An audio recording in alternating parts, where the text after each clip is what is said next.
Hello, gamers. Hello.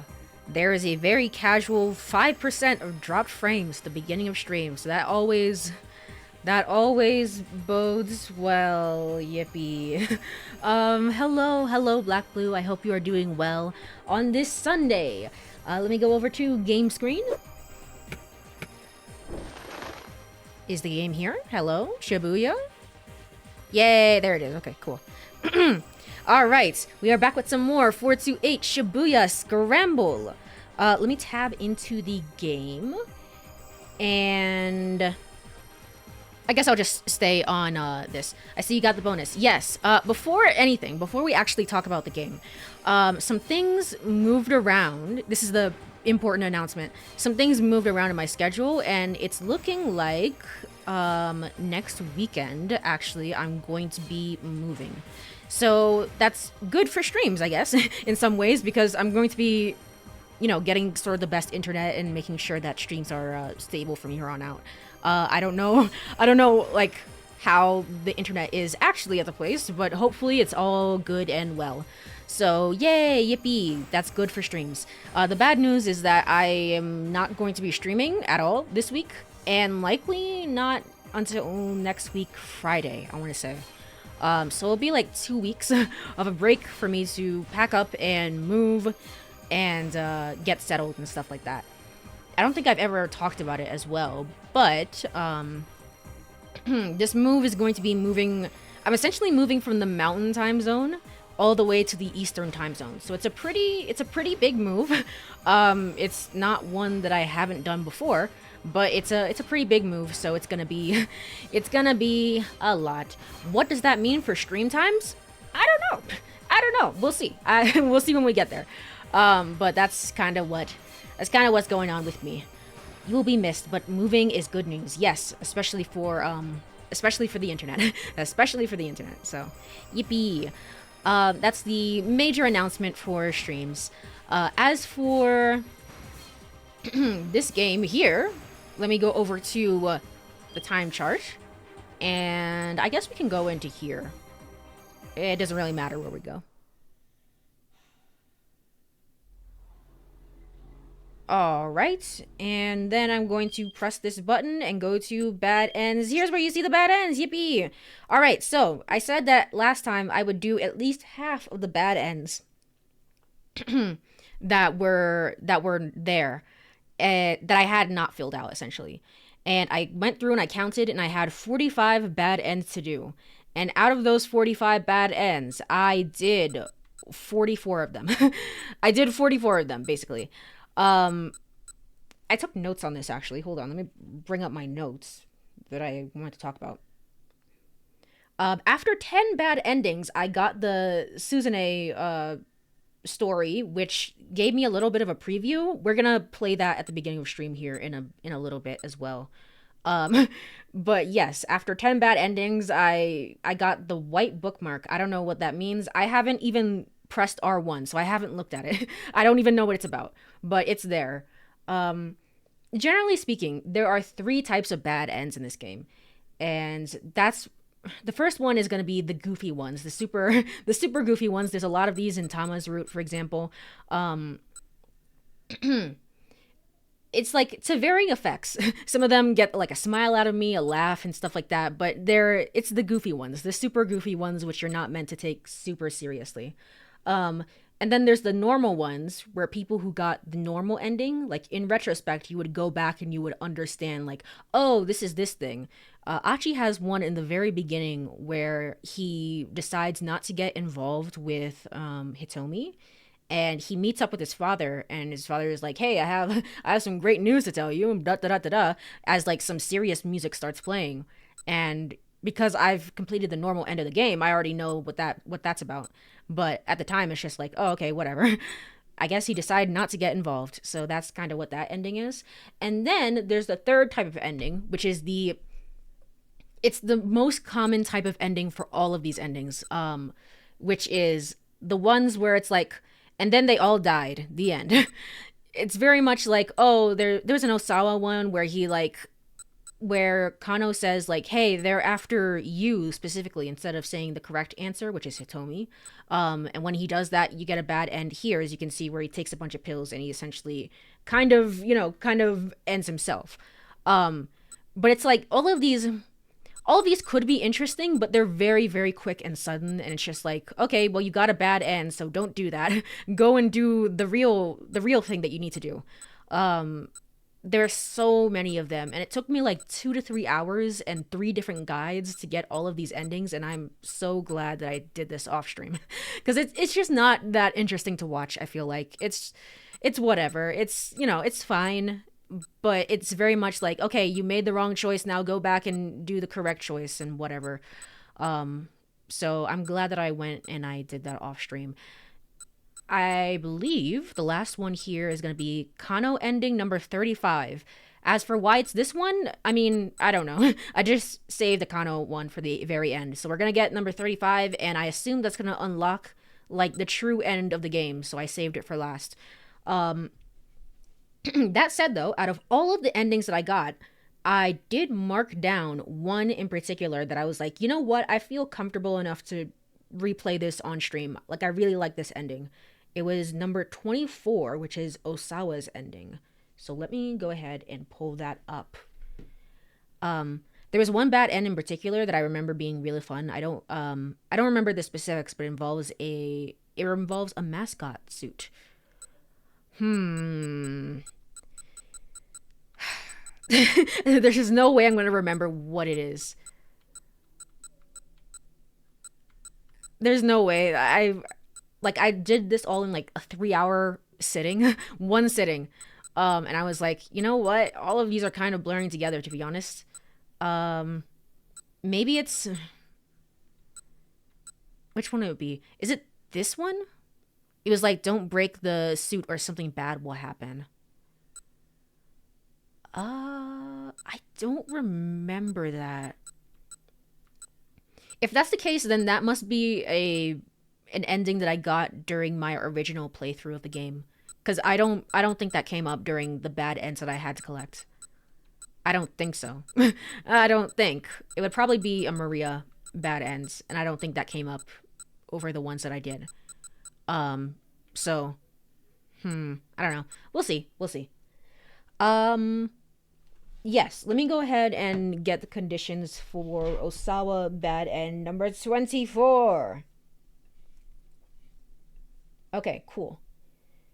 So I have to go. Okay, let me go back. Here. Let me go to the time chart. And then at 12:25. Where is he? Minorikawa. At 12:25.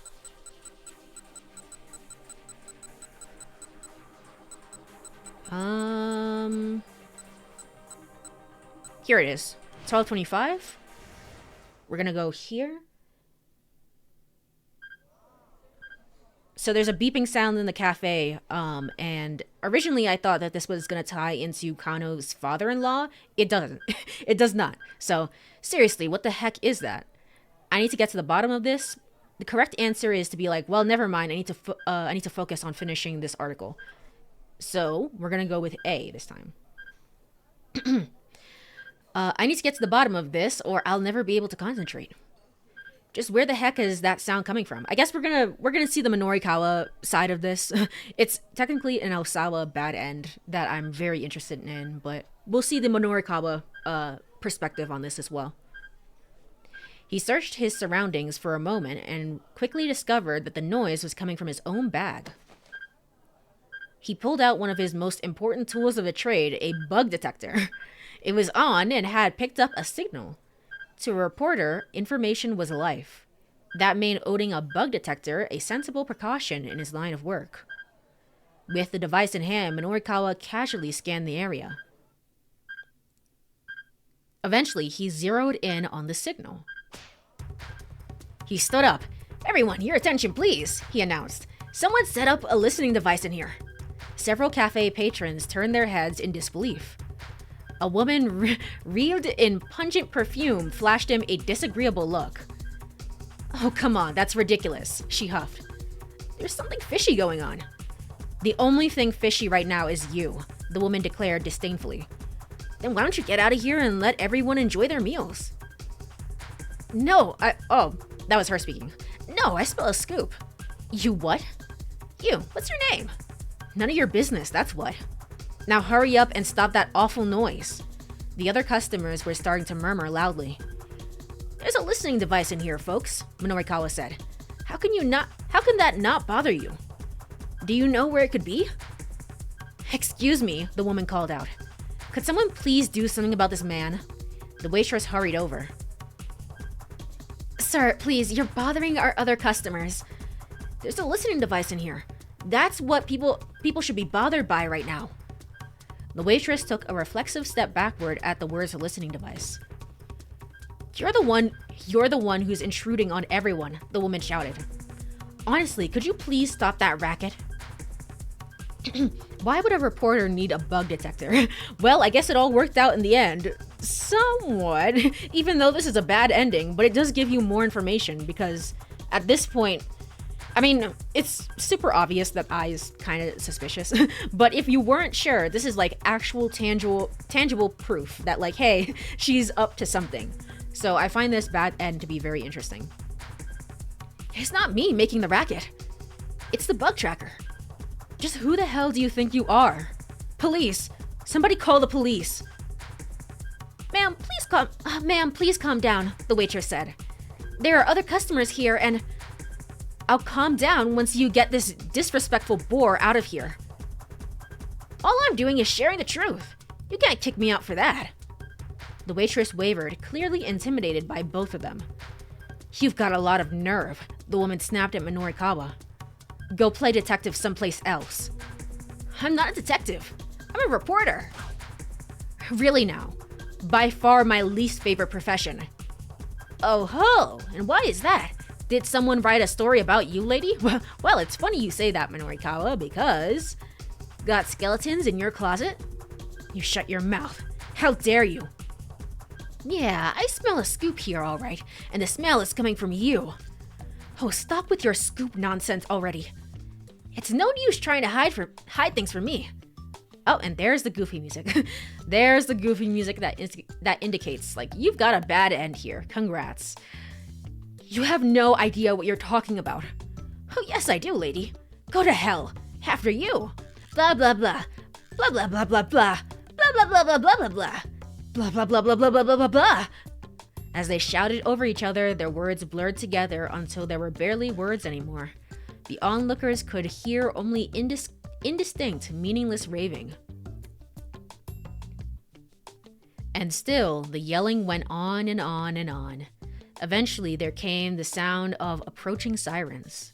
But even when a police cruiser pulled up outside the cafe, the two didn't slow their bickering. Yay! Obviously, that's a very good end. Yippee! No, that's not a good end at all. Okay, cool. So that's Minorikawa's side of it. What we need to do is go to Osawa's side of it. Where is this? Here? Yeah. Okay, it's here. 100% of bad ends! Yippee! There was no response. She hadn't gotten back home yet. Yippee. Wahoo. Okay. The thing is, as well, is that I was saying that, like, the second game, for example, the second game of Zero Escape has like a ton of bad ends where there's a lot of repeating patterns in it. So, but the thing is, Zero Escape has a good skip feature.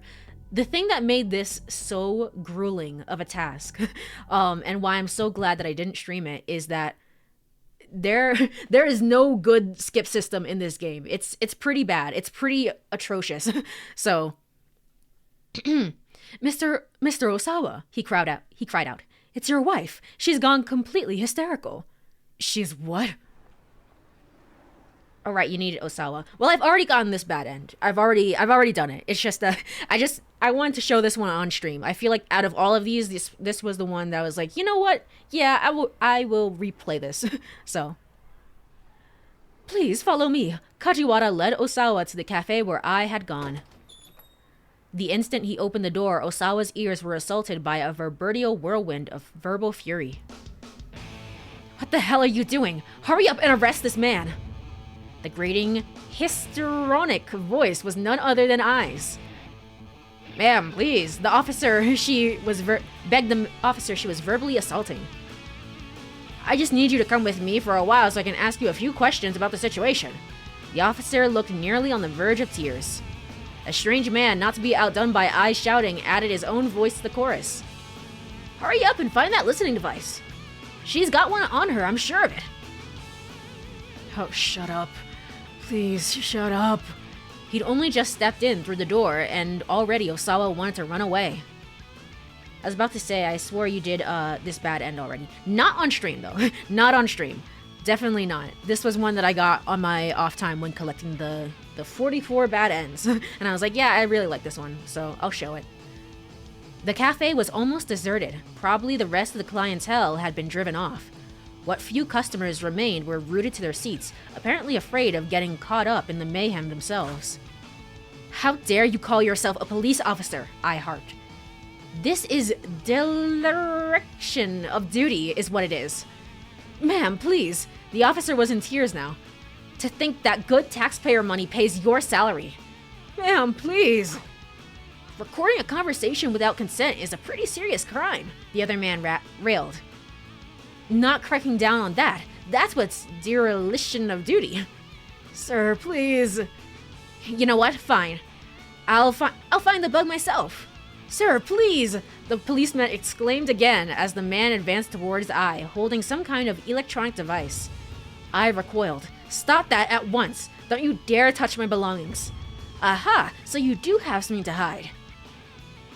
Look at Kajiwara. All right. Kajiwara interposed himself between I and the strange man. Oh, not you, I groaned. Why don't you mind your own business and get the hell out of here?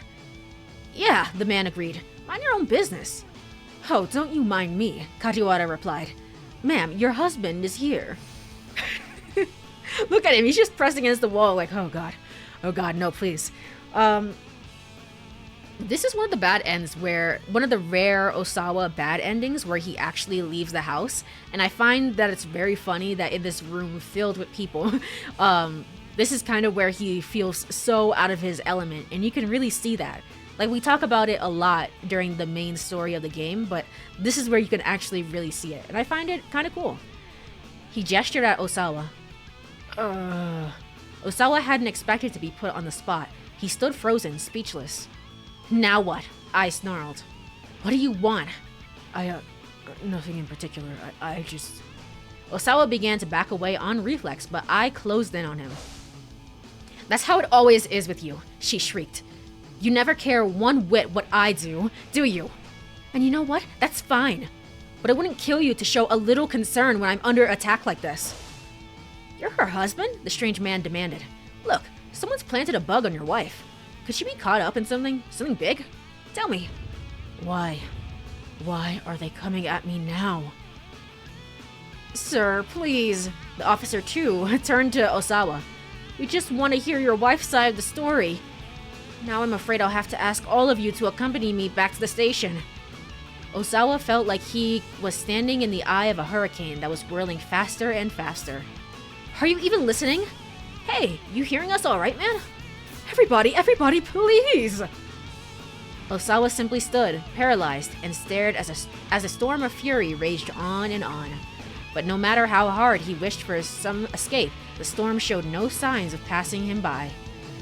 I want to go home. I never should have come here. Why did any of this have to happen? Literally because of Minorikawa. That's the only reason it had to happen. This is proof that being a hikikomori is the best way to go. Surely. This also leads to a Kano bad end because he has to get roped up in whatever's going on here for questioning. I find it so interesting that it all stems off from Minorikawa. There are quite a few bad ends where it's just like Minorikawa decides to do something and everybody else gets a bad end because of it. Which I find so funny. So hilarious. Alright, let me go over and do the correct ending for this one. Weird sound? And then let's get the one bad end that we're actually missing.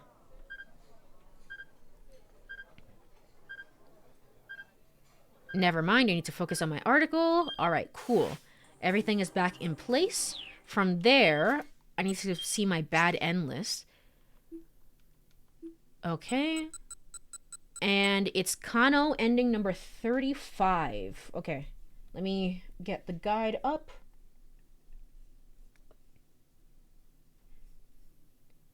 Kano ending number 35. Okay, cool. So the condition, Maria delivers the cat suit to the store at 1400. Okay, so maybe this is the bad end that you were talking about, actually. Back here. Maria at 1400. Okay, cool.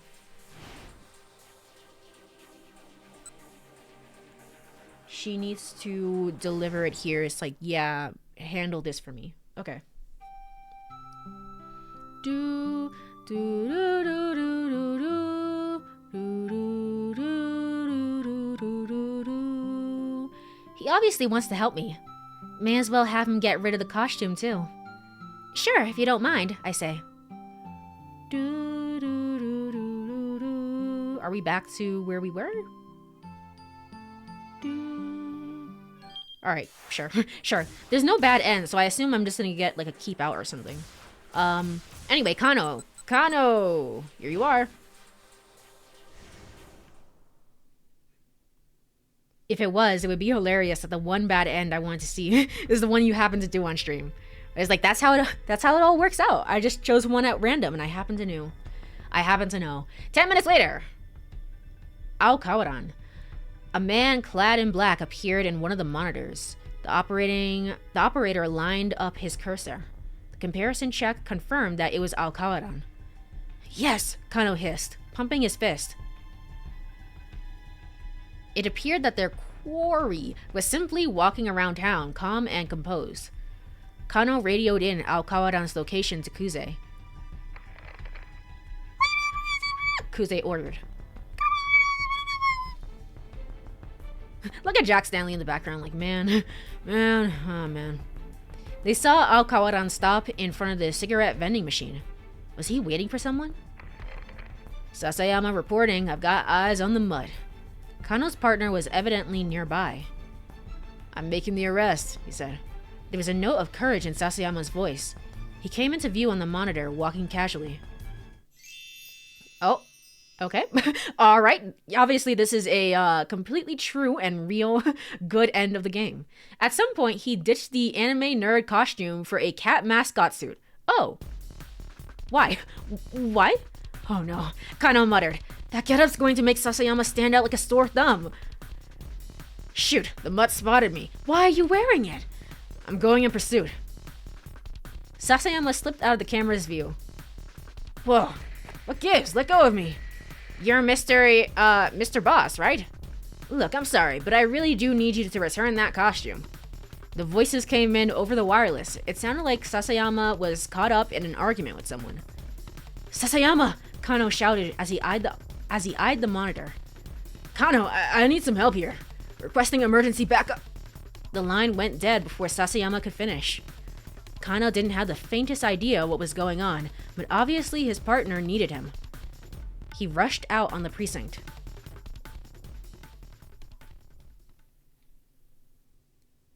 Oh. Hi. Hi, everyone. When he arrived on the scene, he saw Sasayama, still in the catsuit, caught up in a scuffle with a man he'd never seen before. There was no sign of Ao Kawaran. Sasayama, what's going on? That's an excellent question, Sasayama replied. This guy just came at me out of nowhere. He sounded pretty riled up. Sir, I need you to return this costume. My boss is very insistent on that point. The man was panting with exertion, shouting in Sasayama's face. Was he the owner of the suit? What's the deal with that thing? Sasayama? Kano asked. I bought it at a variety store on Sendergai. Figured it'd be a perfect disguise. I didn't steal anything. Sir, I'm telling you, you need to give it back. And I'm telling you, I've got no idea what you're on about. Sasayama stamped on his foot. I realize that you're not Mr. Boss. That isn't the issue. I just need you to return that costume. Alright, sure, I'll give it to you. I just need it a little longer, so let go of me. I can't do that, sir. I need you to get out of that suit right now. Yeah, I get that, buddy, but no can do. It's like I told you before, the zipper on this thing snagged. Oh. Oh, well... Kano watched as the argument descended further and further into absurdity. Meanwhile, Kawaran was getting away. This was ridiculous. It was absolutely ridiculous. He turned to go in pursuit of the suspect. Kano, wait! Sasayama called out. Come on, help me out, man! Huh? Look at his face right now. Help me get this thing off! Now really isn't the time for this, Kano replied. I'm going after the suspect. Oh, I get it. You're gonna ditch me here so you can take all the credit for yourself. Whoa, what? I was this close to nabbing the guy. That arrest is mine to make. And you know it. In the good end of the game, you get stabbed, man. I'm doing you a favor. It wasn't as though Kano couldn't emphasize. Sasayama hadn't been blinded by this random... If Sasayama hadn't been blindsided by this random stranger, he probably would have caught Kawaran just fine, and probably wouldn't have been stabbed, to be honest. Alright then, Kano said. He reached for the zipper at the back of the catsuit. But as Sasayama had said, the metal fittings were snagged and refused to budge. Hurry up! I'm trying. There wasn't time to do this slowly and carefully. Kano yanked down on the zipper hard. Stop! Stop! The stranger shrieked in alarm. Don't be so rough like that. But if I don't, I'll never... You mustn't. If you aren't careful, you'll cause a malfunction. Malfunction? What the hell is this guy talking about? Kano got an ever firmer grip on the zipper and pulled again.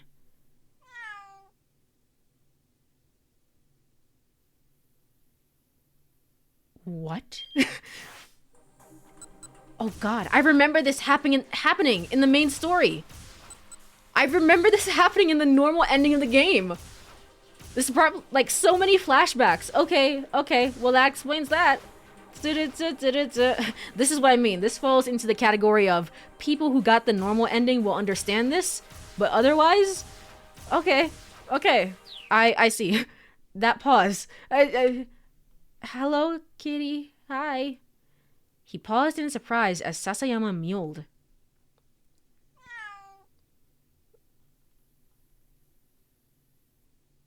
Again, Sasayama let out a little cry.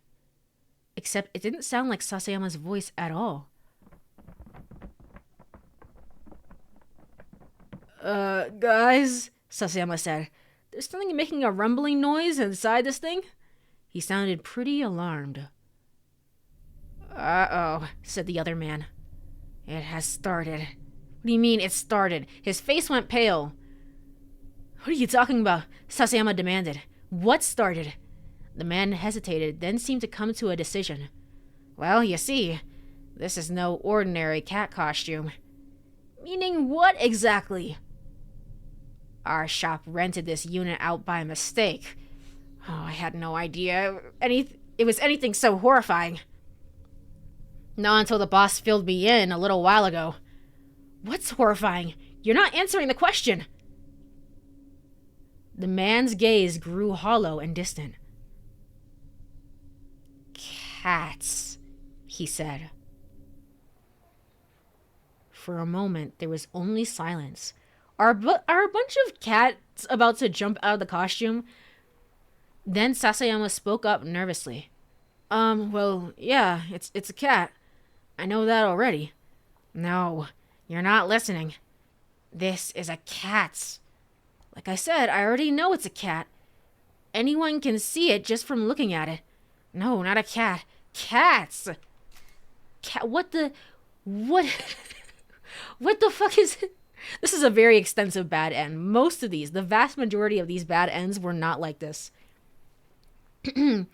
Costume as a transmission system developed by Far East Costume Rental's high-tech department. There was an official corporate notice stating this is just a prototype and potentially dangerous, so do not lend it out under any circumstances, but it was accidentally rented by mistake. This is why this is my favorite bad end. Okay, now I see it.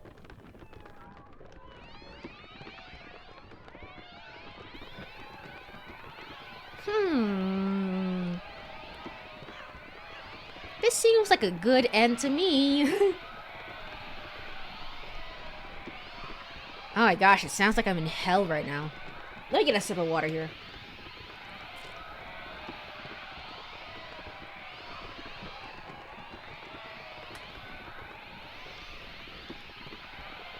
This is a very normal bad end. The meowing started back up again. With each cat mule, the sound got faster. Soon, it sounded less like a cat and more like a mechanism that was whirling about. And then we all died.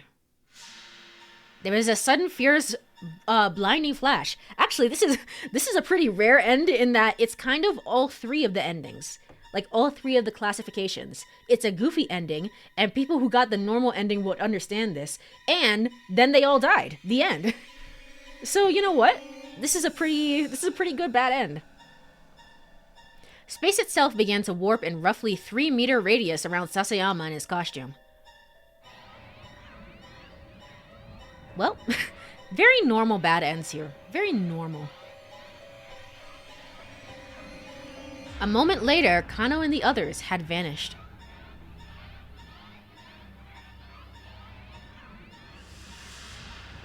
Bad end. Number 35, cats.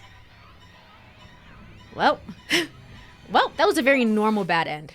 There we go. The worst is over. View all the bad ends of the game. Let me go... Nothing started playing, which is kind of interesting. Let me go over here and make the correct choice. I assume that I have to do friggin' Suzune's story now.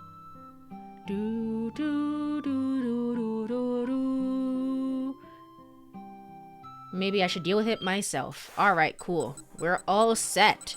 Has anything sort of shown itself at the very end here? No. Okay, cool. In that case, let me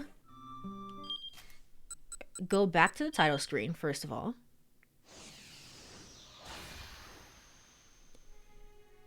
Wait, wasn't there an ending where Tama forced the suit off and just left without getting her memories back? I believe so. I think that was one that I got during the main story. It was not one that I had to get here. I do vaguely remember that one. So yeah, that was also a bad end. Because that was also the one where then, Tatsuno picks up the suit. Yeah, Tatsuno picks up the suit instead. And Tama just, like, kind of leaves. Okay, cool. So this is the final one. Where is this? Okay, this is the one that showed up when I got 10 bad ends.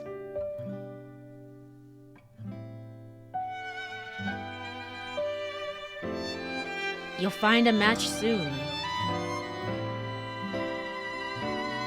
I want to be a strong person. Please be happy for me. Heartbeat of spring. Alright, then I guess that's what we're playing now. Sure, whatever you say. So the cats never exploded for her. Somehow that didn't happen. It was exclusive to this one bad end. Alright, load the game. As you can see, there's a white bookmark there. And that's kind of what that is. Alright, cool. Now, let's press R1 for the first time ever. Doo-doo-doo. Suzune. What the what? Who the frick is this? Oh my gosh, okay. Who the frick is this? Is that Kanan or Is that Alphard? I don't know. I don't know anymore. I don't know who is. All right, here's Suzune's story.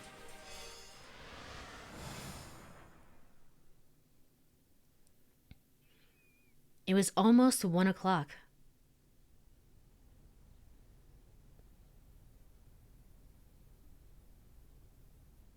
Takiya Kazama watched the orderly collect his meal, waiting for the door to fully close behind him before slipping out of the bed. I just remembered. I just remembered. I should actually. Something I need to do is to pull up the thing that tells me where the side episode is stored, because I have not gotten that yet. Hold on. 428 Shibuya Scramble. Oh, there is one. There is also another thing I need to show on screen. Hold on. Hold on. Shibuya Scramble side episodes. There we go.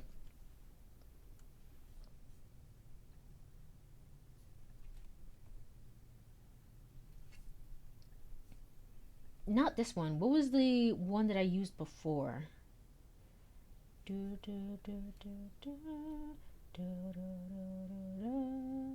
Oh, here it is. Okay, cool. Hold on, hold on. Let me scroll all the way down.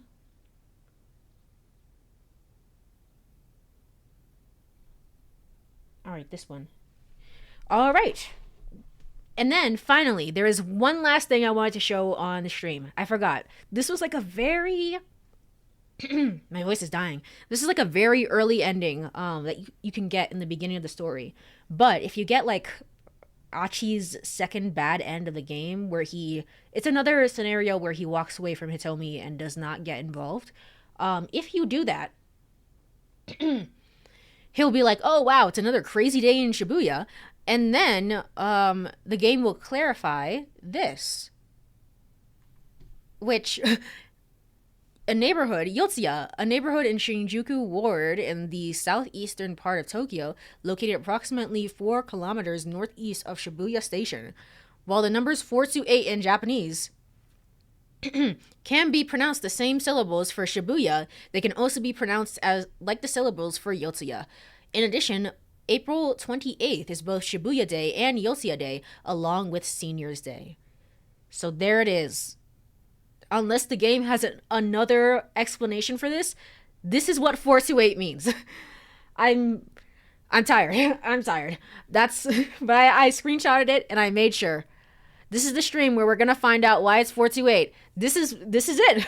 This is the explanation. Apparently 428 Shibuya it's pronounced Shibuya and then also Yotsuya, and I don't know. Smile emoji. I assume there's another reason. There's another reason why the game is called 428, but also, what the hell? What the hell? Alright, cool. Anyway, just wanted to show that. So, let me tab back into the game. Also, hello, Chu. I hope you have been well. Alright, before slipping out of the bed, he dragged the folding chair closer to the window and sat down. Then he meticulously scanned the entire length of the vast central courtyard outside. From up here on the second floor, he had a great view of the whole open space. The hospital building was shaped like a boxy U, enclosing a promenade that wove its way between the trees, where pajama-clad patients and visitors from their families were enjoying the first day of sunshine to come along in a while. Not yet. She still isn't here.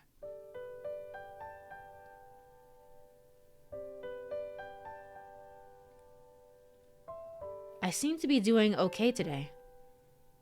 If she does show up in the courtyard, I'll sneak out for a walk myself. And then I'll make sure I go and talk to her.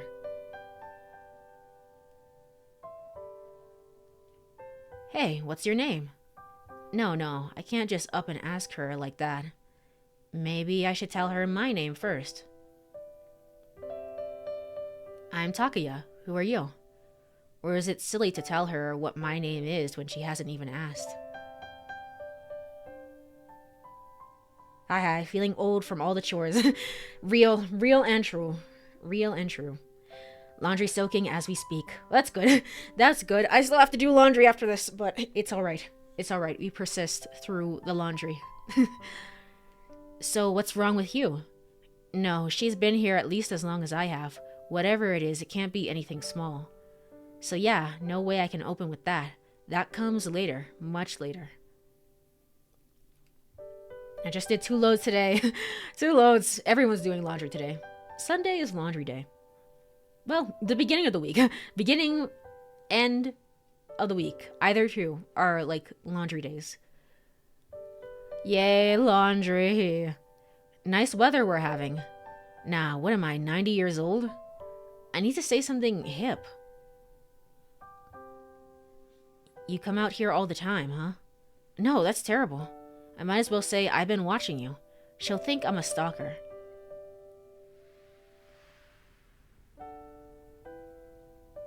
In the midst of his internal debate, Takuya happened to cast his gaze back out into the courtyard. And there she was, standing right under his window. She wore a white cardigan over her pajamas, standing with her head tilted back and her eyes closed, basking in the light of the sun. The angle finally gave him a good look at her face. The wind caught her evenly cropped bangs, blowing them back to expose the delicate curve of her forehead. She looked deeply happy as she stood, breathing a gentle smile across her face. Oh, there she is.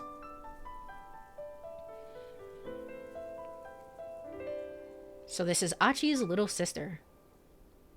I didn't think that I thought we were gonna get a side story with her, but I didn't think we were gonna get a whole story. It's just a whole story. I hope this isn't as long as the main story, because otherwise, I'm gonna scream. I'm gonna scream. We're not finishing the game today then. Heartbeat of spring. Proud of this kid having enough sense to think that he might be sending stalker vibes. True. It's like, aren't you like 9 years old? What's going on? And she's in the video, so we know that she's special. She's too important for a little side story. I guess. Is she, though? I guess. Sure. I could see that. Takuya felt as though she were smiling at him, and it brought a tightness to his chest. He'd always thought it would make him impossibly happy were that angelic smile ever to turn his way, so why did it hurt so much instead? You saw her open her eyes back up, and he hurriedly backed away from the window. She saw me. Or did she? No, there's no way she could see and hear with the glare. But what does it even matter? I was going to talk to her anyway, right? So go on, get out there. Fighting his nerves, Takuya moved back to the windowsill. She was gone. She's a ghost. Where has she disappeared to? Takuya scrambled out of his room and rushed to the elevator. It'll be all right. My muscles aren't too stiff. Today's a good day. Takuya? Takuya, where are you going? He recognized the voice of a familiar nurse calling out from behind him, but he ignored her and jammed his thumb on the close button. Once he was down on the first floor, he made his way to the courtyard exit, slipped on some sandals, and headed outside. I mean, she was the driving force behind Achi's story and heavily involved in Hitomi and Maria's stories too. Yeah, I guess. Does that make her any? I mean, Ai is also a driving. Osawa's wife is a driving force in a lot of the stories, and yet we haven't gotten anything about her, which I'm so shocked by, so surprised by. I would have loved a side story for her, and yet here we are. So I think it's kind of subjective on importance. She's prequel girl. He pretended to be out for a walk as he wandered in search of a girl, but went the length of the courtyard and back to the spot under his window without finding her. That's odd. Usually she stays out here a lot longer. Yeah, but I had plenty of screen time in the main story. I guess. I don't know. It's not something that I agree with, but I guess I could see it. You look a little pale. You look a little pale. Are you all right? Asked the voice. Huh? He turned and saw the girl sitting on a nearby bench. Takia took half a step back in surprise. Somehow he missed her in the shadow of the trees. I'm sorry, she said. Did I startle you? No, not really. You look like you're in pain. Should I go get a doctor? She was right. He wasn't used to so much walking. I'll be alright. I just need to rest for a bit, he said. Relieved, he managed to answer. Lately, his words hadn't been coming out all that well. The girl stood up and reached a hand out to him, but Takia couldn't bring himself to take it. Instead, he simply sat down on the bench. Not too close to her, but not too far away either.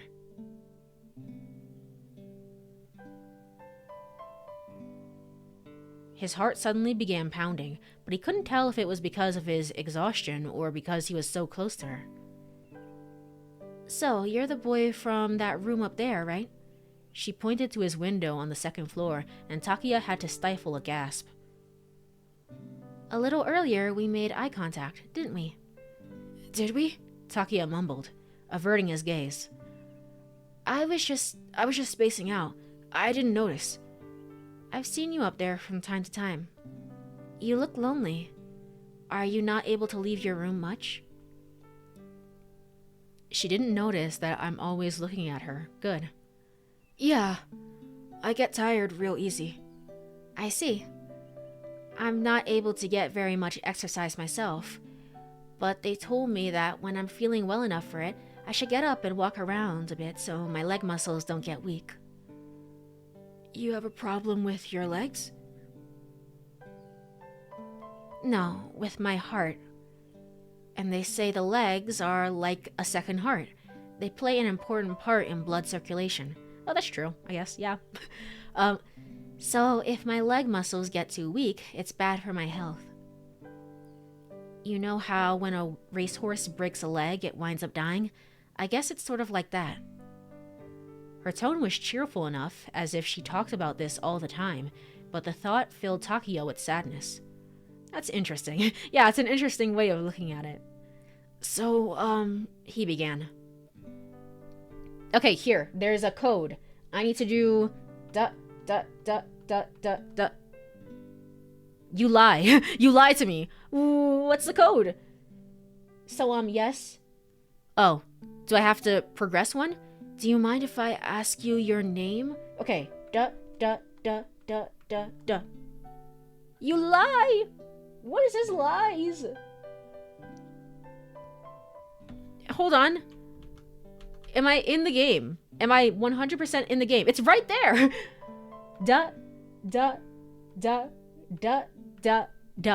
Okay, we did it. We did it. Amazing.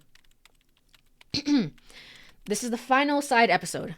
Unable to bear the sweltering heat, I stopped at the cafe on the outskirts of town for a little breather. It seems I've stuck my nose into something more dangerous than I thought. It's been a month since that incident that threw Shibuya into chaos. And even now, here in the Middle East, I've still got a lot of scoops coming my way. Is this Kanan? I've got wind of an incident aboard a long-distance railway a few years back. It seems it involved an armed group that styles itself the Serpent. By looking into that, I might finally be able to learn the identity of a certain person of interest. The lead is a risky one, though. March into it too blithely, I might end up getting killed. That means you are a Time Lord. If I have 2 extra legs, does that mean 2 extra hearts? Yes. Yes, I guess. In my doctor opinion, yes, indeed. But what can I do? There are people back in Japan counting on me. The exclusive scoop I landed on that attempted bioterror attack caused 4-star General Gossip to sell like wildfire, and Heaven Publishing made a spectacular comeback. What? Is this Minorikawa? But even so, Mr. Toyama and Chiaki are still going to need my help. So what do I do? Do I play it safe and head back home? No, how could they depend on a man who turned tail and ran when the big scoop was right in front of his nose? And for my own part, my interest in getting to the bottom of this far surpasses my fear for my own safety. Guess I've got to take this as far as I can, until I can find out who Alphard really is. What's the real person like underneath that veil of mystery? My story isn't over until I have what I need.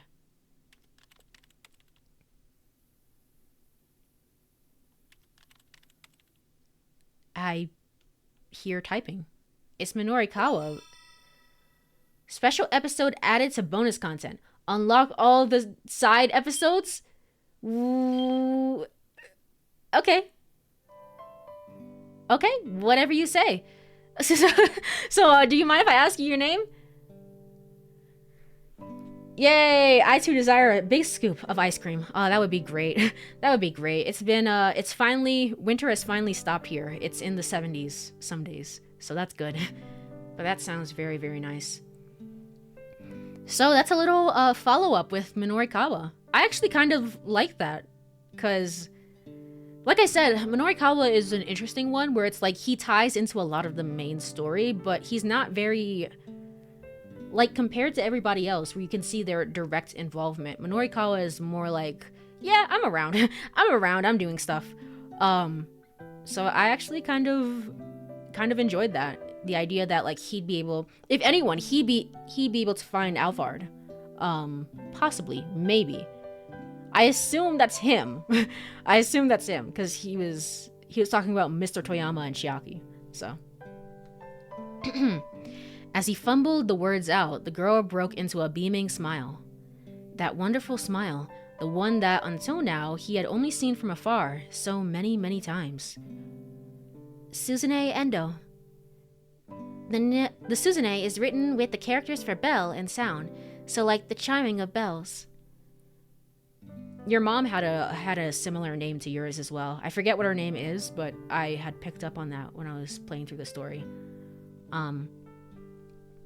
Suzune, the chiming of bells. It was a name that suited her soothing voice perfectly. Suzune Endo. Suzune Endo. Takaya repeated the name to himself over and over. What's your name? Takaya. Takaya Kazuma. Kazuma! And we have a Kiryu here too? Amazing. Takaya Kazuma, huh? That's a pretty cool name. It is, isn't it? It's a super neat name. I guess it means tough guy or something. Not that I live up to that. The truth was that Takaya was always embarrassed to tell strangers his name. I don't know about that. You seem pretty cool to me, Takaya. So, how old are you? Takaya's heart sank. Only kids had to be told they were cool. I'm 14. You're what? Okay, never mind. My bad. You're what? You're huh? I'm 14. I'm 14. What about you, Suzune? From afar, he hadn't realized how tall she was, taller than him and probably older. I'm 17.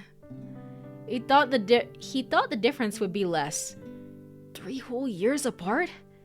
Takaya's heart sank further. Now she seemed even more unattainable. Kiryu's descendant, or a distant cousin. True and real. It's a prequel. How old did you think he was? He looks 9 to me. He looks like 9 max. 9, maybe 10 if we're pushing it. I was not expecting this, okay? As he tried to think of a way to nonchalantly ask Suzune where her room was, he heard the slap of sandals approaching. Who the frick are you? Are you gonna be like, I don't know, 21? Suzune!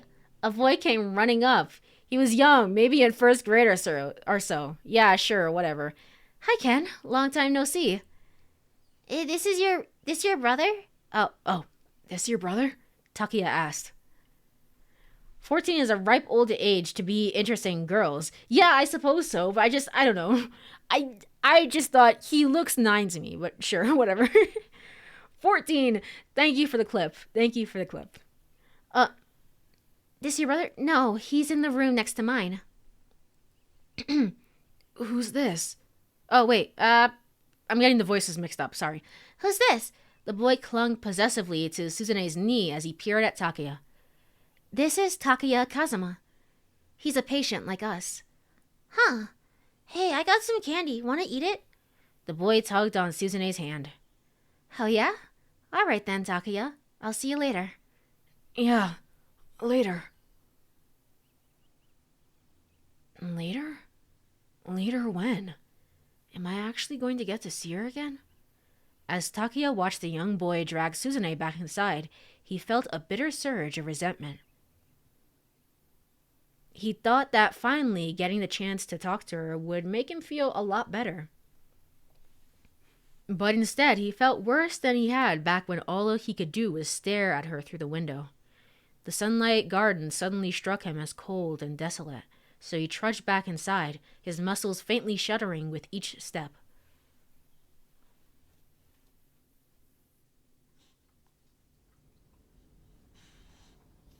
I'm guessing, like, you would get kicked out of this at this part if you hadn't gotten all the bad ends, but I have all the bad ends at this point, so that's why we're still continuing. Bro's jealous of someone younger than 14. Is a first grader. You'll be fine, my guy. Maybe he can sense, I don't know. I assume the idea is that he can sense that Suzune is dying and getting weaker. I don't know. Maybe. He made his way back toward the elevator to find the head nurse waiting in the corridor, glaring at him. He kept his head down and tried to slip on past her, but she snapped at him as he drew near. What were you talking about with Miss Endo? Huh? Takia blushed at the idea that she'd been watching them, but he soon realized she was being serious. You shouldn't get too close to that girl. Why not? He asked. She may not look it, but she's seriously ill. Neither of you has the ability to fend off a major infection, and we certainly do not want you to go catching anything. The nurse looked away as she spoke, rattling off words. I got more the impression that he was the one dying. I mean, yeah. Yeah, they're both seemingly dying. Because they're both definitely weak. But as to why he felt so empty and desolate, I was assuming it's like maybe it's kind of her? I don't know. So is it possible then that this kid is gonna die by the end of this, and that he's gonna be the one to have Bombay blood and end up saving Suzune? But they let her go outside like that, right? Yes, that's true. But Takia, why in the world did you go out? Did the doctor tell you to go for a walk? No, but I thought that since I was feeling pretty well and all. You expect me to believe that? You're shaking. Come on, let's get you back to bed. The nurse ushered Takia into the elevator and escorted him back to his room. He was actually quite exhausted, and so he quietly got back into bed. Okay, this nurse is mean. I guess it's dependent on things. She's definitely curt, but I assume it's because if he is dying, then she would be in the know about that. Nurse? Takia called out to her as she was leaving. Yes? Suzune. Miss Endo, I mean. She's got a bad heart, doesn't she? Did she tell you that? For whatever reason, the head nurse seemed quite shocked that Suzune had shared this information. Yeah. What is she sick with? It's something very serious. That's why you ought to leave her alone. But she's going to get better, right? Takia regretted the question the instant he asked it. The nurse's grim expression was answer enough. A sweat. Oh man, I'm so tired. A sweet and cheerful girl like that had an incurable illness. For a while, Takia couldn't even believe it. After the nurse had left, he stared at the closed door in a daze.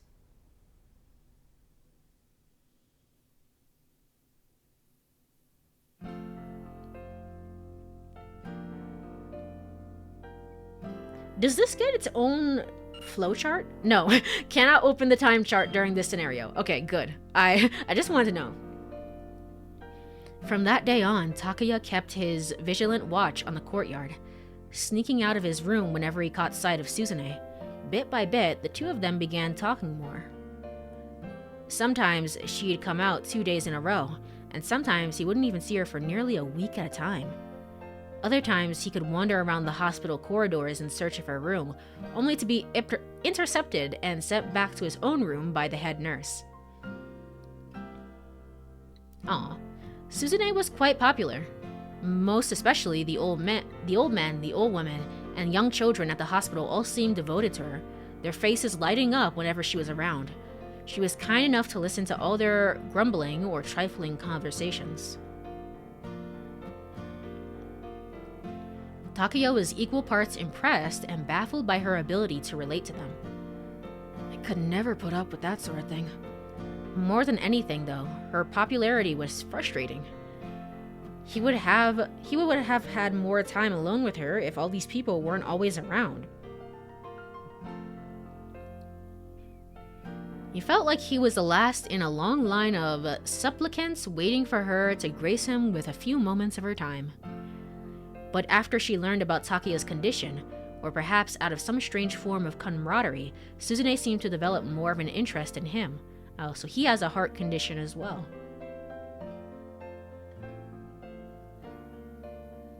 Wilson's disease? Wilson. Also known as hepatoelectric degeneration, a congenital abnormality of the liver cells in which the cell's ability to eliminate excess copper from the body is impaired, leading to copper accumulation in the liver, basal ganglia, corneas, and kidneys. The disease causes difficulty with movement and neurological problems, and often leads to further complications such as acute hepatitis and cirrhosis of the liver. That's pretty bad then. I've never heard of it. Is it serious? Suzune's concern seemed entirely genuine. For a brief moment, Takuya was almost happy about his rare and grave condition. But he couldn't say that, of course, and so he just nodded. Yeah, if you look, you can see that my eyes have turned kind of brown. Ah, interesting. Okay. People who have liver diseases tend to have their eyes change color. So it's like your eyes turn like a kind of yellow, or I guess in this case a kind of brown because of all the copper. Interesting. Takuya pointed at one of his eyes to indicate the pale brown ring in his cornea. Abnormal buildup of copper can cause brownish rings to appear along the edge of the cornea. These are known as Kayser-Fleischer rings. It's something you're born with, where copper builds up inside your body. I get really tired super easily, and when the doctors checked me out, it turns out that I had hepatitis caused by Wilson's disease. My liver was already seriously damaged, and the only thing that'll fix it is a transplant. That's why I'm in here. But finding a compatible donor has been hard, because you have Bombay blood? I guess. We're in the same boat. You need a transplant too, Suzune? Yeah, I'm still waiting. I have what's called dilated cardiomyopathy. Oh boy. A condition where the structural change in heart muscle cells causes the ventricle walls to become thin and distended. This decreases heart function and as the condition progresses, it can lead to heart failure, arrhythmia, and other issues. Victims of the disease have a high probability of sudden death at a young age. At present, a heart transplant is the only cure for the disease. I see. They've tried other forms of treatment, like limiting food and water intake for long periods, putting in an implanted defibrillator, a device implanted within the body that delivers an electric shock to the heart that has gone into cardiac arrest due to arrhythmia caused by ventricular fibrillation or ventricular cardia. Amazing. These implants are an effective defense against cardiac arrest, but when triggered, they can also cause intense pain in some patients due to the electrical energy involved. Right. And other things. But it looks like a transplant is the only real solution. Dilated cardiomyopathy. Defibrillator? What are those? Takia didn't understand all the vocabulary. Neither do I, to be honest. But it sounded like her condition was even worse than his own. But the biggest problem, Suzune continued, is that there just aren't a lot of heart donors in Japan. And moreover... Abruptly, she fell silent. A look of loneliness crossed her face, and then she smiled back to Takia with a reassuring smile. You'll find a match soon, Takia. Everything will be fine. And you'll find one too, Suzune. Oh, interesting. I wonder if... how this is gonna go, I don't know. Arrhythmia. Basically, the heart doesn't beat regularly. I don't know. I don't know. How this is gonna go is that this is gonna be Takia dies for Suzune, or Suzune dies for Takia. I'm thinking right now it might be that Suzune dies for Takia, because it shows that in a way, it was all worth it in the end, even though we didn't get a donor for Suzune, and Suzune did end up dying, and that's like awful for Achi's family. We learn about this kid who we've never even seen before, and we learn that it all worked out some ways in the end, in a bittersweet way, in a very, very bittersweet way, is my theory so far. Basically, someone dies. Yeah, basically. Isn't that right? Takia felt like something was caught in his throat. It was hard to get the words out. Yeah, if I'm really lucky. Suzune hesitated before continuing. But even then, I doubt I'll be able to get the surgery. Her tone was so matter-of-fact. Why not? Takia asked. My family doesn't have much money, so we can't afford to get surgery overseas. But it's alright. I don't really like the idea of being saved by getting some poor brain-dead person's heart. I mean, that's what it comes down to, you know? Unless someone else dies, I can't be saved. If I had to think of some family out there grieving over their loss, I wouldn't be able to be happy, even if it did mean I got better. Takia had never thought about that. Just imagining part of some stranger's body getting put inside his own was more than scary enough. Still, if he had to choose between that and death, well, it wasn't even a contest. But if you don't get a transplant, then everybody dies. That's just how it is. For some of us, it happens earlier than for others. You can't just give up like that, Takia cried. I am losing frames. How could this be? Hold.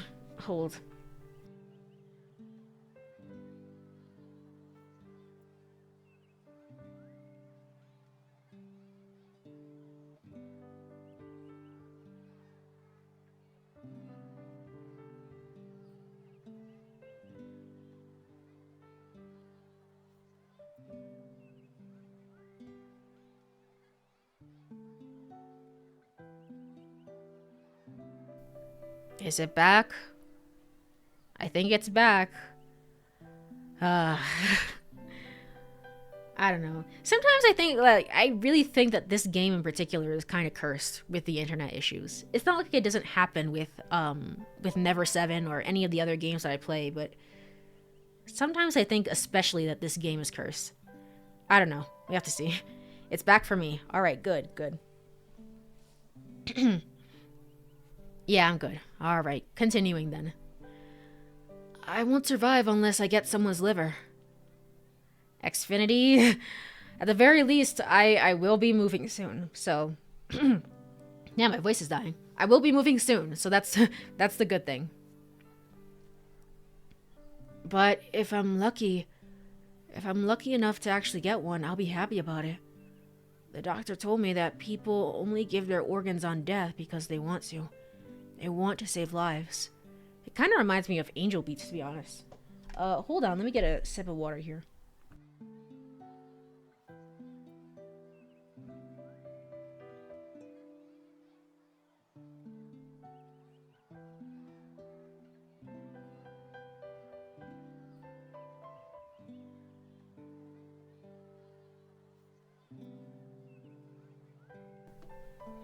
Suzune appeared flustered. I'm sorry. I know that's the way I should be thinking about it. I'm sure that things will go well for you, Takia, and that they'll find a donor for you, and you shouldn't hesitate to get that surgery. By getting better, you'll be honoring the dead, in a way. But she let out a sigh. That's not going to happen for me. The heart thing reminded me of Katoa Shoujo, but yeah, Angel Beats might be closer. I've not played Katoa Shoujo. I do know like the general idea behind it, but maybe that will be a stream game one day. But yeah, it vaguely reminds me of Angel Beats, this sort of scenario, and what I think this might be. Why not? My blood type is really unique. I don't think a compatible donor is even going to turn up. A unique blood type? Takia stammered a little as he asked. You mean like Rh negative? Suzune shook her head. You've probably never heard of it. It's called Bombay. They say only a few dozen people have it in all of Japan. One of that handful of people would have to happen to go brain dead, and then they need to get the person here before their heart stopped. And then the surgery itself would need to go well enough. That's too many coincidences to hope for, you know? It is free and it is on Steam. Yeah, that's the selling point. One of the selling points for Katawa Shoujo is that it's free. So it might be a stream game one of these days. Takia was too surprised to say anything at all. I'm not about to live what's left of my life expecting that I'll win the lottery like that, Suzune said. It's better to focus as best I can on what I can do. On what you can do? What do you mean? There are a lot of patients here like you and me who have been here a very long time. Most of them are senior citizens whose family rarely ever do come see them. And I kind of enjoy listening to older people talk. They've got plenty of interesting stories to tell. But most importantly, it brings smiles to their faces, having someone who will listen to them. They tell me that for a little while it's like they're young again, like their pain has gone away. And seeing them smile, it makes me happy too. I want to make friends with as many people as possible, to learn about as many people as I can. I don't have time to wallow in my own misfortune.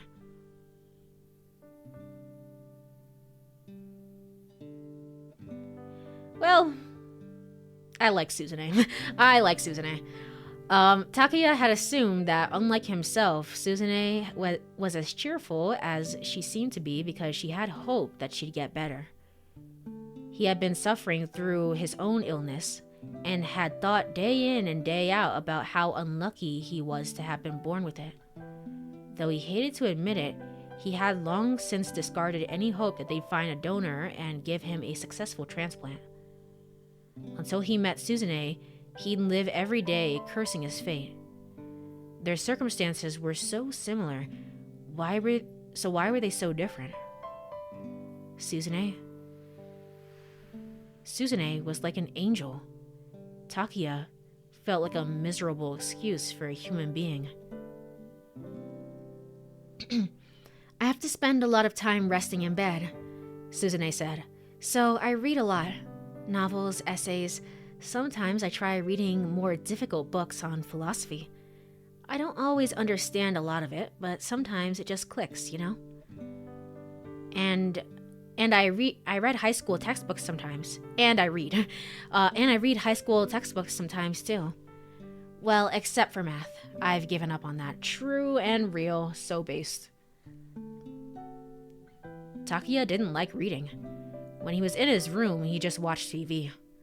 A lot of time, the only shows that were on were garbage, and he knew they were garbage while he was watching them, but there wasn't anything else that caught his interest. His motivation to study was non-existent, and he certainly didn't have any textbooks in his room. It wasn't like he was just going to move on and live a full life, get a normal job, and have a normal family. So what point in there... Let me try that again. So what point was there in studying? That's what he had always thought, at least. Am I just wrong?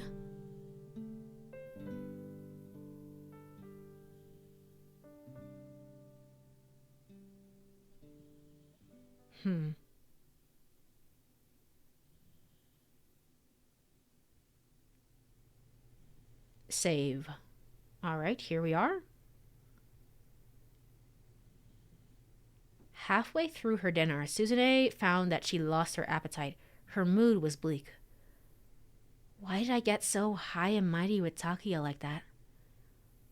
All I ever do is pretend to be the person I wish to be.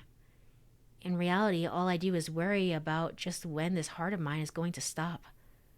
I know it's normal to be afraid of dying. I practice smiling for my father and my brother. I don't want them to see my fear. I was happy and a little bit shocked when I realized that my fake smiles actually worked. My smiles might have been forced, but the ones I got from those old men and old women and all the little kids, those were real. Oh, hey, Suzune. Hello, young lady. Everyone's always so happy to see me. At some point, Suzune had realized that she was no longer able to tell if her own smile was fake or not. She wasn't lying when she said that the smiles on other people's faces brought her joy. But every now and then, the loneliness returned. She wished she could tell someone how scared she was, finally let herself shed the tears she'd been holding in for so long. But she'd never be able to do that to either her father or her brother. She didn't want them worrying about her any more than they already did. Her pulse grew erratic. Her intense heartbeat hammered like hoofbeats of a horse at full gallop. A type of abnormal heartbeat known as gallop rhythm. Instead of the normal 2-beat rhythm of a healthy heart, it consists of 3 beats resembling a sound of a galloping horse, an indication of potential heart failure. A sensation she'd known since childhood. Then she felt an intensely painful electrical shock course through her. Her implanted defibrillator had activated.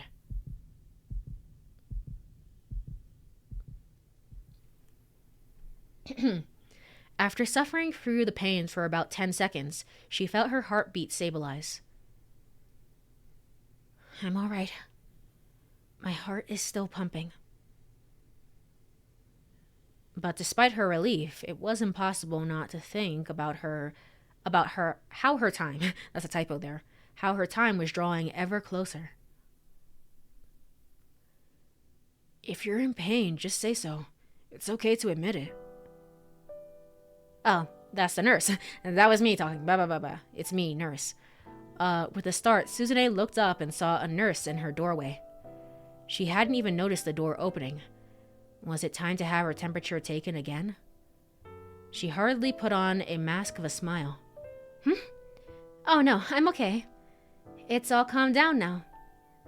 Your illness isn't the problem. Hiding it is. If you need a little comfort, just ask. Suzune was at a loss for words. It was dark outside. It was dark outside, and with the lights in her room turned off, she couldn't get a good look at the nurse's face. The woman was tall and slender, and had a rather nice build.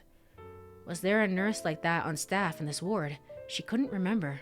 What do you mean? Is she a ghost? Who's a ghost here? What are you talking about? Suzune felt her smile warp as she struggled to conceal a sudden upwelling of sorrow. You're facing your condition like an adult, but from your father's perspective, you're still his little girl. It's completely natural for your family to worry about you. This person knows who I am. I'm not sure how, but she knows everything. Suzune let her mask fall. She looked down at her hands, balled tightly into fist, and she let the tears come. I want to be a strong person, but I can't do it. Everyone tells me what a strong and cheerful girl I am, but it's all a lie. The words spilled out as her emotions came rushing to the surface. I'm afraid of dying. I'm afraid of getting surgery. I'm even afraid to go on living. What scares me more than anything is when night comes.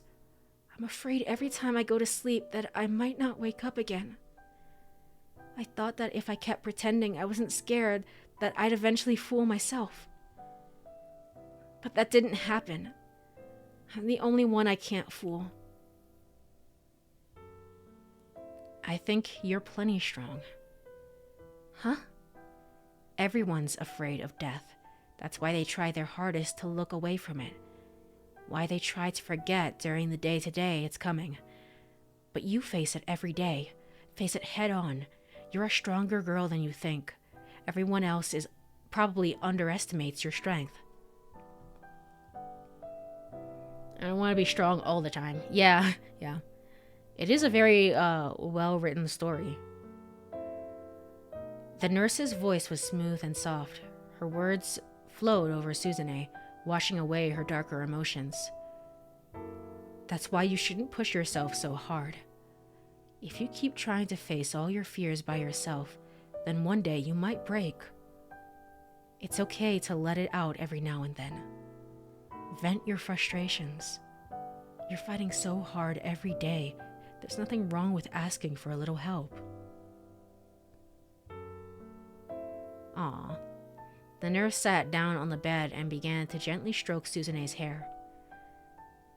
If you're ever afraid to go to sleep, call for me anytime. I'm always here for you. There's my alarm to ruin this very good scene. Oh, shit. I'll watch until you wake up in the morning. That should help, yes? I couldn't ask you that, is what Suzune had meant to say. But the comforting warmth that enveloped her stopped the words, carrying her gently towards sleep. It was a feeling she'd nearly forgotten, like something from very long ago. But from when exactly? Aw. Because Suzune doesn't have a mom, so it's probably good for her. When Suzune woke up the next morning, the nurse was gone, but she did not despair. If she ever needed her, the nurse would be there for her again. Of that she was sure. Good morning, Miss Endo. The nurse who came to take her temperature was the usual one, not the one who'd been there in the night. Huh, interesting. Is that not... So is the nurse then there her mother? What was her mom's profession again? We never said. We never said it. So I'm guessing is that the ghost of her mother?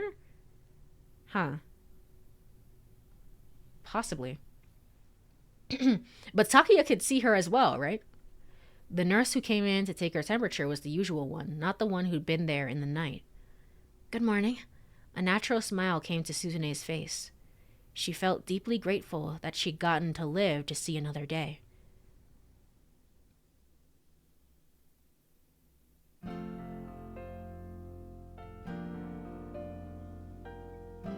The weather was nice, so after lunch, Suzune headed into the courtyard.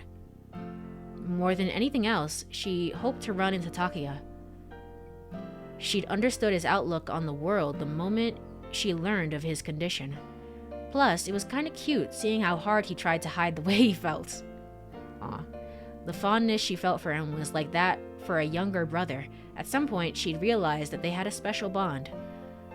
There was a sense of solidarity, knowing that they were both waiting on a transplant for an otherwise incurable disease.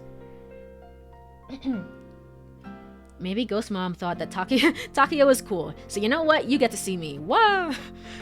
Maybe. At this point, anything is possible. This is a world of insanity. So you know what? Sure.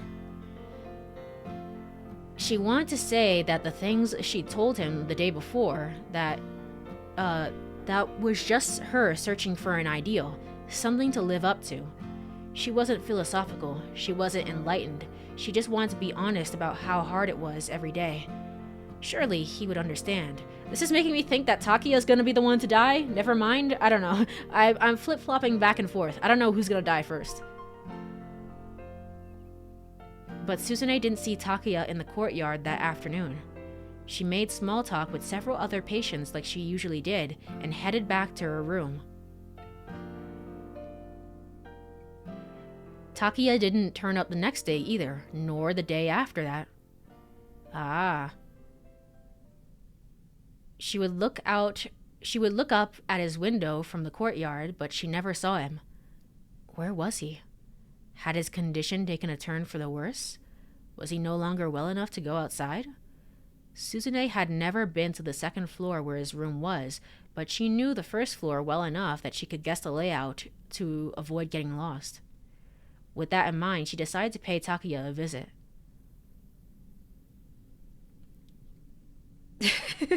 Yeah, this is gonna be, I don't know. However this story ends, it's gonna be rough. It's gonna be rough. When Takia was speaking a little bit earlier, he said like RH blood, yeah, it was RH blood, and she was like, no, I have Bombay blood. But I vaguely remember that Bombay blood has another name for it when I looked it up on the Wikipedia page. So I almost wonder if there's like a miscommunication there where they think they're both talking about different blood, but it's really the same thing. I could be misremembering that because it's so long ago. It was so long ago, but possibly. She went up to the second floor, walking slowly as she eyed the nameplate for the rooms along the courtyard side. HH blood. Oh, okay. RH blood, HH blood. There's still hope. There's still hope. Don't give up yet. I don't know. Maybe. There, right about where she had expected it to be, she found it, Courie Cosmos. She'd been afraid that his nameplate had been removed. If it hadn't been there, that would have meant he'd been discharged, that his room had been swapped for some reason, or else. As Suzune was about to knock, a voice called out from behind her. Miss Endo? She turned around to see an unfamiliar nurse standing there. Perhaps she was in charge of the ward, or had seen Suzune walking around before, and that was how she knew her name. Yes? Suzune asked. Were you looking for Takia? Yeah. I hadn't seen him in a while, so I was wondering. I'm sorry. Takia wants to get out more than he does, but honestly, he's not in any shape to be moving around that much. We're worried about infection as well, so we've limited his visitors. I see, right, yeah. You probably shouldn't be wandering this far yourself. The nurse pointedly pulled the sliding door to Takia's room closed. If I could just see him real quick. No, the nurse snapped, then hurriedly cleared her throat and spoke more softly. You wouldn't want his condition to get worse, would you? Suzune saw that she'd have to back down. She returned obediently to her own ward.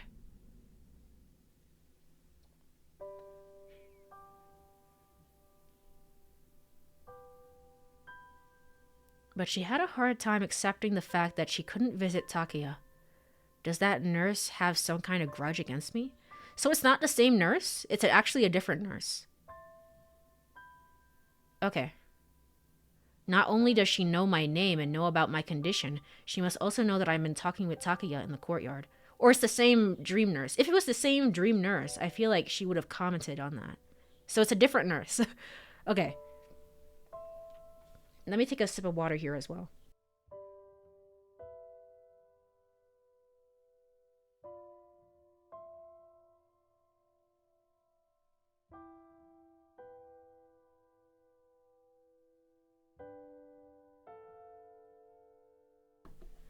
All right.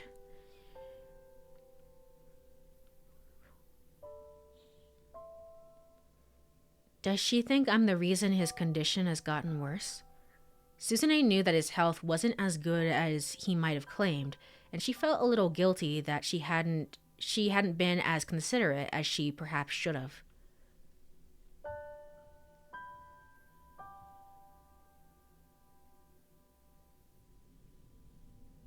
After that, whenever Suzune went out for a walk, she made a point of swinging by Take's room, asking several nurses and doctors about his condition.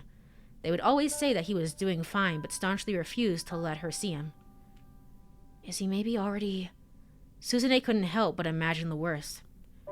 Is everyone just working together to keep me in the dark? But why would they do that? Do they think I'm his girlfriend and they're trying to keep me from the shock of finding out or something? No, that was ridiculous. Besides, this was a hospital. Suzune knew full well they didn't have the time to put on some weird piece of theater after a patient had passed away. There must be some other reason. Some reason they don't want us to see each other. Willing to do whatever she could to discover that reason, Suzune tried to change the time of day she had stopped by Takiya's room. Maybe, if nobody was watching, she'd be able to sneak a peek inside. If someone happened to be coming or going, she might be able to get a look at his face. But Suzune never imagined the way she finally wound up seeing him again. On the day she'd been hiding behind one of the heated meal carts used for delivering dinner to the patients.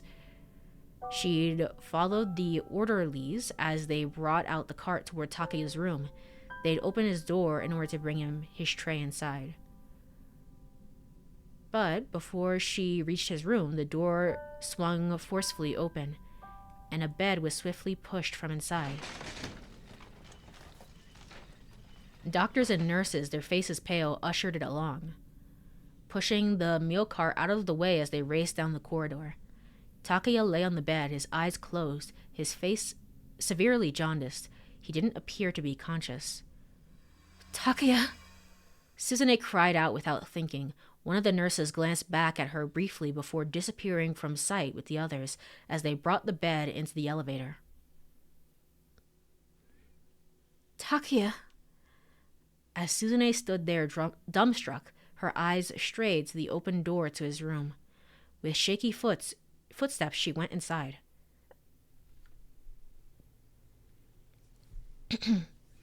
Takeya's room was largely the same as her own. There was a locker by the entrance, along with a small refrigerator. Over by the window was a TV stand. Next to that was a bookshelf packed with books. She picked up one of the books atop the bedside table. It was a beginner's primer on the topics such as organ transplantation and brain death. On the bookshelf were other more difficult-looking medical volumes intended for experts. Takeya's been studying up on diseases? That's interesting. Didn't he say already that this must have been after he talked with her, because he was like, yeah, I don't really read, so there's no point. I wonder if he's been holed up in here reading these the whole time. Maybe he'd overdone it studying. That would be a cruel irony. Suzune prayed to a god she had never before believed in. Please, save him.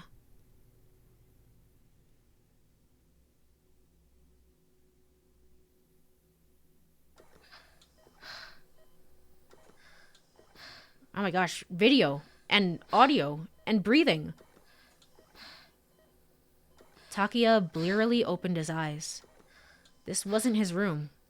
An artificial respirator was fitted over his nose and mouth, and several tubes ran between his body and the hemofiltration machine, a machine that regulates electrolytes and removes waste products from the blood in lieu of the kidneys, used to assist patients with decreased kidney function.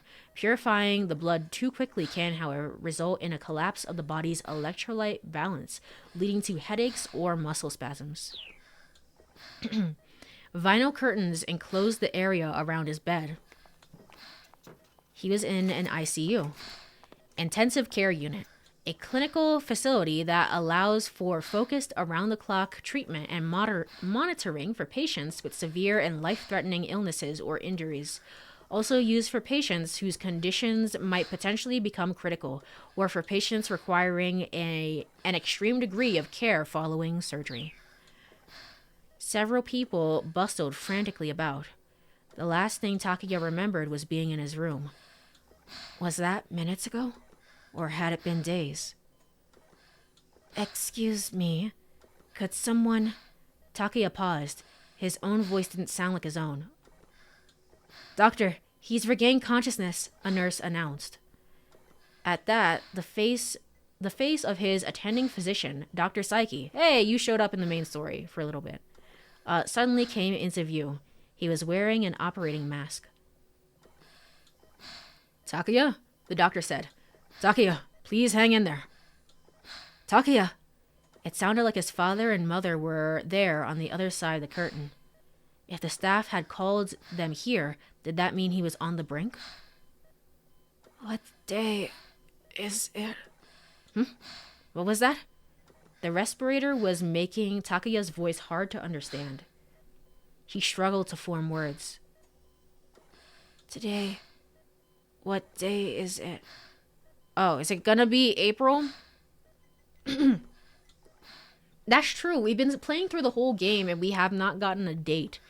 So the name of the game it's April 28th. Is it 428? Is this the real 428? Shibuya Scramble all along? Is it here? It's April 5th. I'm so tired. I'm so tired, man. What the hell is this? April 5th. Does this also mean Shibuya? Fucking hell. 428. Real. We're still over 3 weeks before to go until his 15th birthday. Wait. I'm pulling up a calculator right now. Or not a calculator, a calendar. Hold on. The 5th. The 6th. 1, 2, 3. Yes, your birthday is exactly 3 weeks away. It's April 26th. It's you. You're the real 428. I mean, 426. I mean, 428. I mean, 4. Gosh darn it. I'm losing my mind, man. Wait. April 5th. Over 3 weeks. So not exactly. Not exactly 3 weeks, but over 3 weeks. So exactly 3 weeks from April 5th is the 26th. So it's supposed to be 27th and then 28th. It's you. You're the real 428 Shibuya Scramble. I can't believe it. We found you. My God. My God. I did it. What was going on? Sorry, it's supposed to be a serious scene. Oh, it's too late to save me, isn't it? You mustn't say things like that. How much longer do I have? Will I make it another month? Saiki lowered his eyes. No guarantees, then. Please, doctor. I just need 3 more weeks. Please do whatever you can to let me live for just 3 more weeks.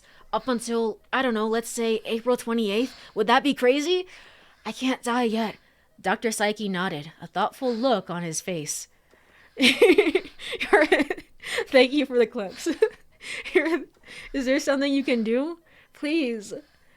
I don't want to die yet. I haven't done anything yet. Please, just a little more time. There is a life-prolonging procedure, highly experimental. However, I don't care about the risks. I just don't want to die yet. I mean, you don't make the decision. Your parents do, but sure. There's something called an artificial liver system.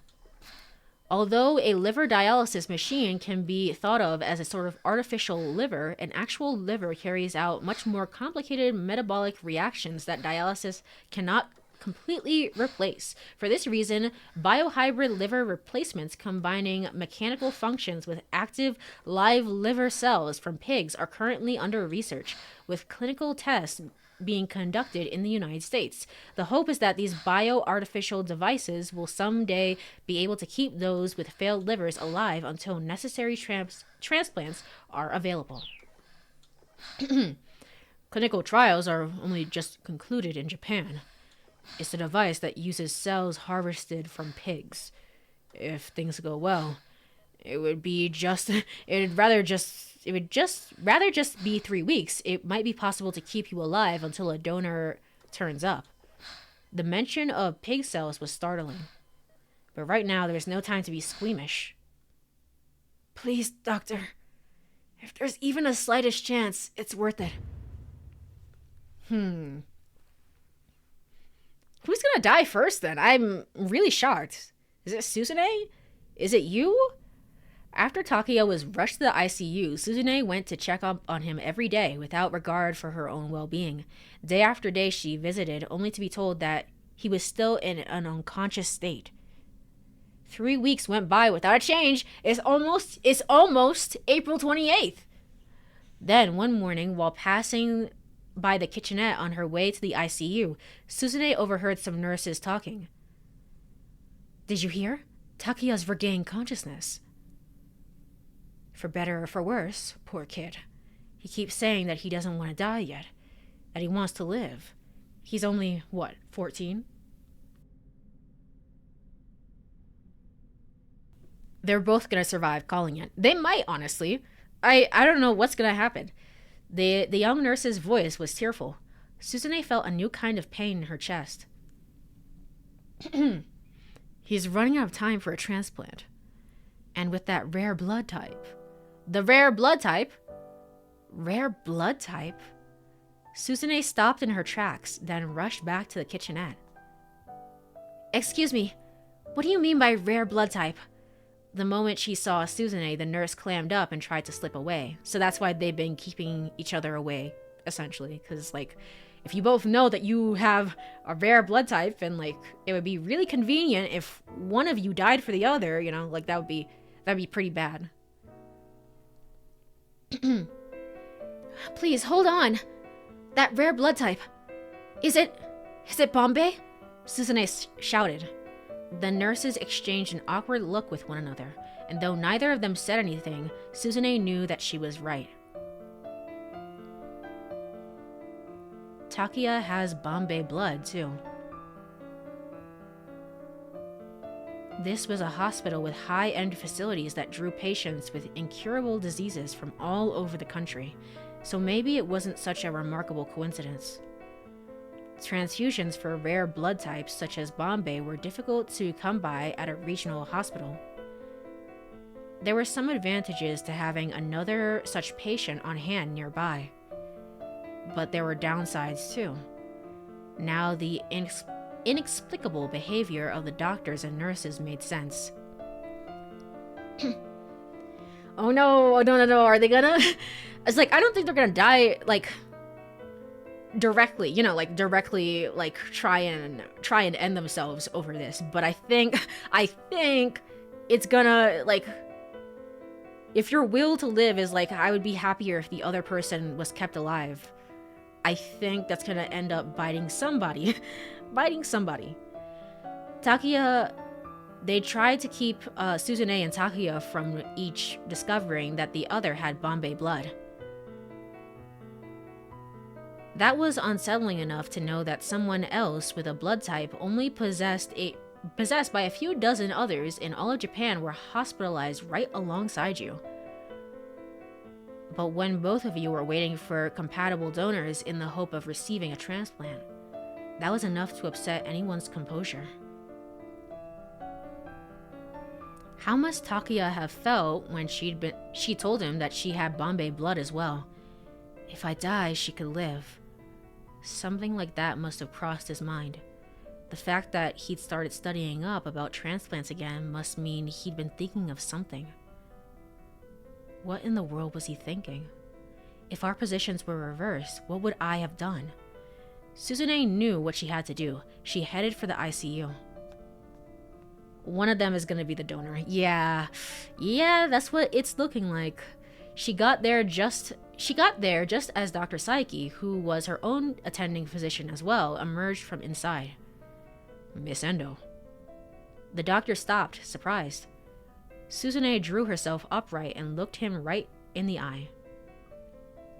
I'm not really surprised that something like this is in the game, because Japan loves their medical dramas. Japan loves their medical dramas, so I'm not surprised that this is somehow here, especially like the time frame, like 2008-ish. This is yeah, I'm not surprised. Doctor, please use my liver for a transplant for Takia. True? Yeah, it really is true. You can perform a living liver transplant, right? If you need to take half or even 2/3 of it, please, by all means. For a moment, Dr. Saiki looked as if he'd taken a punch to the face, but soon his expression resolved into a sad smile. You heard about the blood. Suzune nodded. I'm afraid that won't be possible. A living liver transplant is dangerous enough for a healthy person. Someone in your condition would never be able to tolerate the surgery. You can do it when my time comes then, Suzune said. Regardless, Miss Endo, I can't carry out a living liver transplant between complete strangers. The law doesn't allow it. If the two of you got married, that would be a different story, but that's not possible either. Neither you nor Takuya can legally marry until you're 18. You didn't need to explain that to me. We know. Married.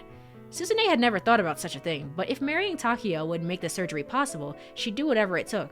Yeah, we know that, but how are you... How is your father... How is that gonna work? But apparently the law wasn't going to allow for that either. Well, I don't care what the law says. If I'm the only person who can save Takuya, then please take my liver. Doctor, please. I'm afraid what you're asking simply can't be done. You need to focus on your own condition and on getting better yourself. I'm beyond saving anyway, though, right? So please, I'm begging you. Takuya needs... As Suzune grabbed hold of the doctor's gown, pleading, a sharp pain shot through her chest. The galloping heartbeat was back. Uh-oh. No, her pulse had never been quite this erratic before. 4 more 428s 428s needed. Her mouth opened and closed reflexively. She was unable to breathe. Doctor, please. Uh-oh. An electrical shock went through the implanted defibrillator. The world faded as she slowly collapsed to the floor.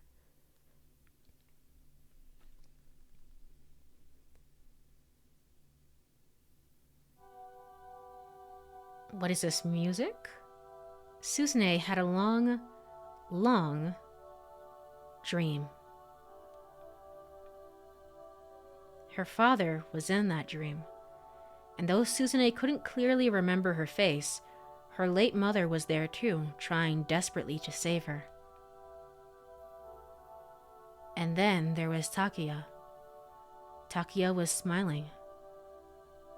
A genuine smile. A smile that Suzune had never seen.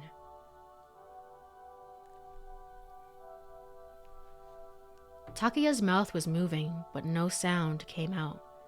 She tried to read his lips. Uh-oh, is Takuya the one that died? Thank you. Uh-oh. Thank you? Wait, what do you mean?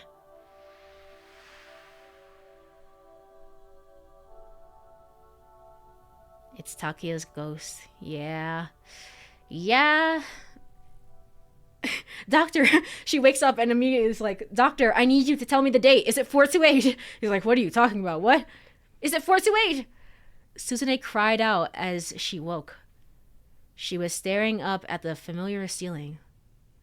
She was back in her own room.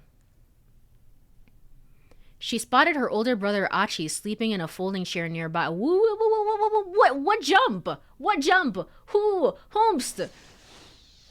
Where is it? Where does he exist? Okay, whatever. Whatever you say. Whatever you say, game. Achi. The word creaked raspily from her throat. Achi jump? I guess so. Huh? Suzune, you awake? Her brother rose from the chair, then excitedly scampered out of the room. With a start, Suzune realized something was attached to her chest. She felt a peculiar sensation, 6 distinct tingles running all through from the center to the left side of her chest. Electrocardiograph electrodes. Yes, indeed. She followed the leads that ran from her chest to the monitor by her pillow and was surprised to see the waveform moving across it. It was her pulse, and amazingly, the rhythm was solid and strong, nothing like the one she'd been familiar with for so long. No, that's not my pulse. Suzune realized what she was seeing. She understood instinctively. This heart, it was Takiya's. The dates! Tell me the dates! Achi returned with Dr. Psyche, who proceeded to check the various monitoring devices by the bed, nodding and smiling with satisfaction. It's good to see you awake again. For now, there don't appear to be any signs of rejection. Of course, we'll need to be vigilant, but this new heart seems to be a good match for you, Miss Endo. It's Takiya's, isn't it? Please tell me it's not. I told you I wanted him to have my liver. Takiya was dead. If she had his heart now, there was no way he was still alive. Dr. Psyche looked away, and for a while he said nothing. When it comes down to who your donor is, I'm not at liberty to say anything. You understand that, right? So instead, let me tell you how things went for Takiya in the end. You two are friends. Boyfriend and girlfriend, maybe. We weren't, but okay. Either way, you have a right to know about his passing. Takiya's passing. Suzune had already imagined as much, but now she couldn't hold back the tears. Takiya is dead. He's dead. Dr. Psyche went on. Takiya begged me to keep him alive just a little bit longer. His family agreed, so we proceeded with an artificial liver system, a treatment that was relatively untested here in Japan. For a while, his symptoms abated, and he even regained consciousness. The doctor took a breath, but it was already too late. He lapsed into a coma due to acute liver failure, then developed complications, a condition known as DIC, which causes clotting in blood vessels throughout the body. Initially, we thought he might have a hepatic encephalopathy, but a CT scan of the head revealed cerebral edema. He was declared brain dead 2 days after his birthday. 2 days? After his birthday? 2 days after his birthday? 2 days? If his birthday is on the 28th, then that doesn't... What? Doctor, what's the date, please? He was 15 years old. Dr. Psyche gave her a significant look. Suzune wondered what that implied. He was insistent on making it to 15, Psyche continued. He said there was something he absolutely needed to do. On his birthday, he called his family and told them, I want to register as an organ donor. It really, oh my gosh. Ow.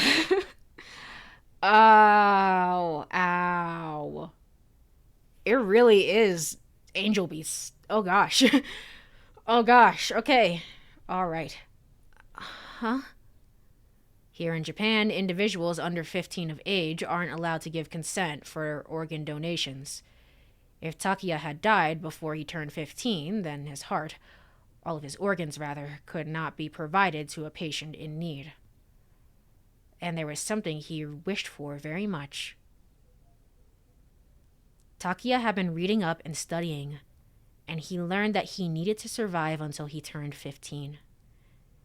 And he asked for life-prolonging measures to be taken, also that he could register as a donor in order to give me his heart. And I don't know who it was, but apparently a surgeon was able to perform a transplant for a patient believed to be ideal match for his heart. Evidently, this patient was also comatose and in need of a dire state. But from what I hear, the surgery seems to have gone quite well. Of course, I do not know the identity of the patient either. Okay, liar. Suzune strained to move her right hand, setting it atop her chest. Underneath the layers of the bandages, she could feel a heartbeat, steady and strong. Takiya's heart is beating within me. He left a letter for you that was written on his 15th birthday, so that's the real 428. The 428 is the letter. I'm not crazy.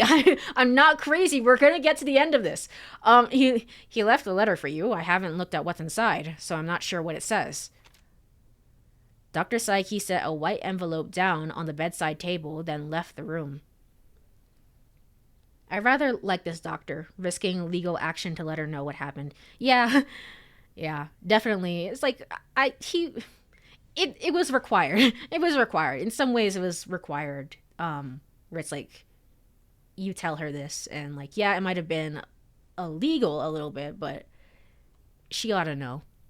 Achi, read it to me. She didn't feel strong enough to read it herself, but she didn't want to wait. You sure? Achi asked. All right then. Let's see. Achi opened the envelope, slid the letter out, and began to read.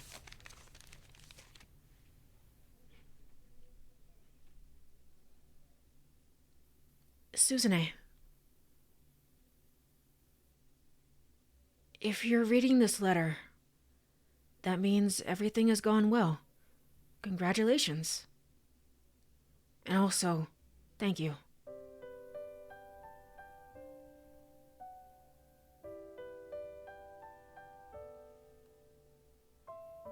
Ever since I became sick, no, even before then, I hadn't known what it was like to be happy. I hated the world. I went through my whole life just thinking about how pointless my existence was. An excuse for a human being with no reasons. Shit. Fuck. Alright, I hated that I was going to die so young. But at the same time, it seemed pointless to try and live any longer. And then I met you.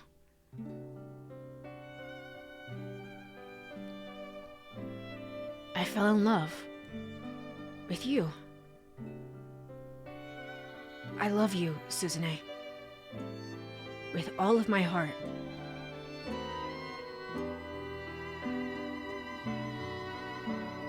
With you in this world, I wanted to go on living a little longer because living would actually have some meaning.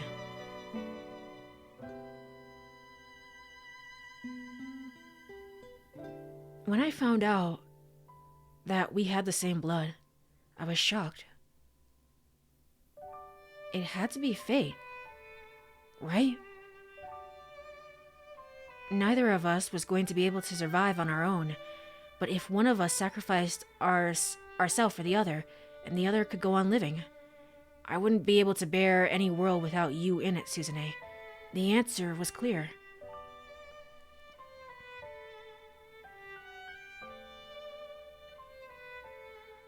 I want you to have my heart, Suzune. That's the best possible thing for the both of us. You're probably a little sad, knowing that I'm gone now.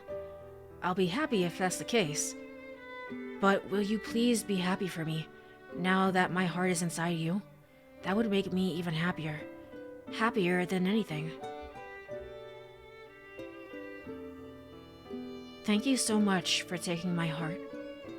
It'll beat for you as hard as it can. I hope.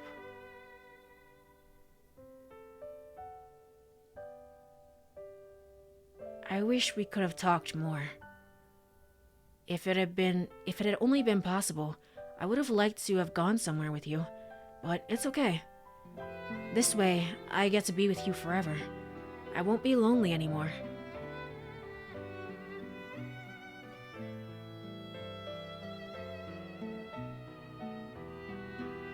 Goodbye. I'm looking forward to our future together. Courie Cosmos. Written on February, or not February. Shit, where am I? April 28th. Achi's voice grew gradually more hoarse as he read. By the end, he was struggling not to weep. Damn it. Did it really have to be like this? Susune was more astounded than she was sad. This is beyond sweet, though. It really is. It is. She took his heart in more ways than one. Truly. Man.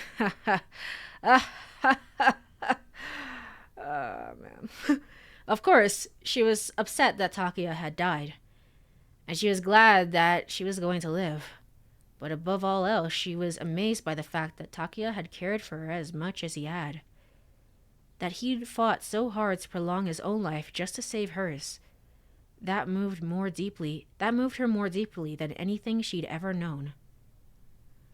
Maybe a young crush couldn't be called real love, but that didn't make it any less pure.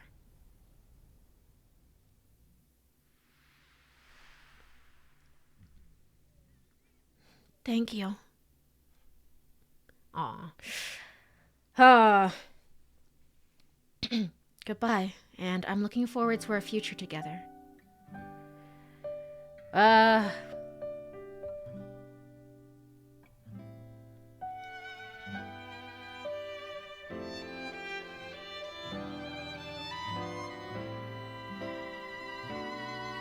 Suzune Endo, Ryoko Kobayashi. Takuya Kazuma, Kenta Suga. Nurse from Dream. Etsuko Inada, head nurse. Minako Igarashi, nurses. Ken's mother. Seiichi Saiki. Well, there's the writer, music, direction, script, scenario, direction, setting, research, art direction, graphics, music director, performances, credits. Yeah, I am... I feel like shit. I feel like shit. It was pretty good though. It was a pretty good story. Yeah, it was really good. I almost wonder, no. I was gonna say, I almost wonder if I wish that this was something that unlocked alongside the main story. So like every few hours in the main story, you unlock one of these. Is what I would say. I don't think so. I mean, it could work. I just don't think so. I think I enjoyed it for the end, but in order to get here, you have to get all the bad ends, and I think that's my biggest hang up of the game. Is like, some of the bad ends, especially towards the end, are really freaking just like repetitive and like, gosh, let me skip through this, please. I'm begging you. I think that's my biggest issue with the game, is that they require you to get all the bad ends in order to see some of this content. Like, the side episodes are goofy little one-offs, and I don't know. They're kind of varying in quality, so it kind of depends on where would I put those in the story. I don't know. But this was really good. This was really, really good, and I think back to the 3 hours that I spent getting the rest of the bad ends, and like how freaking just upset I was. To be quite honest, I was quite upset through like the majority of it, of just like, man, I am not enjoying my time right now. So okay, whose story is unlocking right now? Spike Chunsoft. Thank you, Spike. Someone had to research the 15-year-old thing. It's true. Finish the game. Finish the. It just says finish the. String, heartbeat of spring. Finish the. Alright, hold on. Give me a moment. I like it at the end, because if it's played during the main story, you might think there's another way to save Suzune. Right. Which makes...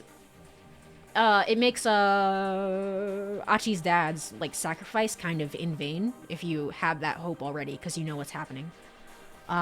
I'm conflicted whether it would ruin pacing, but also would add much more context. Yeah, I don't know. It's not like the way that this was done was bad to have it at the end. You know. I just wonder what would it be like if it was played side by side, so to speak. But it's okay. It's all right. Which kind of lessens the pressure of having Hitomi sacrifice herself for Susune. Oh yeah, I guess that too. Yeah. Yeah, I guess. The thing with the bad ends is they kind of expect you to get most of them during the main game by testing every option as it's played out, instead of getting them all at the same time at the end. Yeah, but if that's the case, then that's like the biggest design flaw of the game. Why would you not... Why... Normally, a game rewards you... Well, what the hell is this? Unable to... Oh, they just put like a little thing for that one. Okay, alright. Get me out of here. How do I get out of here? There we go. But yes, I think this is Minorikawa. What was I gonna say? That's like a huge design flaw in the game. It's the biggest it's the biggest flaw, is like, why would I not think that the game would reward me for doing the wrong thing? If that's the case, why didn't you make the wrong thing a little bit more interesting? They definitely tried. They definitely tried with like the goofy ends, or like, oh, now that you have the normal end, you know this thing about this bad end. Wahaha. Like, look at that. That's so cool. But most of the bad ends are really just like, and then they died. And then they died. Whoa, look at that. That's so crazy. Yeah, it attempted. It definitely attempted. It's not like they didn't try at all, but it did not hit the mark for me. I'm kind of disappointed by that. What am I doing? What am I doing? Is the true end unlocked? Is this the true end? Is that the true end of the game? We didn't even hear the 428. What? Okay. I guess you're just supposed to know that it's 428. Yes, it was April 28th was his birthday. You didn't tell me. You didn't tell me that. Okay. Okay. The end. Who is this person then? Who the fuck? Who the fuck is this? Oh my gosh. Also, no, you haven't finished everything. Yeah, I can't. Who the fuck? Oh my god. What the hell? Okay, there's a jump here. There's a jump, right? To go to Achi? Main story. Where the fuck am I? Oh, I'm at the very beginning. Why am I at the very beginning? Huh? Okay. Huh, now that I think about it, the, Hold on. I'm scrolling back up. Because I try not to rush through the end and instead try to find all the secrets. Instead try to find all the secrets first. That's fair. Later spite games intentionally lead you to the bad ends. They do. They do. You'll probably need a guide for the rest. Alright, cool. Oh my gosh. Okay, what the frick am I doing? I do remember when I was looking up a guide for this game, I do remember briefly coming across like a black bookmark. I don't know what that is. I was just like, oh, whatever, I'm not reading that. Because I assume that's spoilers. Is that gonna be important? What am I looking up? True end? True end? 428 Shibuya Scramble, true ending. Also, may need to head to bed now. I'll have to miss the ending, but I hope you finish it tonight. Thank you, Black Blue. No worries. I'm definitely gonna finish it tonight, but I just need to make sure that I get the right thing. Alright. Is there a canon true end? Good night, good night. Kana's friend from the time chart. The end. Normal. Press 1. Select. How to get the canon true end of the game. Alright, hold on. Hold on.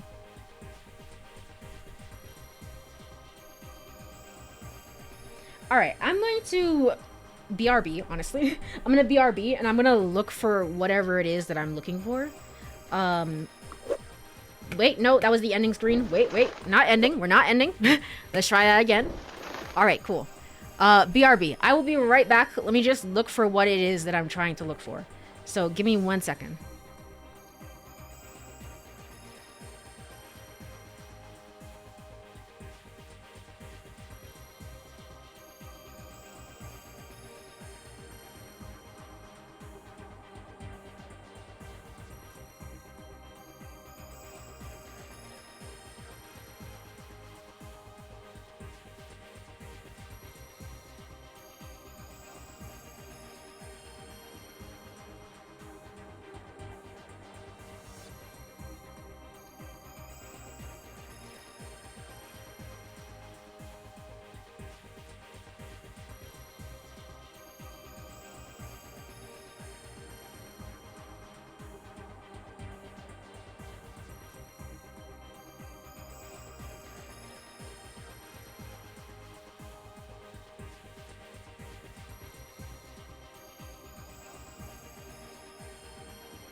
Alright, okay. I have a guide here. It says there's a few different endings. It says... Okay, so there's the ending normal, there's the end, Suzune. And then there's the end, true. And then there's the end, Kanan. And then there's the end, mean clean. Okay, whatever you say. Let's start by getting the true end of the game. Let me go over to game screen. Yippee! Okay, cool. Let me tab into the game, make sure I'm here. Okay, so in order to get the true end of the game, I need to select Tateno. Where is Tateno? At 1910. Aiming for Kanan. Option B, I don't want to pull this trigger if I don't have to. So this one here.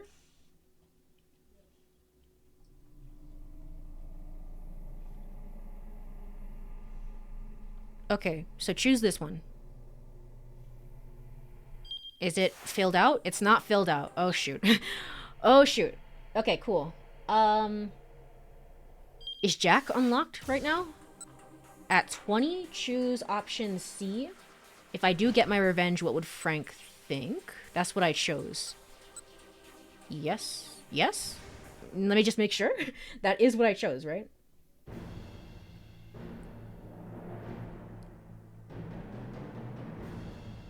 Arresting him, blah, blah, blah. Yes. Okay, cool. I did do that. Press X once to progress a screen. Okay, so we have the end. We have the end for you here, actually. Do I need to get the... What do I need to do then? Achi at 1900 is gonna be... Rising emotion... Yes, rising emotions. Choose option C.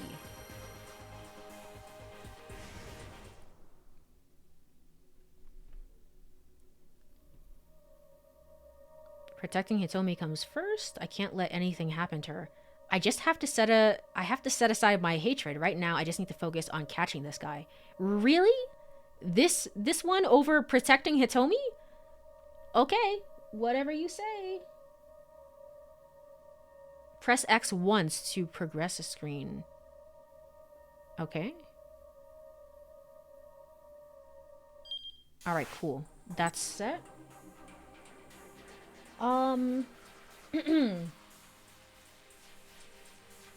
Achi. Right. Select epilogue. And then select option A. Okay, so I think the only thing now is that I need to replay through Tateno's ending, because that has not been saved. I never got that for some reason.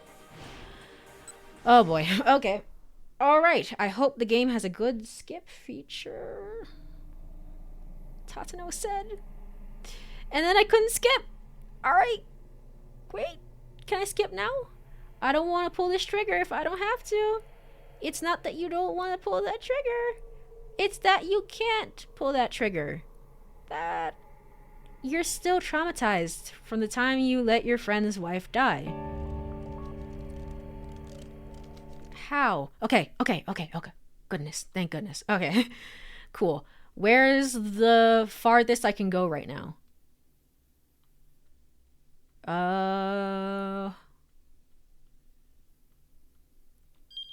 I still have quite a few more pages to get through.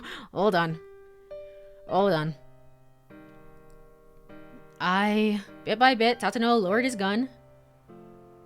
You can go ahead and kill me, but what if I'm not Alphard? Wouldn't that be crazy? There was one bad end that I got where it was basically like, where you can get like a whole ending and you don't even realize that this Kanan here is actually Alphard. And I find that so interesting because you're going to be like, what happened? How do I avoid this? In retrospect, though, you look back on it and you realize that Kanan has been acting hella sus in all the scenes that she's in. So it makes a lot of sense. Don't be absurd. Actually, I can. I'm supposed to protect. I can shoot.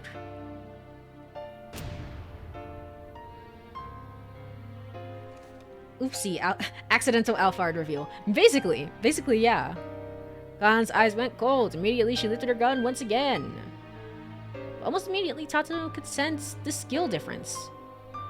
Skill issue? I don't know. Sounds like a skill issue to me. Aren't you supposed to be like a detective or something?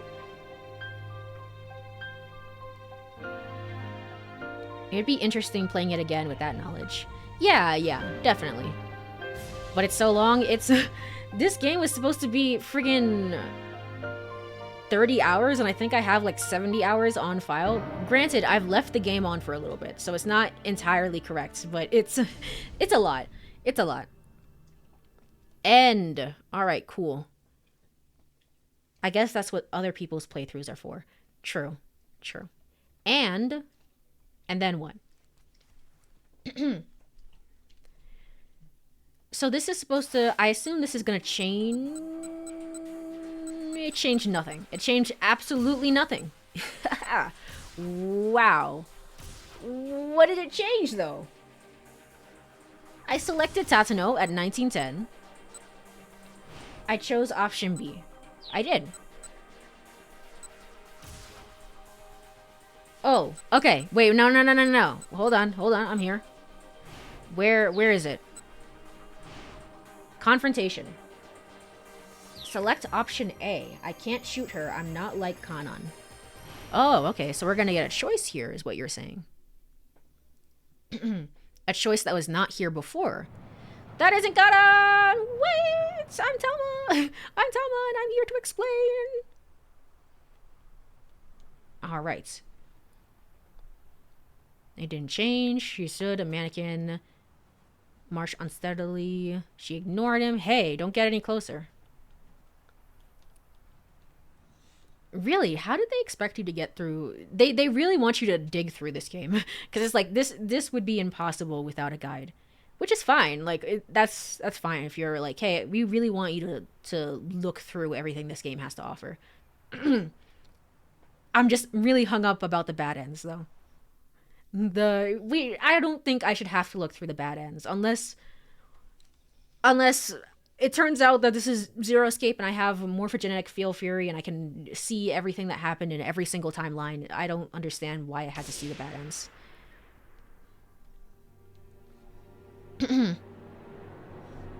She's provoking me. I wonder if Kanan, the original Kanan, the real Kanan, is gonna be really dead.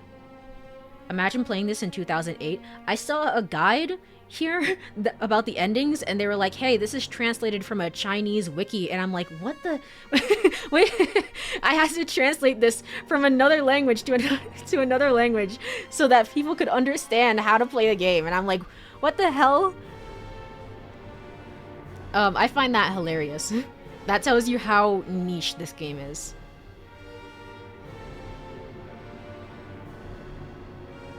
Cold sweat trickled down her spine.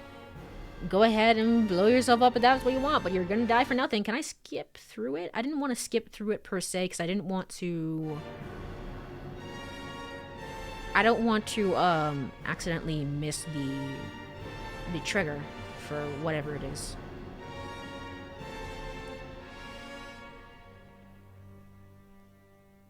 Well, I have to wait for friggin', for...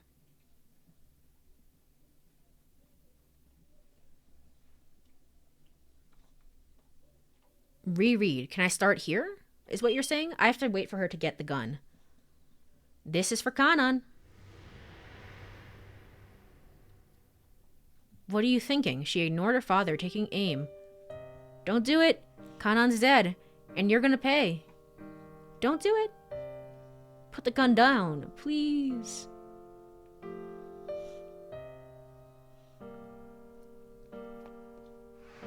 Stay back. Okay.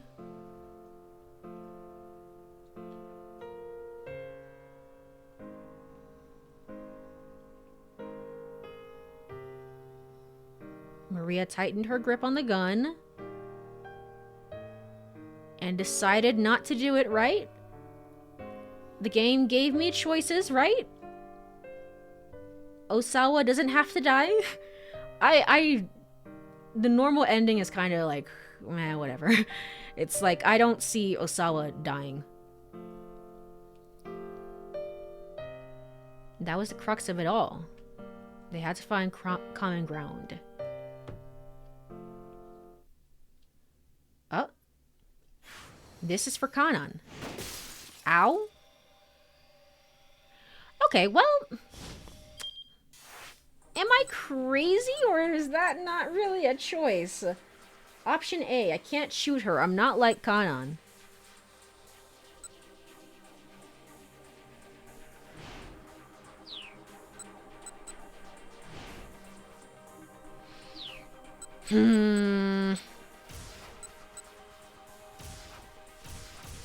We have all the endings. It's not like we're missing anything. Why did that not work?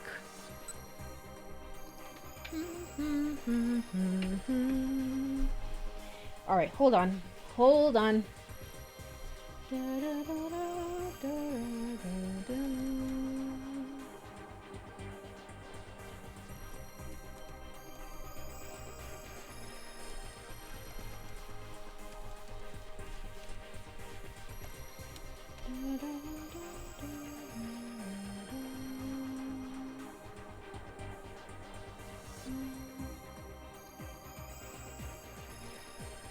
Alright, hold on. I'm actually watching a YouTube video now to figure out, just to make sure that I'm on the correct screen, or like what I'm supposed to do.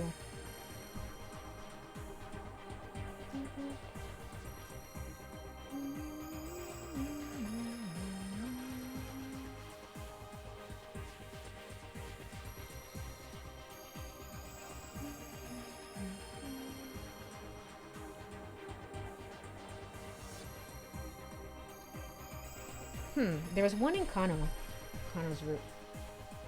I just want to know the password. Okay, okay. We'll go back up then. Kano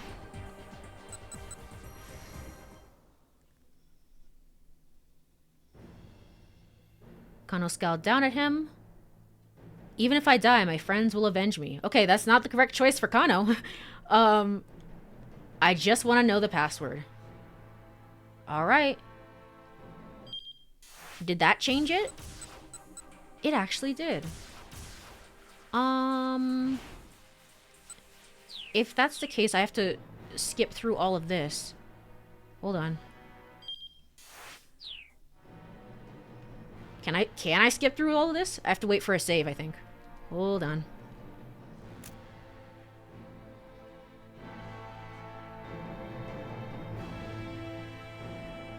That's such a minute detail. I guess, yeah, we shouldn't be risking our lives and saying things like, even if I die, mwahaha.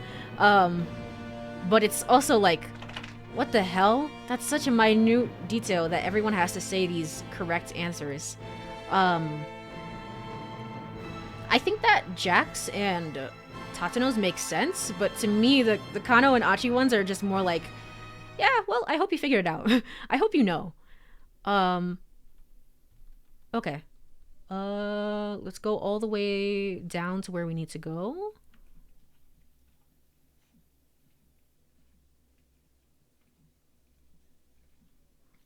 Towards Achi. He ran towards Achi and the bomb.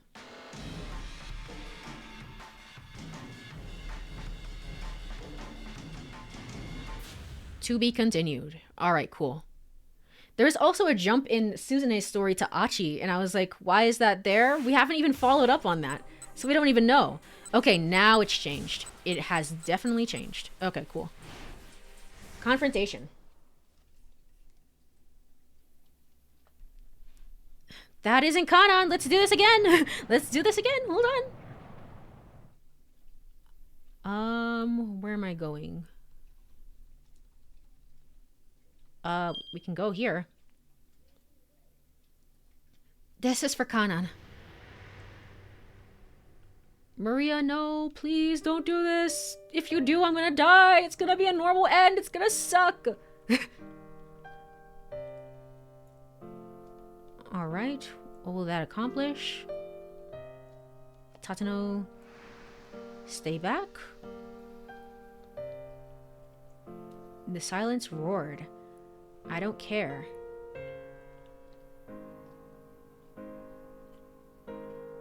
Maria tightened her grip on the gun. To Maria, born into peace, meeting Kanon.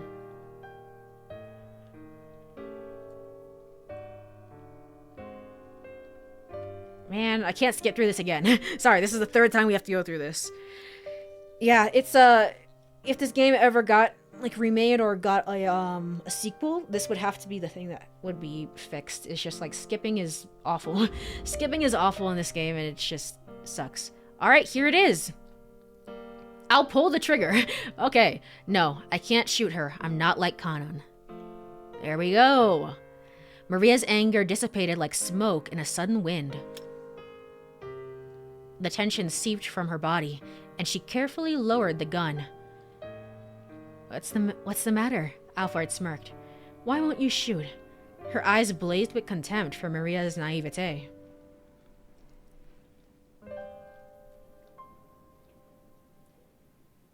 No. I'm not being naive, Maria told herself.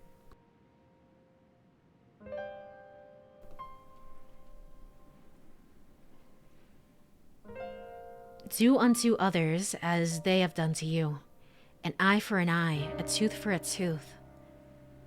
What does this recurring pattern of retribution really accomplish? It's just an endless cycle of hatred. That's why I'm not going to fight. Because I'm not like Kanon. Tears flooded from her eyes. I'm not like Kanon, but people who are different can still be friends. And I'm going to honor our friendship by not taking revenge. No matter what happens, I'm not going to hurt anyone, Maria said. Maybe that's not very realistic, but this is my fight. And I'll fight the way I choose. She wiped away her tears. For the first time, Maria felt like she understood Kanon. She'd been able to see her just one more time. She would have been able to speak her mind without fear. I could show Kanon the true me. And maybe then we would be friends for real. But that wasn't going to happen. Not anymore. I think she might still be alive. It's possible. It's possible, man. Don't give up. Maria handed the gun to Tatano and looked up at the nighttime sky.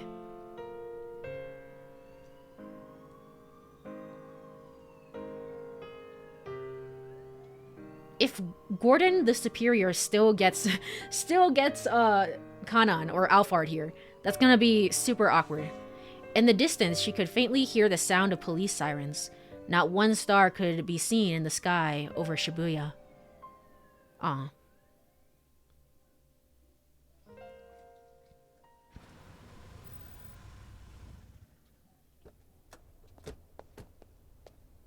Oh, there's Gordon. Uh-oh. Stanley Superior Gordon emerged from the back. Well, shoot. I thought you said you heard police noises. Where's the police cars? I don't see any sirens. So she still got away. Great. It's just that this time she's not impressed by Maria. She's just like, oh, whatever. Who cares about her?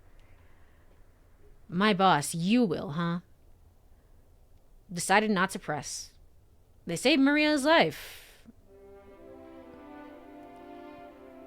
Kano, Suzune, Kotone. Yeah, that's what I was saying. The mother and the daughter have similar names. Kotone and then Suzune as well. Tatano pictured all of their faces. Perhaps in the end, he managed to become worthy of their respect.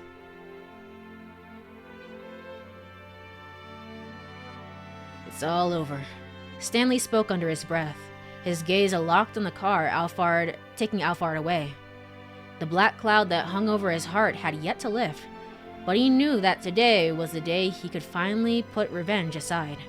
No longer would memories of his brother bring only sorrow. This'll do, won't it, Frank?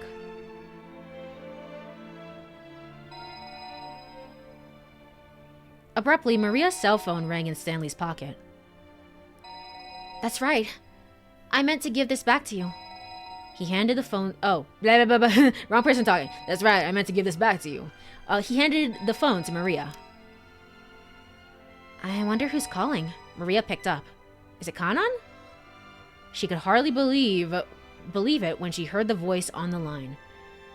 Brusque yet girly, with a daredevil ring.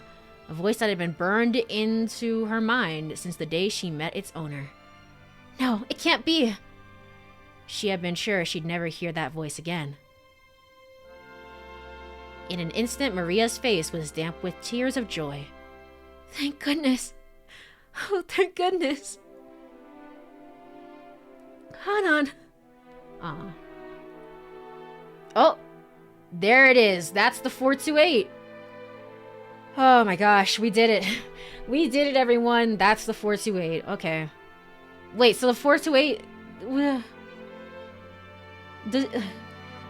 So was his birthday on 428? Or, like, what does that mean?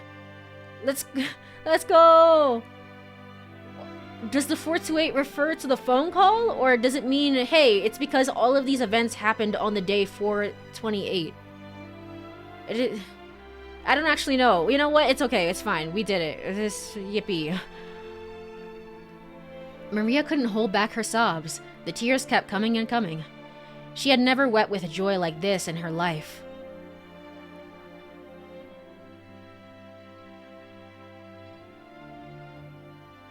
Yippee.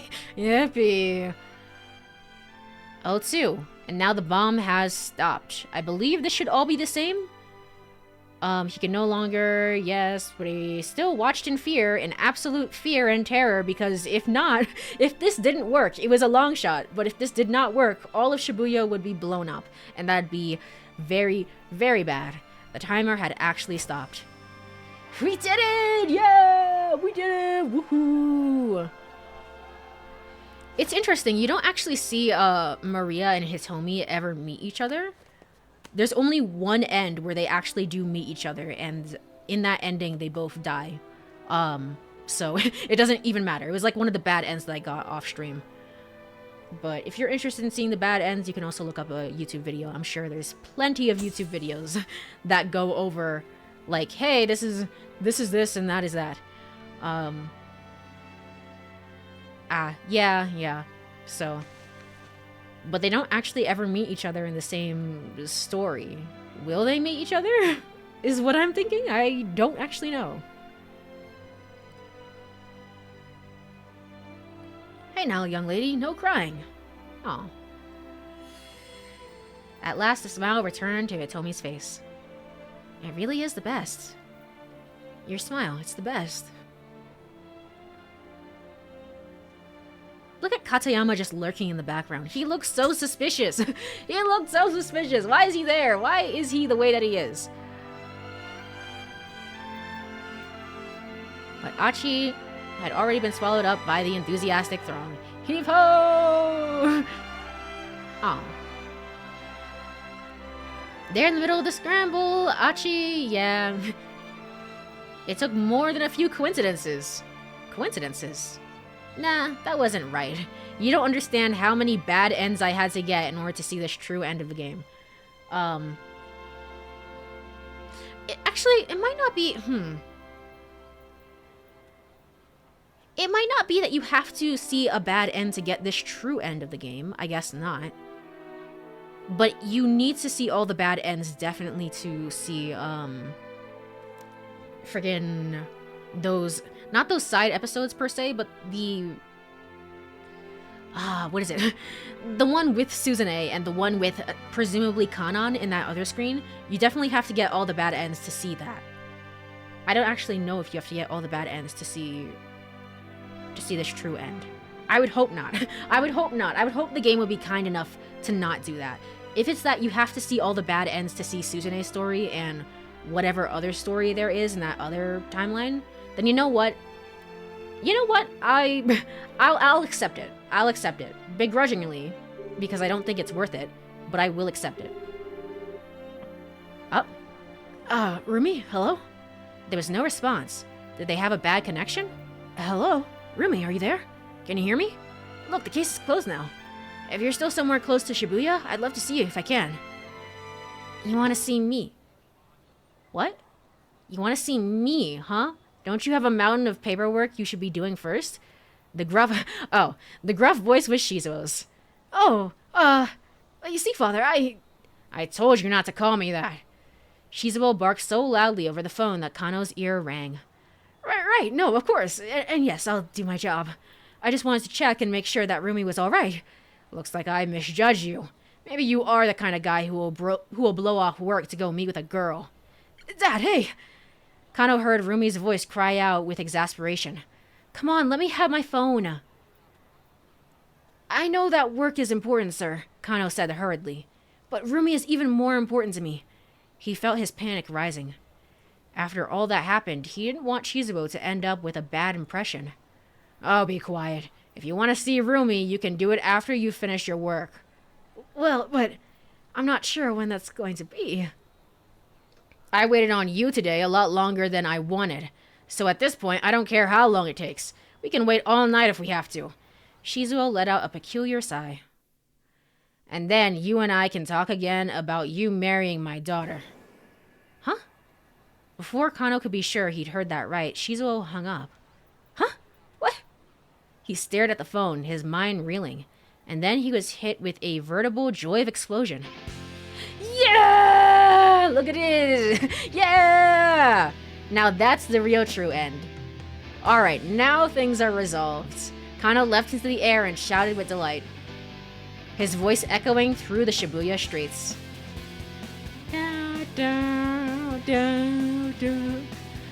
Amazing. Now let's sit through the ending again, I guess. Oh, there's no credits this time. Okay. Once the crowd had put Achi back down to his feet, he rushed over to Hitomi. So, Hitomi. Yes? Hitomi, there's so much stuff I want to talk to you about. So many things I want to tell you. He gazed into her face.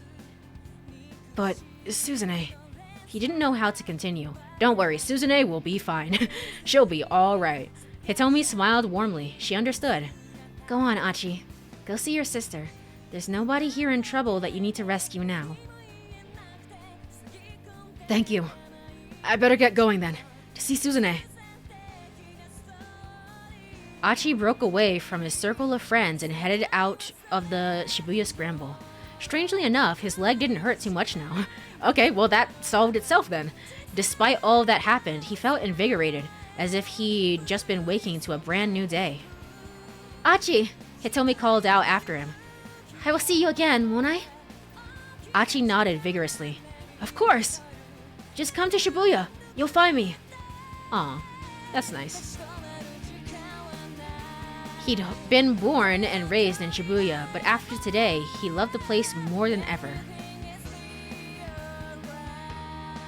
It really is an anime ending. It really is. Okay, so cast Kano's story. Has it always been like this? I think so. So it wouldn't be possible for me to skip the ending, would it? No. No. I didn't think it would. I didn't think it would. There was only like a few different changes. I was hoping that it would be possible for me to skip it, but okay, whatever you say. Is it over? Not yet. Oh man, this is gonna be a long stream. Not yet. That is the true ending of the game, and technically speaking, it is over. It is over for sure, for sure.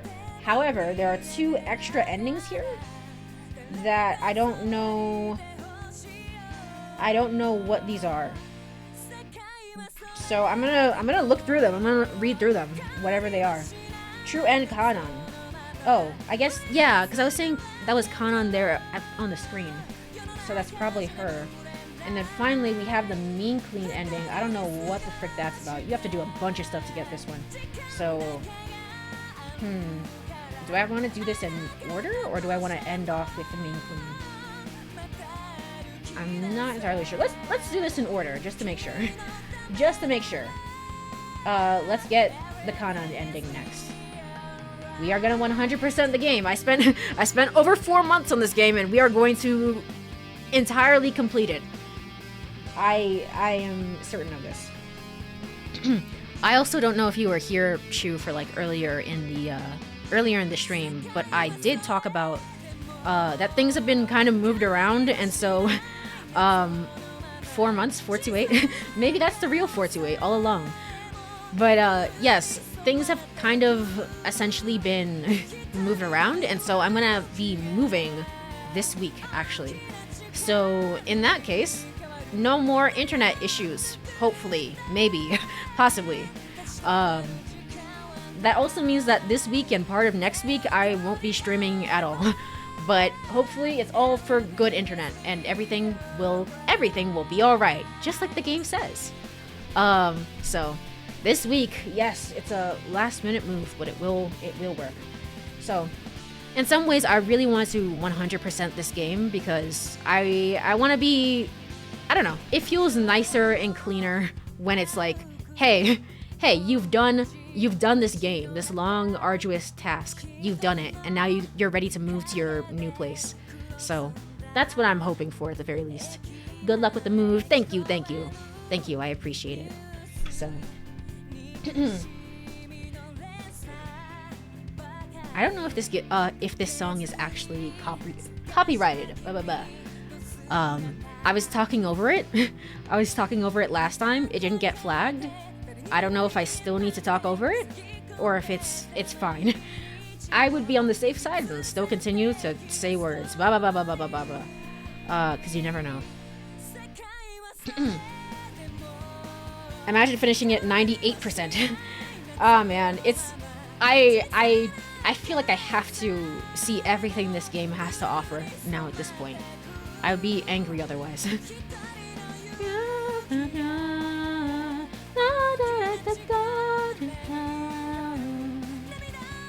It's a very pretty song, though. I do really like it. Oh, okay.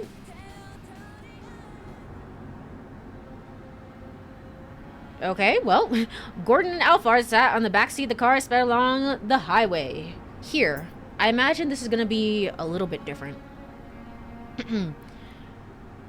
Beside him, what happened down at the Scramble? The Palmer was arrested by the Japanese police, and the bomb in the attaché case was defused, apparently. Still, Palmer shouldn't pose a problem once we get him into CIA custody. I see, much obliged. Really got yourself backed into a corner, didn't you? Gordon said. Yeah, I was only able to accomplish half of what I intended. Half? Alphard produced a vial from her pocket. It was filled with a red liquid. Is that Hitomi's blood? Indeed. I managed to acquire the antiviral. But when? Gordon peered at her in bewilderment. When I blew up the minivan. How? This is the one that I'm like, how? When did you do this? This is like insane levels of excellence on your end. It's not like a plot point or like a plot hole or anything. But it's like, wow, that's amazing. Saving a girl life, okay. Total secrecy, having key. the Ua virus would plummet. I still need some more explanation on that. Our primary objective here was to destroy that research facility. Still, getting our hands on the antiviral is better than nothing. Well done as always, Alphard.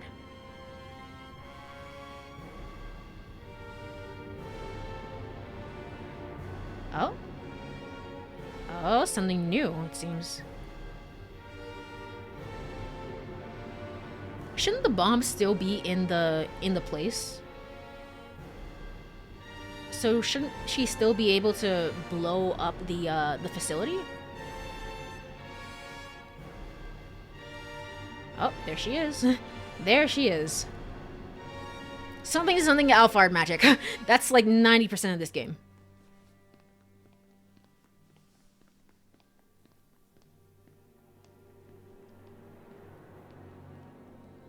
Where are we? Is this...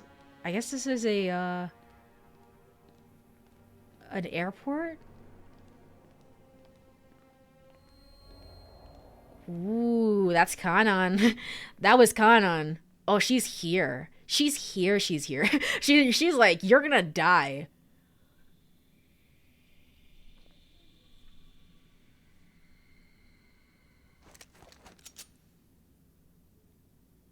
Yo. She's already behind you. You're already dead. Holy shit.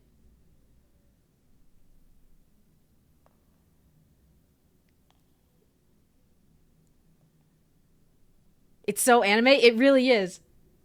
Oh gosh. You know she's behind you.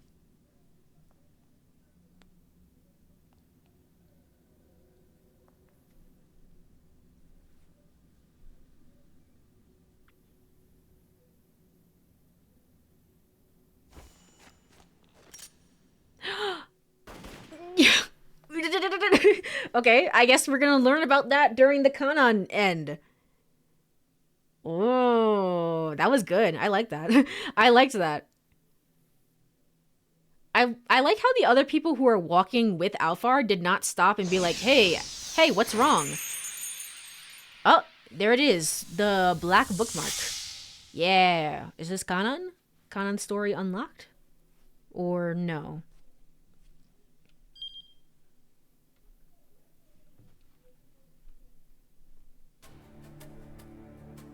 What the fuck?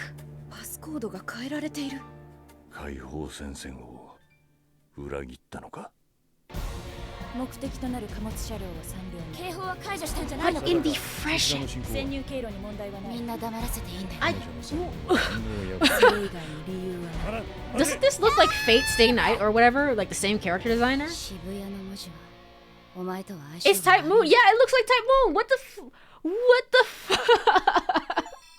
Kanon preview added to bonus content. Final curtain. View the true end of the game. I think this is a real show. What the fuck? What are you talking? I don't understand. Me being like, I'm gonna finish the game today. I promise. No, it turns out I have to watch a whole ass anime to finish the game. What? Ooh. Kanon preview.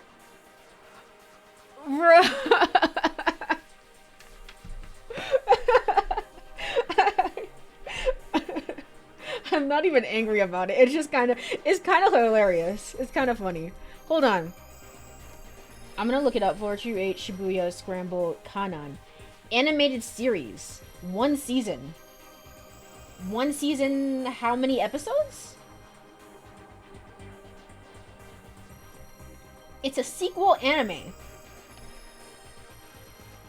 What the friggin' what? What? It's literally titled Kanon. Yeah, I see it. Does it really have all 12 episodes, or is it... What is it? Is a 13-episode anime television series conceptualized by Type Moon. Based on the scenario created for the Wii visual novel 428 Shibuya Scramble. What the fuck? What the hell?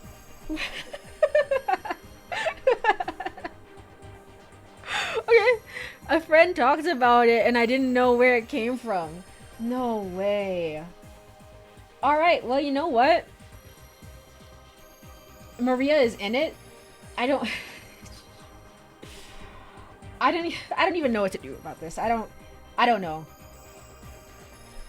My thing is, am I gonna be copyright flagged if I was to like react to this on stream? I assume so.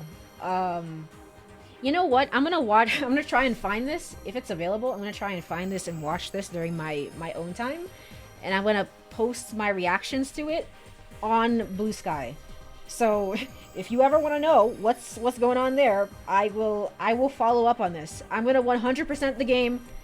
I said I'm gonna do it. I'm not fucking kidding around here. It's Type Moon 2, so it's probably gonna get copyrighted, yeah. Yeah, I figured as much. I was like, there's no way I can play this on stream. Alright. In that case, yep, I will post my reaction to the Kanan anime on Blue Sky. Let's go ahead and get the final ending of the game, which is the mean clean ending. Actually, what about that other person? Yeah, there you go. Thank you for the shout out. What happened to that other person on the R1 screen? Shouldn't they be there? Achi. R1, new. There should be something new here, right? Suzune.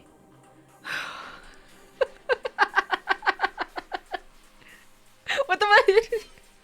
It's just an anime character in between all these real life people. What is Bro, she's anime? What's going on? What's going on? What's going on? Oh my gosh. Alfard Al-Sua.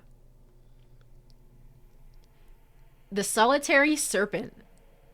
The snake has lost 8 of its 9 heads. In the Middle East, the snake is seen as an ill omen, and those who take it as their name are said to be both wicked and extremely cunning. I'm doing laundry and losing it. This is gonna be... I feel like I'm back to like streaming for 5 hours or something. It's only been 3 hours, but I feel like I'm losing it. If I give in to sentimentality, I will have lost my light all over again. It's just anime. It's just anime in my visual novel.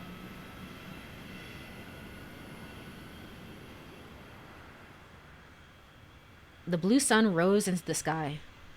As the girl rushed through the airport, she was met with the intense light of the summery dawn. April 28th! There we go! 8/21. Singapore, Changi Airport. What? She let out a wary breath. A shaft of sunlight blazed across her face, and she squinted her eyes against the glare. The night had been a long one, and she could feel exhaustion taking hold. She wanted to stop and sink into one of the sofas in the airport lounge, but she didn't have time for that now. Grub. It has voice acting? It has anime voice acting. What the hell? Okay, BB knew about this all along. He really did. He really did. And he was like, anyway, I'm gonna go to bed, guys. Later. What the... Okay. Was that all just a diversion? Who the hell does she think she is, just tossing people away like that? Are the fringe groups of her own organization nothing more than a halva to her? A halva? Also known by other names, including halawa and halawe, a popular confection throughout the Arab world, typically made with ingredients such as sesame, apricots, and grains kneaded together with sugar and some type of oil and fat. It is said to have originated from ancient Mesopotamia. I have not heard about this. Today I learned. Muttering curses that seemed at odds with her young face, the girl wove her way gracefully through the sea of travelers. Time was of the essence. All she had in her hidden back pocket were some dollar bills. The The dollar is the unit of currency in several countries, including Canada and Australia, but here it refers to the United States dollar, controlled by the Federal Reserve Bank. At the time of the story, it is frequently used alongside the euro as a standard currency for international transactions. Wow, amazing. Thank you. You know what's really good when I forget to clip? I feel like sometimes I'm forgetting that I'm streaming. I'm just like, what is happening? I can't predict where the story is going. She was just going to have to acquire the gear she needed on site. It galled her to be so under-equipped. The only consolation was at least she'd be able to arrange for a boarding pass in time. Al-Anisa. Kanan refocused instantly as an unfamiliar man addressed her in Arabic. Okay, so this story, along with, I believe, Suzune's story, are like stories where you have to see the bad ends in order to play through more of this. And that's just fodder. That's just fodder, and I don't really like that all that much. But this is definitely not expected. I would prefer it if it was based on the pop quiz, actually. I would actually prefer it. I know the pop quiz is super tedious and you can only type in like specific answers, but even so, I would prefer it if the game had like 2 quizzes, one for the side stories and then one for like the main story, just to be like, hey, were you paying attention to all the stuff? If so, you can unlock Suzune's story, and if so, you can unlock Kanan's story. I would actually vastly prefer that. I think that's a fun use of being like, hey, did you pay attention to the game? And I think that's better than being like, hey, here's all these pointless bad ends that you need to see. So, yeah, the pop quiz would have made way more sense. It really would have. It would be gameplay instead of just having to like skip through a bunch of things when the skip feature is not that great anyway. Was he a thief or some more dangerous third party? This was a country where both one's money and one's life could easily be at risk. She had one way to find out what kind of threat she was dealing with. Which gate is the flight to Japan? Her voice was sweet and girlishly soft. The man gasped. He hadn't been expecting this. They hadn't told him what he was really in for. This girl was a natural enemy of the Serpent, a steely soldier in a proxy war. A professional freelancer who took any requests and who always carried out her mission. Does that mean I'm gonna see friggin' Minorikawa of all people in the anime? Is he gonna show up? Because that would be funny. A mere hour earlier, she'd taken out an armed syndicate 30 members strong, and the red flowers of blood left her in her wake a testament of her rumored capabilities. Oh, were you the one who... Was that you or Alphard who hit all those people, who had killed all those people in the bar? In the main story. The man was dumbstruck. What kind of twisted fairy tale is this, with mercenaries who look like sweet little girls? Here we are. We're anime now. Anything is possible. What's wrong? Were you not able to make the arrangements? No, everything's fine. He said hurriedly. The flight is departing from Gate 6. If you're looking for your pass and your ticket... They're in my right pocket. That was impressive. I didn't notice until you'd already handed them off. The man gasped again. His surprise shifted to caution. With all the bystanders around, it should have been easy enough to make a handoff without even the recipient even noticing. He was proud of his skills. But still, she'd seen right through him. Don't feel bad. At least I didn't spot you in advance. You're the man I spoke to on the phone. Outside, right? Kanan asked. That was quite the feat. I don't offer praise like this lightly, but I'm legitimately impressed.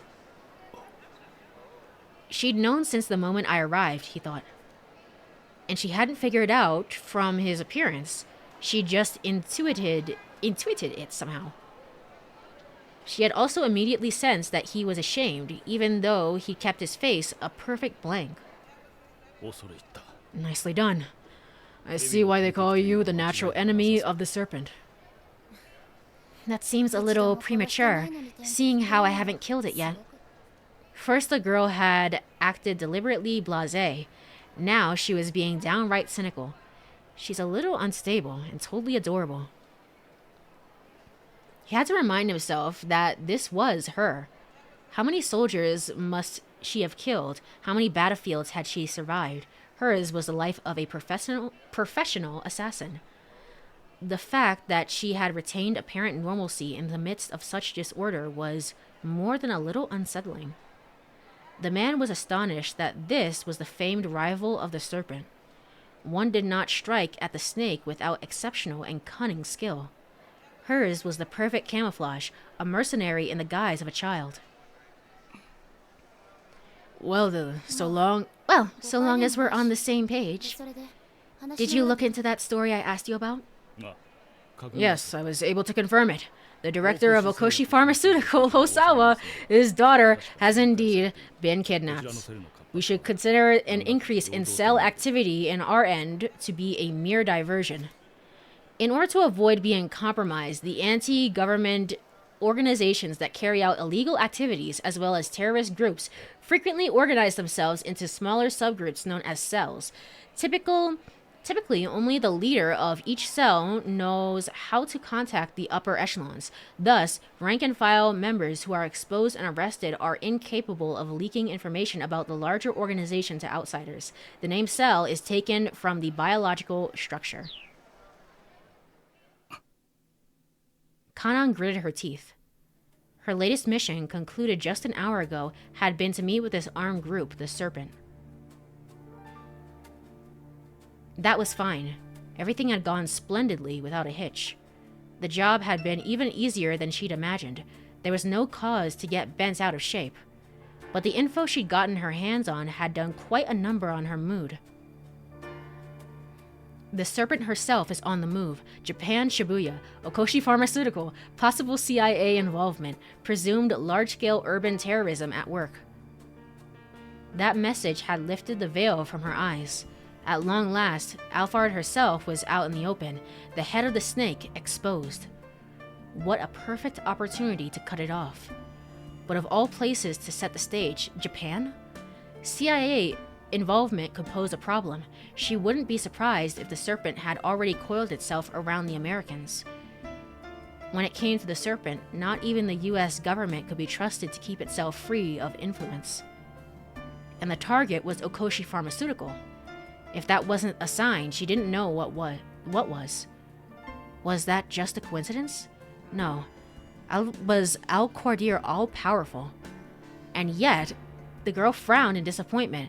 What would he need to have gone so far to pen such a perfect tale? Fate is capitalized? She had thought such a grand acts of fate, stay night, were a relic of the distant past. Okay. But she could sense its hand in these events. She hurried to get the intel confirmed at once and had quickly arranged a flight to Japan. Maybe she was a freelancer, not aligned with any particular organizations, but she still had connections. Clipping. She had many tools in her arsenal. People were often the most convenient. If they excelled at what they did, so much the better. The individuals sought to curry her favor. Sympathizers like the man who'd made the handoff here would intervene on her behalf. Groups or individual activists who favored a particular political organization or ideology, who demonstrate support without directly participating in the faction's activities. Acts of fate stay night. Thank you for the clips. I feel like this stream in particular has gotten a lot of clips because it's been very, very insane. Thank you, she said.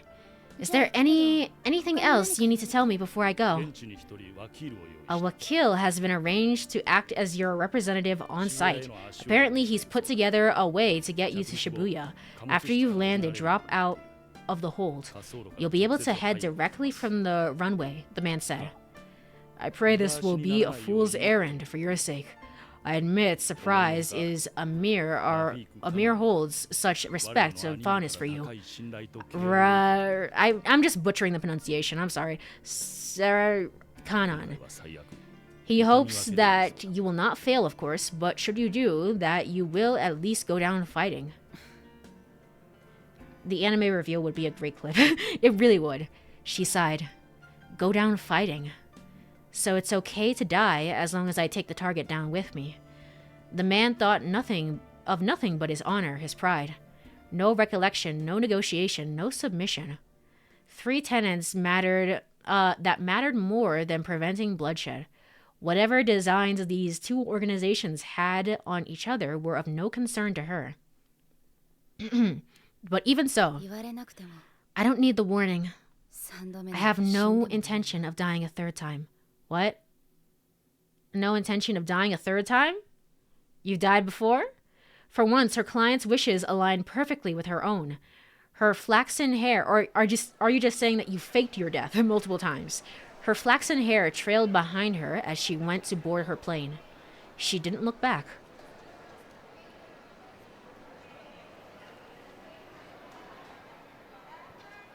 This is an insane thing. Okay. How long is this story gonna be? Is it gonna be as long as the Suzune story? The flight from Singapore to Japan was roughly 7 hours. But people die if they are killed. They die if they're killed. You don't understand. The serpent had surely anticipated that her enemy would pursue her there.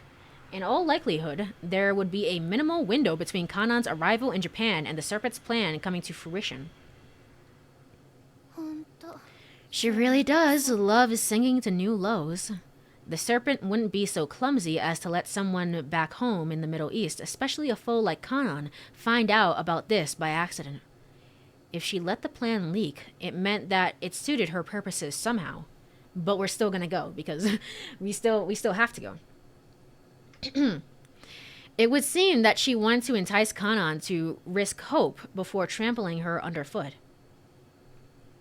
You won't lay a finger on me.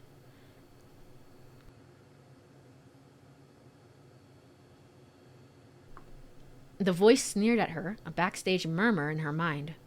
She dealt with the enemy diversion, learned of the plan just in the nick of time, and rushed off to Japan without a second's hesitation. Japan is where it would all be decided. If she didn't do battle with the serpent, she would lose yet another close friend. Had the serpent engineered the situation to simply torment her? But things aren't going to go how you think this time. Shibuya is a poor fit for you. She spoke to herself to calm her gnawing impatience. The time it took to write Shibuya and the time it took to write Alphard were nearly the same, but the youthful and complex nature of the city of Shibuya won out. Her instincts were something akin to fortune-telling, a tendency to reimagine the world around her in a way that was neither wishful thinking nor sour grapes. She had a sense of conviction that hovered near the truth. But she knew she couldn't let herself be optimistic. The serpent possessed a powerful venom. It was possible that, even if Alphard's plan were foiled, the life Kanan hoped to save would still be lost. There truly was no time to spare. Crushing the fringe group in Singapore had gone more quickly than she'd anticipated. She had planned on obliterating them at the break of dawn, but she had been struck by a sudden familiar sense of urgency and had acted an hour ahead of schedule. That change of plans had led to this. She had obtained the intel just slightly earlier than Alphard might have anticipated, and put speed above all else in arranging the trip to Japan. Right now, she could only hope that the single hour she had bought herself would let her save her friend's life. Maria. Wait. Oh, I was about to be like, that's live action. No, it's not. It's a drawing. I can tell the difference. Maria. A warm red flooded her mind. They'd met 2 years ago. She remembered the day as an ordinary one, an unassuming tourist getting hassled by the same sort of guys who caused trouble all over the world. Kanan's stash of her favorite snack had just run out, and it had left her in an irritable mood. That was the reason? That was the reason you went outside? Maybe that was why she stopped at the sight of the scuffle. Not that she had any interest in helping. The men just gave off an eyesore of a color. Their scent was far too noisy, and she wanted to be rid of them. I can't pronounce it. Said the grateful tourist, her hand outstretched. Okay, so that's Maria talking and trying to communicate with her. She asked if Kanan would be her guide, which Kanan tried to ignore, but the young woman persisted. This girl was a person raised in peace, from a peaceful country. Kanan wasn't the kind to hold that against her, or rail against the unfairness of the world. It didn't mean that she wanted to put up with it either. A Yabania like her was practically a different species. How could they understand each other? Kanan was closer to an animal herself, and respectable people didn't get close to animals that were still untamed. Humans had overcome their feral side and had become creatures of intellect. When such intellect was fostered over years, the benefits became clear. And yet,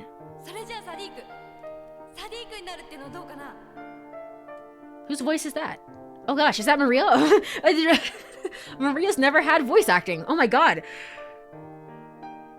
Yeah, that makes sense.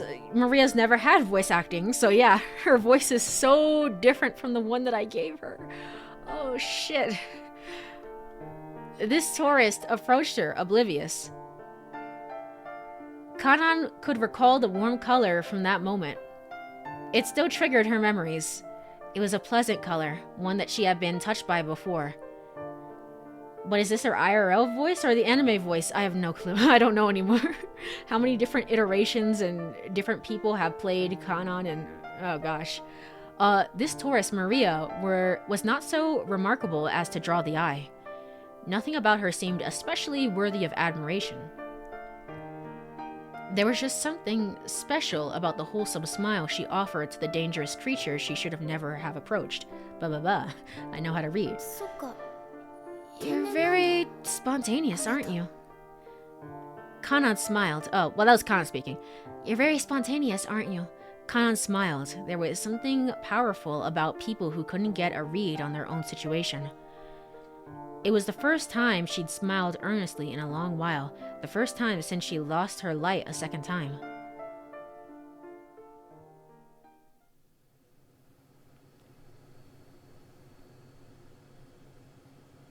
It would be several hours before the plane landed in Japan.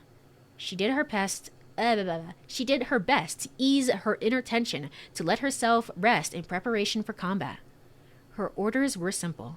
Save her friend, capture the serpent. The objective was the same as it had been before. That summer 4 years ago, when she'd gotten the tattoo on her left arm. That was a very long day, when she'd been reborn as the Kanan she was now.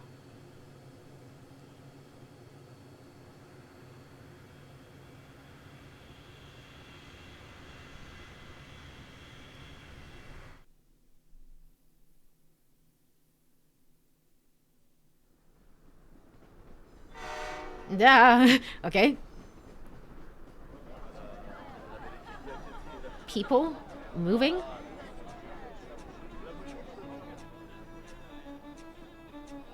The sunset, okay. I'm guessing all of this acts as like a required prequel for the anime. The rumbling of a diesel engine sounded in her ears. The color that went with that sound indicated that the engine was running well. The interior of the compartment was rife with the smell of Ramos sand. I don't know. A dangerous blue, a gentle red, and a painful yellow. Those, the colors of many people aboard the train as it chugged along. Unrelated, I'm looking at paints and said green and purple would be good. And then back at your motto. Yeah. I love my color palette. So that's why. It all works on the color wheel. Yes, green and purple are good. The train had set out from Al Haditha, northwest of Baghdad, and after a journey 300 kilometers, it was approaching the Jordan border. At the front of the train was an antique diesel locomotive. This was followed by first-class carriages, coach-class carriages. and also several women-only carriages unique to the Middle East. It was a long train, though not exceptionally so. In some Islamic countries where men and women are prohibited from sitting together for religious reasons, women-only cars are common. Depending on the country, the sexual segregation may be so strict as to even apply to children. Sometimes even young boys must separate from their mothers in order to ride in the men's-only carriages. I actually did not know that. Because I know, like, Japan has women-only carriages, like, at certain times. So it was remarkable that there was a line running between Iraq and Jordan. Traffic between the two countries, especially via railway, had been drastically reduced as a result of war.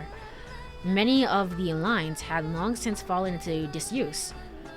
But now that the West was working towards the reconstruction and stabilization of Iraq, Japan had also helped plan a railway between Iraq and Jordan and had laid down a temporary rail line. The train's final stop was not at the border, but 300 kilometers beyond it in Amman, the Jordanian capital. This trip would be a turning point. Sundown would see the venerable old train service come to an end.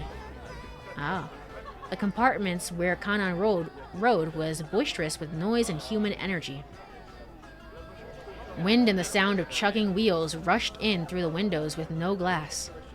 The only rail service currently linking Iraq and Jordan, the new line drew passengers from all walks of life. The freelance journalist returning from Baghdad, an Indian peddler carrying a piece of luggage larger than himself, a group of women who appeared to be members of some Scandinavian NGO. No one seemed bothered by the clamor. The passengers shouted and prattled on as they pleased. Various sounds, miscellaneous colors, profuse scents, myriad textures, manifold flavors. All of these sensations mixed together as if in a stew pot, and Kanan gulped them down. Yet the stimulation they provided was weak. It was like a lamb without enough salt, and so she reached into her pocket for a dose of her favorite flavored pick-me-up, crunching it between her teeth. Kanan was in a foul mood. She was on this train to do a job, but nothing had happened for 3 hours now. So far, the journey had proceeded without incident, and she'd had no opportunity to act. Siam, the man she had called Sherik, had assigned her this mission. They were traveling together. Theirs was a rare team. No longer were they master and student. Now look at that. They're kind of similar. That's cool. They were partners now. Still, this was a complete letdown. The atmosphere on the train had set her on edge. Despite the instability of present-day Iraq, there was no soldiers aboard, only several policemen. Supposedly, this limitation of the military presence was out of concern for the complicated political situation, but she couldn't help but wonder if it was more of concern for saving money on soldiers' pay.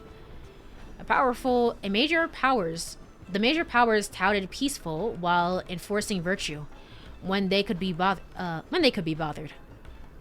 This railway was just one more example of their dubious policies, supposedly established to help foster interpersonal exchange and economic revitalization. It had originally been used for military transport until public travel was more useful for somebody's agenda.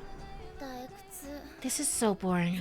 Here we are, the carefree passenger of a modern conveyance operated by a well-intentioned international corporation. Whoever owns this outfit has grown fat on peace.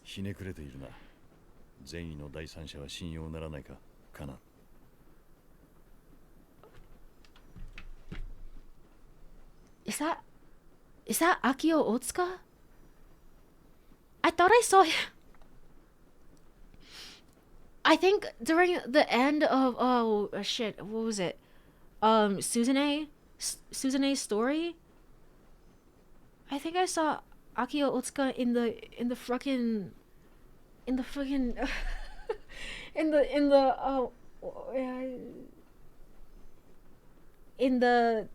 title, in the end credits. Hold on. I don't. What the hell? When did this come out? The anime came out in 2009, so I'm looking for 2009. 2009. Hold on. 2000. Okay, so this is 2000. This is the game. The game came out in 2008. I guess I can look here as well. Golden Compass. Da da da. Let me search on the page. Hold on. Find in page. Shibuya. No. No, it's not. Okay. Well, in that case, it's not Akio Otsuka, I don't think. Kanan. Anime. Voice actors.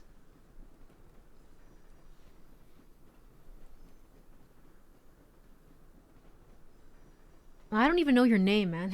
I don't even know who you are. What the hell? Okay, hold on. Once more. Let me just figure this out. This voice sounds so familiar.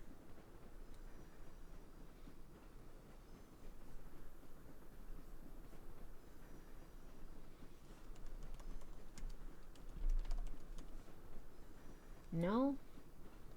No, nothing? Alright, whatever you say. Whatever you say. This anime has a dub, by the way. What the hell? It was dubbed by Sentai Filmworks. No way. I would... Okay. I was not expecting it to have a dub. It's like, I was not expecting it to have a whole thing. Okay. Well, today I learned.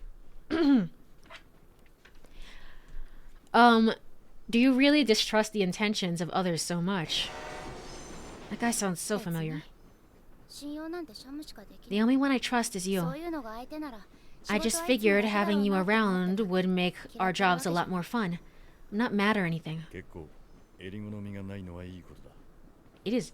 It sounds so much like Akio Otsuka. It's a good thing to not be too particular. Just keep in mind that whether we align with the good guys or the bad guys depends on the job. So-called virtues have no value unless it provides some real benefit to somebody. Otherwise, it's just a bother. Virtue. Kanan sniffed. Virtue is just another name individuals gave to their own biased sense of justice. A rigid and fanatical concept subject to any number of arbitrary beliefs. One man's virtue was another man's depravity. The very idea made her think of those interminable meetings between political factions. People puffed themselves up as wise and sat at the conference table without the slightest interest in the other side's values. To them, all that mattered was why they had already decided what they had already decided was good and right. Some real benefit to somebody.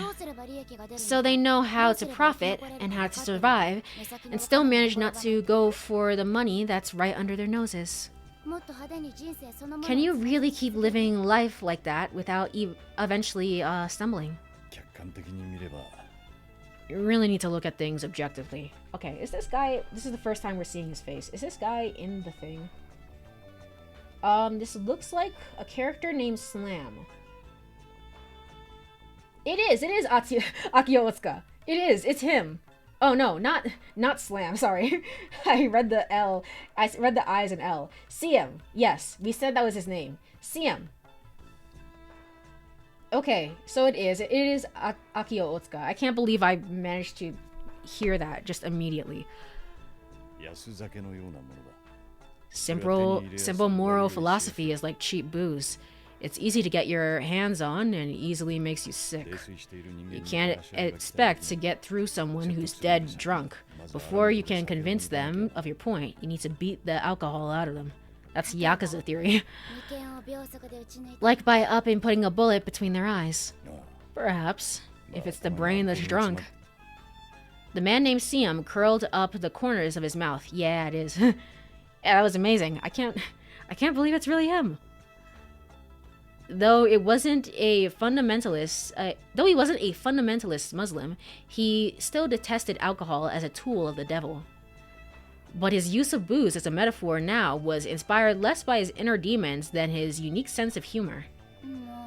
I told you to stop smiling. It makes you look creepy. Harsh, yes, but it needed to be said. Siam's smile was a rare bird newly come to roost. The two had known each other for several years now. Back in the day, she had never known him to smile, as a change of habit had felt unsettling, like a sort of surprise attack. I know, I've been trying my best to not ever since you first gave me that bit of advice. Well, anyway, our employer values austerity. Not smiling ought to be our general policy. Kanan herself was equally guilty of a rare display. Her own sour expression had completely turned around. The only time she expressed human-like joy was when she and Siam were alone together. Her name was Kanan. Trained by Siam, a veteran mercenary, she had just turned 14 years old. Oh, you're 14? Wait. Really? Okay, so you're like 4 years, at least 4 years, 4 to 5 years younger than Maria. Kanan was not her real name, but a nickname given to her 2 years prior. Hers was a familiar story, that of a child who had lost her parents and her village to the ravages of war. Unlike most who had shared such a beginning, however, she had 2 major strokes of luck. The first was the ability she had been born with. The second, the ability? We have superpowers now? The second was that she'd met someone who had taught her how to foster that ability. Is her 14 going to be plot relevant too? Anything's possible at this point, I don't know. As a girl orphaned by war, she had almost inevitably taken up arms. Making herself useful to the powers that surrounded her had been the only way to survive. The only people she could depend on, the only ones who gave her anything, were them. The moment she didn't meet up to their expectations, she would go back to the beginning, to being a mere orphan. I'd be worried if she didn't have superpowers. And so, this girl, a victim of war, fell under the protection of the warmongers and was trained to be one of their soldiers. But then, she was picked up by a man, Siam, who'd freed her from those who had robbed her of her past. He had no ideology. He was unlike the others she had known in her broken world, the wandering people who had formed a new nation to be their promised land. And the ones who had driven out, now wanderers themselves, who styled themselves liberators. I don't even know if I'm reading the words correctly now at this point, to be quite honest. I'm going to be so honest with you. Reading for 3.5 hours is rough. Siam was a mercenary who had been hired by those would-be liberators, but he paid no heed to their ideologies of either side.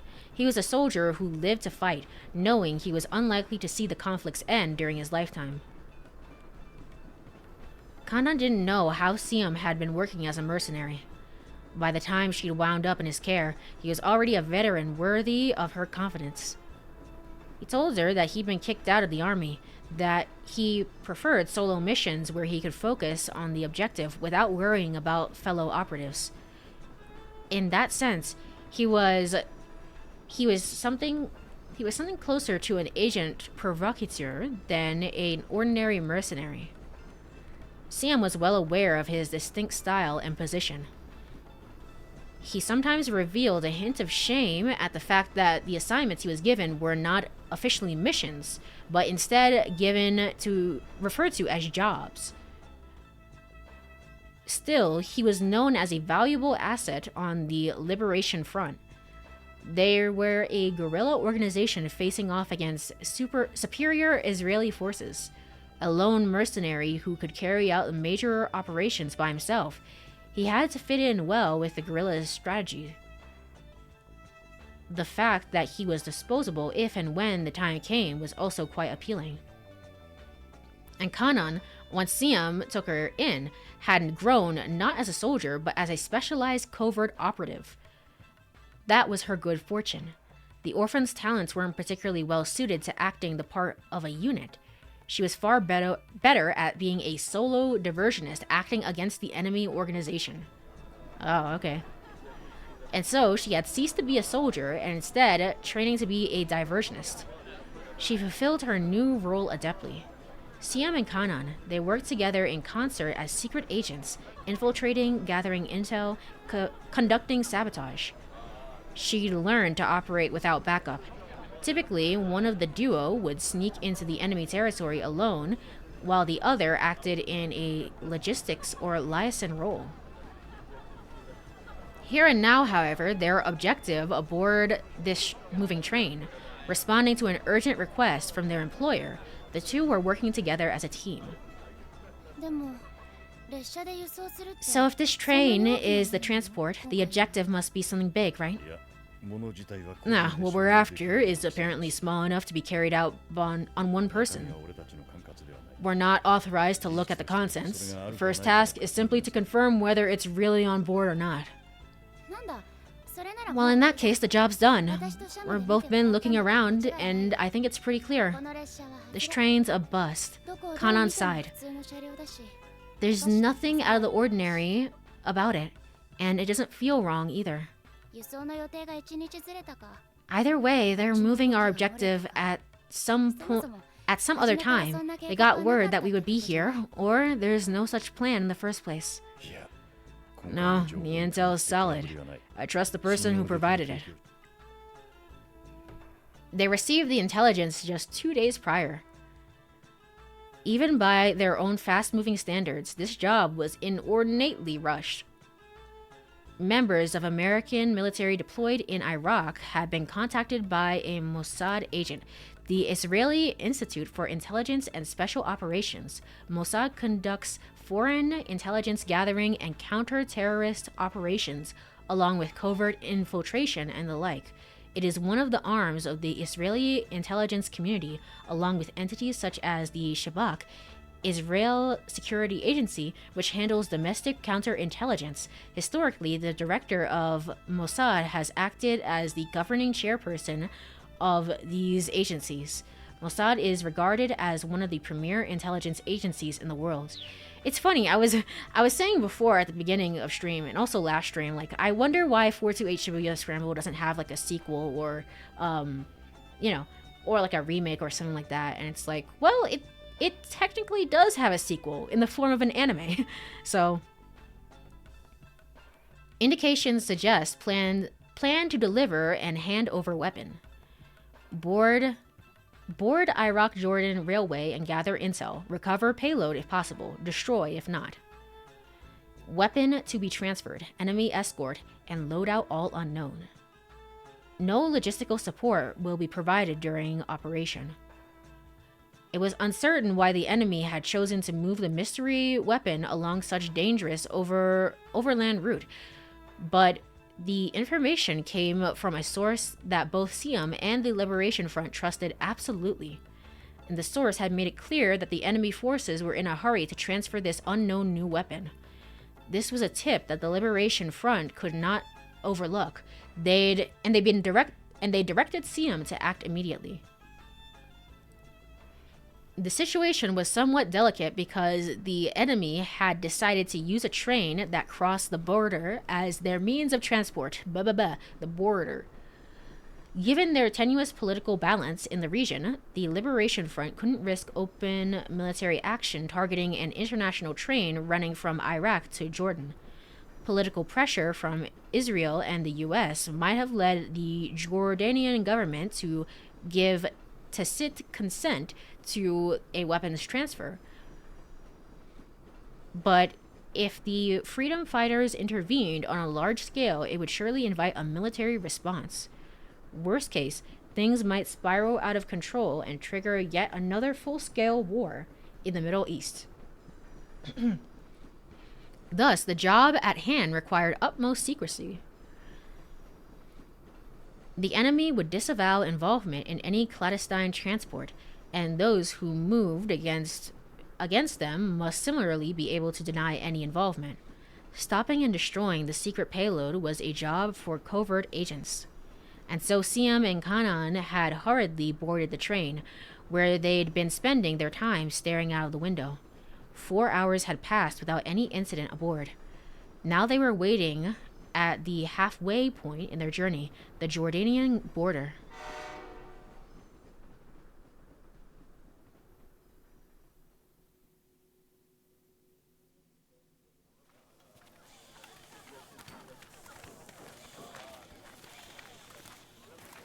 Abruptly, things began to change.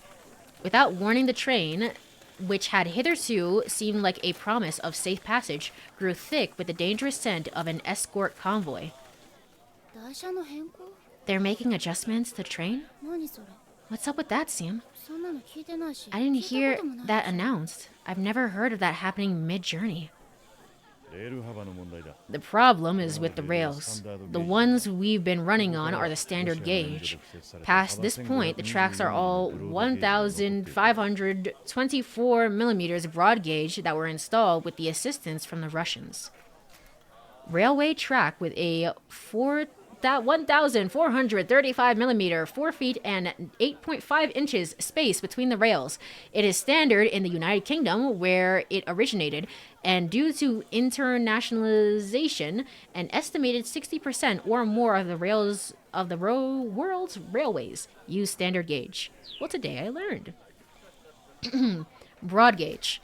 Railway tracks spaced farther apart than standard gauge. The broader gauge offers some advantages, such as improved stability for cars and better resistance to crosswinds.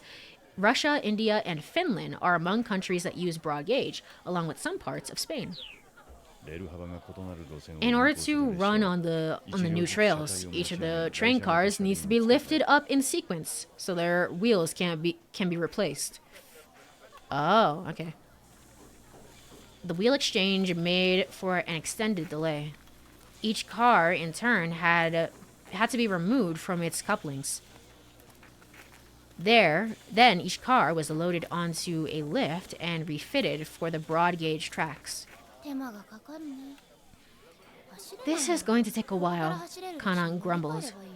I wish we could just transfer over to a train that could head on from here. Yeah, that would probably be easier, to be honest. That's a better way of doing it. Just have 2 trains. Well, the passengers on this train aren't rich enough to complain about delay in the schedule. And this way, the rail company doesn't need to change up the cargo. So long as the train and the passengers arrive safely at the destination, that's all that matters. Yeah, I suppose we of all people have no cause for complaint. けどシャム。 But Siam. Kanan sensed that there was more going on than just switching over of the train's wheels. The train was being expanded. The freight car, clearly meant to carry goods of a higher quality, was being added, sandwiched between a new pair of passenger cars. Really? A total of 3 new cars were added. The only passengers in the 2 compartments surrounding the freight car were armed soldiers. 青一色だ。 They're all the same shade of blue. 7 soldiers per car. Total of 14. 予定にあった。 Were you expecting this? No, I hadn't thought this far ahead. Adding a new freight car, huh? Honestly, this would have been difficult to prepare for ahead of time. They were seeing a complex plan unfold, one that would be traceable after the fact, but which might be impossible to stop while it was in motion. They faced the significant force of enemies that might have to neutralize using only the firepower they had on their persons. It was based on the order Siam had received. There was 0 chance they receive any backup. あいつらが兵士なのは間違いないけど、どこの所属かまでは見えないよ。 They're definitely soldiers. I can't tell what army though. 彼らが乗客に偽装した兵士であり、貨車が加わったのなら問題ない。イスラエル側の兵士かどうかは貨車の中身が証明してくれるさ。そっか。今わかるのは、私たちのことはバレてないってことか。All right, I think I think for these voice acted ones, I'm honestly just gonna let them say the line and then continue forward. I hate to do that because I know people watch streams in the background of like doing things, and not everybody is fluent in Japanese, so it makes sense. But I think that's the best way to do it because otherwise my voice and my brain are going to die. We still have one more ending to do. We still have one more ending after this, the mean clean ending, whatever that is. So that has to be done, and then I have to give my final thoughts on the game. So we still have a little bit to do. I think from with that in mind, I'm gonna have to just sort of continue forward. No, that's fine. Okay. Okay, good. 連中安全だと判断したからことに出たんだよね。そういうことだ。問題は The freight car transfer cast everything into doubt. It seemed to confirm that there was indeed a weapons delivery taking place, but recovering the payload was going to be more difficult than anticipated. The train transfer process finished without a hitch. Hydrates? That's true. I have not hydrated in 10 billion years.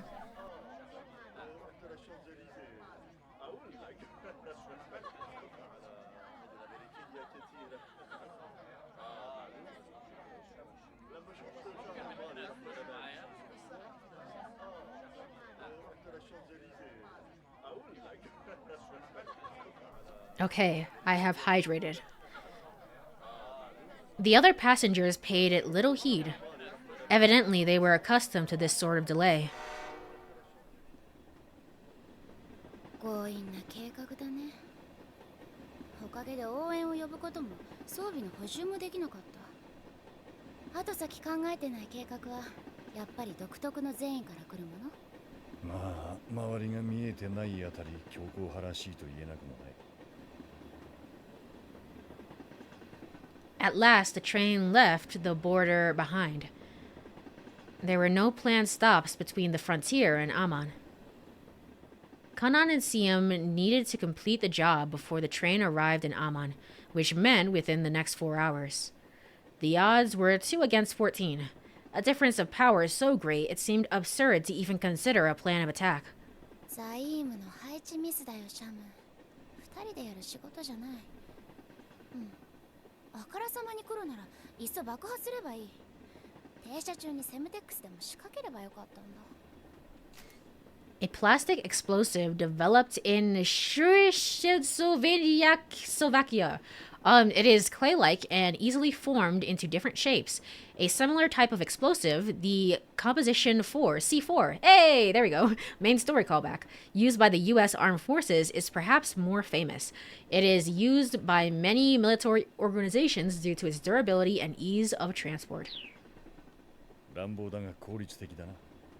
俺たちの仕事が殲滅ならそれで行きたいところだな。 They had checked the cars pretty thoroughly before they departed. Sneaking something aboard the freight car would probably have been close to impossible. じゃあどうするの？正面から14人はちょっときついよ。いや、そんな賭け事をするまでもない。人手なら増える。もう一人ここで合流する予定だ。え？ Kanan was shocked. She felt an unfamiliar kind of fear. As far as she had known, Siam never teamed up with anyone but her.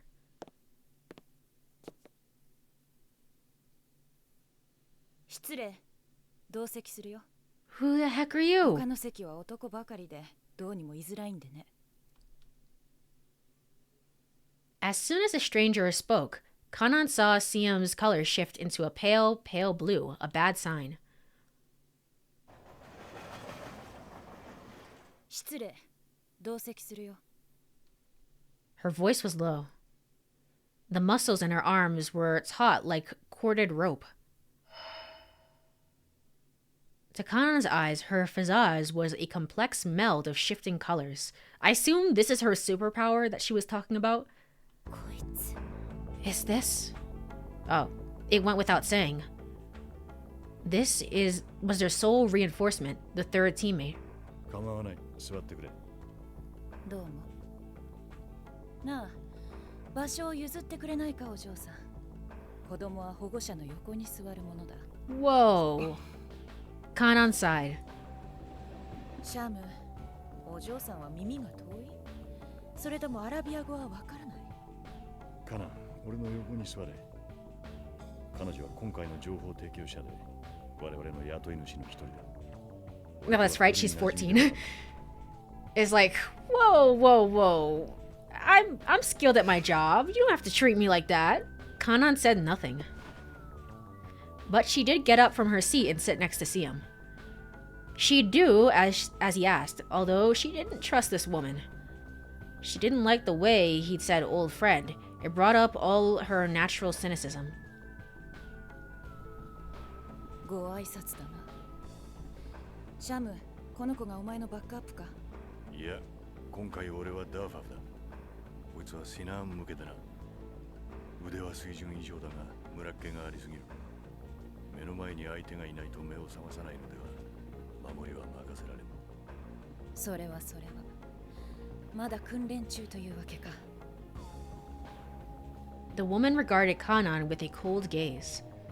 She gave the impression of a snake trying to sense the body temperature of a potential いい prey. ね。可愛いじゃないか。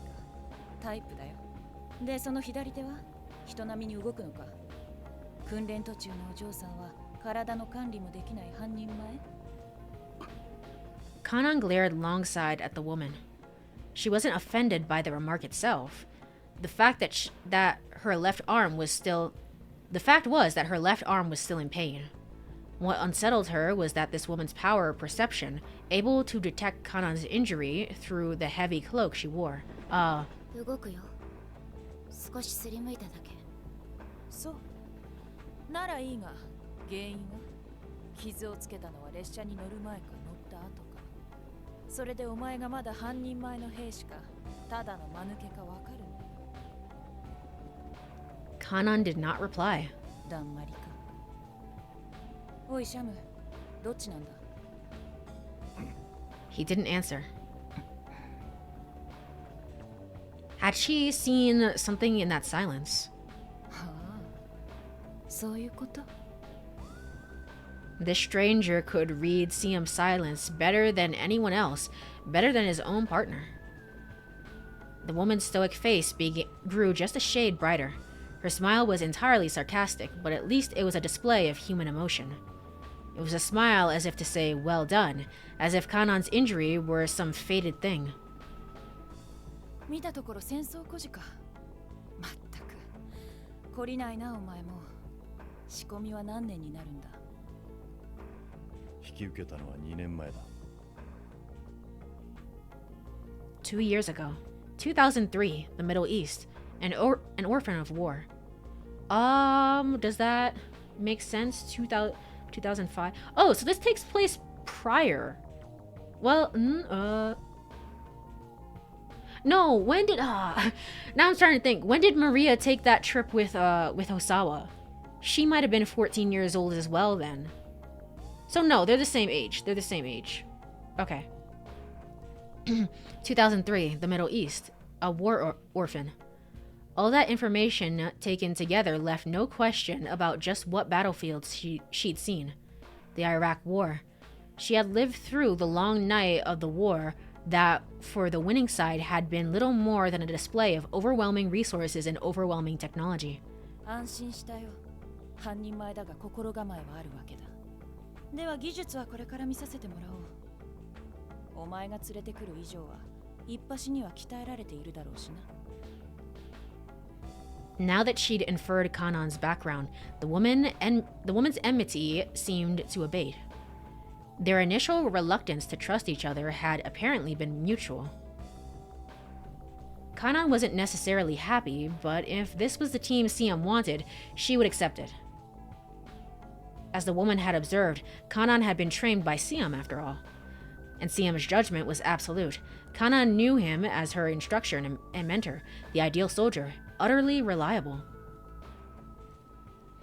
She turned her gaze away from the woman and looked out the window. The passing scenery drew out her memories of the life she'd lived over the past few years. A girl who had lost all her relatives to war. The tale of a child who had never held a gun before becoming a full-fledged soldier at the heels of a veteran mercenary. All of it came hazily drifting back into her mind.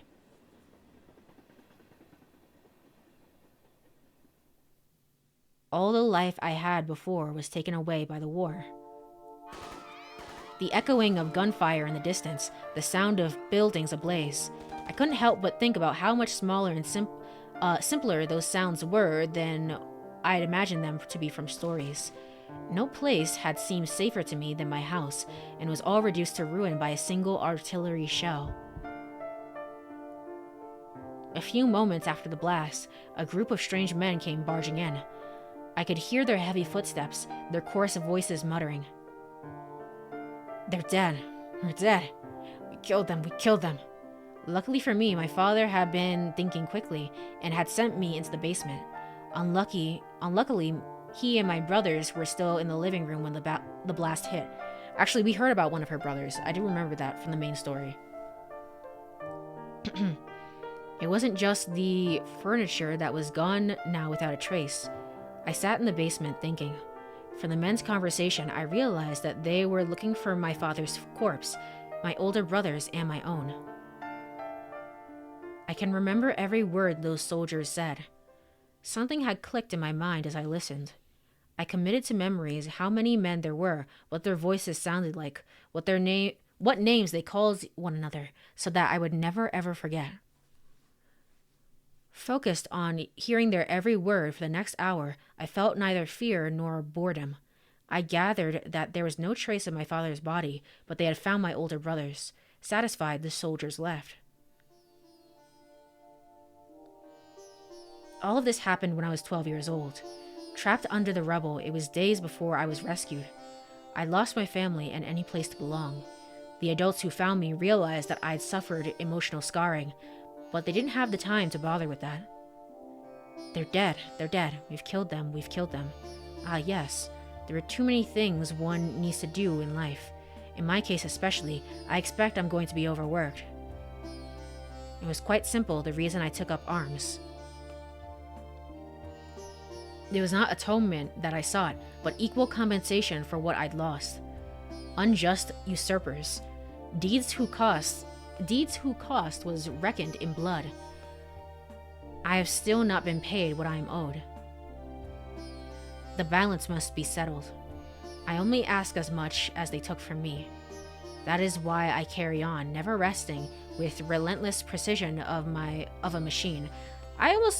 It's so interesting that the normal end of the game is Maria being like, hey, I'm gonna carry on Kanan's wishes instead of that being the true end of the game. That to me is like so strange. That is why I carry on, never resting, with the relentless precision of a machine. It is simply a tale of sorrow giving way to resentment, giving way to cold reason. Was it odd that I never felt malice? Perhaps I could see it too clearly. I could see things on a broader scale than others. Could see where the evil was, where the flaws were. Could see it all so clearly that I was dumbstruck into sheer objectivity. The weak are evil. My family, my father, people I should have been proud of, had too many flaws. People of conscience who esteemed a righteous society, who embraced complicated and contradictory things, who tried to become good sheiks, an Arab word denoting the leader of a tribe or a wise man, an honorary term of respect for someone who commands trust. In the modern day, it is often used to refer to scholars, community representatives, and people in high-ranking management positions. Their many failings created enemies, invited war, and brought on their defeat. Violence was a vulgar thing, far beneath the cultured behavior of my father and brother, but still had the final word over them in the end. So they never found your father, so is it possible he's still alive? We may have been cruel to those who would shame us, yet we tolerated too many of these foreign invaders. Balance is key. One must clad oneself in complexities, yet be simple at the core. Taking action always requires a first step. If someone takes from you, you take it back. If they kill you, you kill them back. Action and reaction. We should have thought more simply. I can see why this is kind of the black bookmark, so to speak, and like why the other one, the Suzune story, was the white bookmark. Because the other one inspires hope, and this one doesn't. So, by perceiving everyone different than ourselves as our enemies, we brought on the war long before it was inevitable. If my father and brother had been operating in a vacuum, they probably would have done the same. But every family has so many kin to hold dear, so many others who cloud their perspective. Except for me. My family and my kin are utterly gone. Apart from their determination I already possessed, I knew I need to hone myself. If I get killed, I'll kill them back. Well dead, of course. Of course, what's wrong with that statement? My growing skills as a soldier were necessary for me to achieve my goals, and more basically, necessary for me to even survive. My goals. In the beginning, that was all I really thought about. Once I become an orphan, I'd resolved not to rely on anyone. My trauma wouldn't let me trust anyone. And yet, eventually, I wound up feeling a sense of trust for this man who found me and committed 2 years training me. It was something I'd never thought I'd feel again. 素人を鍛えられるほど気の長い奴はここにはいないそうだ。適任ではないが、お前には俺がつくことになった。Siam was always more freelancer than soldier. He belonged to a liberation movement, but he made his living taking on jobs as a reliable mercenary. Refers to the Palestinian Liberation Movement, a political movement formed in response to the conflict arising between the newly resettled Jewish and the pre-existing Arab Palestinian residents, advocating freedom of the Palestinian people and from Israeli rule. There has been a long recurring cycle of terrorism and revolt followed by periods of peace, but to this day, the issue remains fundamentally unresolved. It does. I guess his role gave him a lot of freedom because unlike a grunt who simply fired guns, he was allowed to act as a sort of instructor. He had no close ties within his organization, which was convenient for me. I'd taken up arms not because of any ethnic conflict, but for my own personal cause. 教官としての報酬を受け取ってはいるが、これは本契約ではない。時間の無駄は互いのためにもならない。お前に適合性がないと判断すれば、その時点で契約を切る。Luckily for me, Siam ignored my unique background and upbringing, and simply trained me to be a fighter, growing as an instructor along the way. 銃は性能を裏切らない。オートマチックは兵士の戦闘能力を平均化する。持つ側の技術が水準に達してしまえば、誰も彼も同じことしかできないようになっている。逆を言えば、現在の水準に達していない銃を選んだ者は真っ先に振るい落とされる。お前が初めに覚えることは、手にしたものが良質か粗悪かを測る術であり。Guns are simple, not nearly as complicated as people. You just pull the trigger. My father had handled weapons occasionally, but never showed me how to use one. Political struggle was his preferred form of conflict, and in the end, it was that bias that defeated him. I took up guns to avoid repeating his mistake, but also the feel of a metal grip in my hand seemed to suit me. At least that was how it felt to me. Maybe my fondness for weapons was deliberately ingrained into me by Siam's instruction. 女であることを忘れるな。どれほど優れた才能であろうと体格は変えられない。複数の敵と拳銃で撃ち合うときは、最も近くにいる敵に向けて2発撃ち込む。命中していなくても、足指の付け根を軸に向きを変え次の敵を撃て。敵を接近させるな。I mastered the basics that first year. I say this not out of any excess pride or self-confidence, but I was measurably the best of the soldiers other than Siam himself. After that, Siam and I began working jobs together. Siam was against it at first, but I had the ability, and he at least had the objectivity to acknowledge that fact. He was an exceptional teacher, and I was an even more exceptional student. I was an ideal subordinate, an inhuman combatant willing to use whatever I deemed useful to get an edge. I had countless brushes with death out on the battlefield. The reality of war is that people die regardless of their tech, their experiences, their abilities. I ought to have accepted that reality when I lost my family, but it was that battlefield that made the truth completely clear.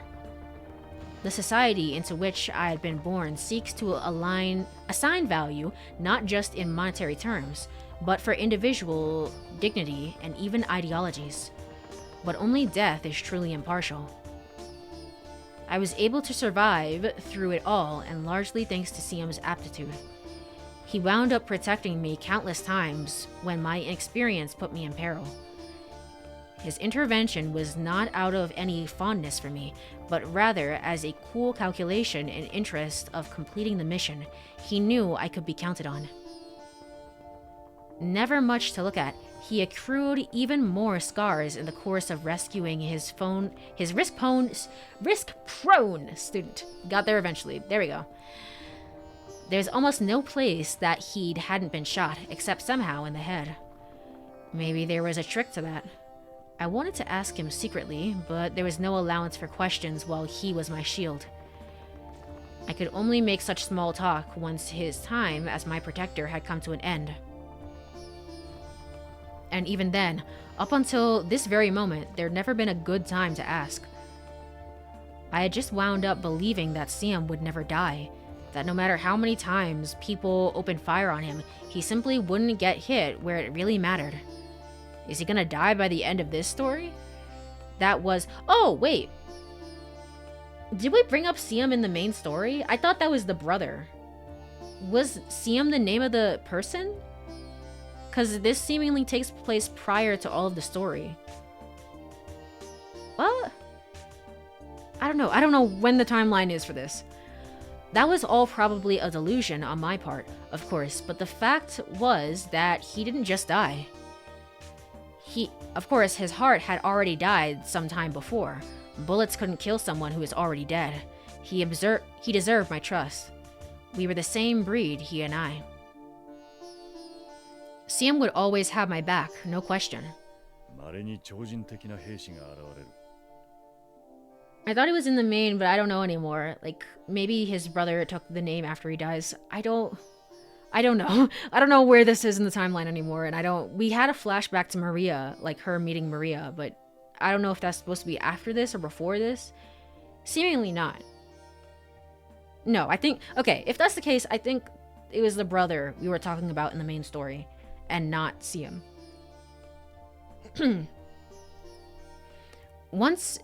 Every once in a while, a truly exceptional soldier turns up, superhuman. Keep your mercenary career long enough and you'll run into one sooner or later. My training was complete. I was no longer a student, but a mercenary, and this is what Siam had to tell me?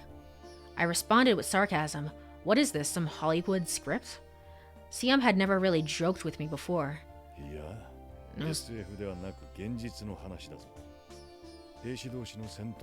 個人装備の性能の向上は頭打ちだ。戦場において一個の兵士は均等に死んでいく。次は俺のターン、その次はお前のターンといった風にな。だが中にはその平等を覆す怪物がいる。Siam went on to tell the story of two soldiers, one wielding a revolver and one an automatic handgun. The wildly anachronistic revolver was no match for the automatic. Even disregarding magazine size, a higher rate of fire meant superior firepower, period. A machine pistol capable of firing 3-round bursts would turn the revolver user into Swiss cheese. Typically refers to a handgun capable of automatic or semi-automatic fire, though frequently also denotes a weapon between the size of a pistol and a submachine gun. Because of their comparatively, got there eventually, limited magazine capacity, such weapons are not, however, capable of the high volume of fire of a full-size machine gun. Famous models include the Beretta M9 3R and the Glock 18. 3-round burst. Some modern automatic weapons are equipped with a switch that allows the option of firing 3 bullets each time the trigger is pulled, compared to full auto mode, in which the weapon will fire continuously for as long as the trigger is held down. Firing 3-round bursts allows for better conservation of ammunition and control of the weapon. I could imagine. そう、リボルバーとオートでは話にならない。それが俺たちの認識であり、同時に兵士としての限界でもある。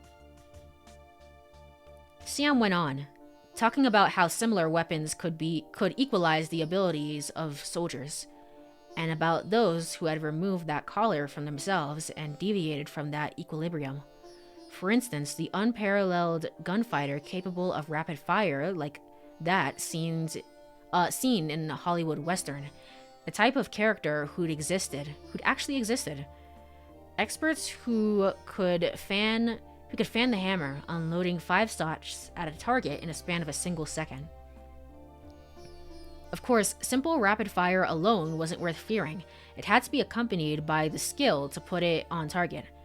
CM had probably just been trying to offer an explicit example of a time when exceptional human skill could surpass the capabilities of the available hardware. It all seemed too fantastical, but he had been dead serious. Apparently, he'd run across such rule breakers in the past. 生まれついての戦争や重機の申し子、強運の塊。我々とは違う身体の機能。そういう身体機能に天性の差があるのは言うまでもないが、その才能がピタリと戦争に符合する幸運な兵士。戦場でのみ人間の規格から逸脱し、一個の兵士では起こし得ない戦果を上げるもの。Still, even according to Siam, such superhuman could only deal 3 or 4 opponents within any given moment. So, assuming you had 5 or more to attack them in that moment, there's probably no taking them down. There'd be no problem taking them down. I was relieved. He wasn't talking mere fiction, but also wasn't telling some joke. So then, what was his story all about? お前は超人ではないが、極限ではある。それを自ら承知しているのも知っている。だからこそ気をつけろ。5体の境界を誤らず、己の才能に頼るな。お前は完成されている。自分の性能を正しく把握しているのなら、決して破れることはない。Thus did Siam acknowledge my ascendance to the status of a warrior. It was an achievement to be proud of, to be seen as his sole peer as a combatant, perhaps even his better. More than anything, the esteem I held for Siam was a reflection of the esteem he showed me. We were the same.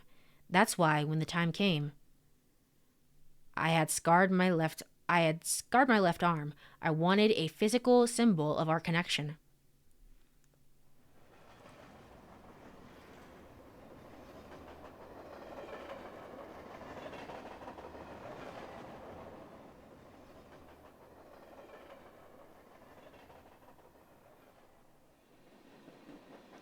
Introductions were a simple affair. Siam had no need to give his name. Kanan had no interest in the woman's, and the woman seemed satisfied with what she knew of the other two. The newcomer asked. 問題がないのなら、そちらの今の名前は？ああ、連携は必要だな。カナンというのはどうだNo. Kanan couldn't suppress a sound of irritation. She tugged wordlessly on Siam's coat, like a pouting cat staking a claim to what it wanted for its own. すまない。それは問題がある。冗談だよ。今は定かで通している。In Islam, this refers to the act of giving spontaneous voluntary charity to the needy. It is distinct from zakat, a form of obligatory almsgiving. それじゃ、そろそろ本題に入ろうか。Sadaka explained how the job would unfold. They'd wait until the train had traveled for an hour beyond the border before moving against their objective. Hopefully, they could finish the mission an hour before their arrival in Amman. Kanan peered at Siam's face, and as he and Sadako spoke, his color was, as always, blue.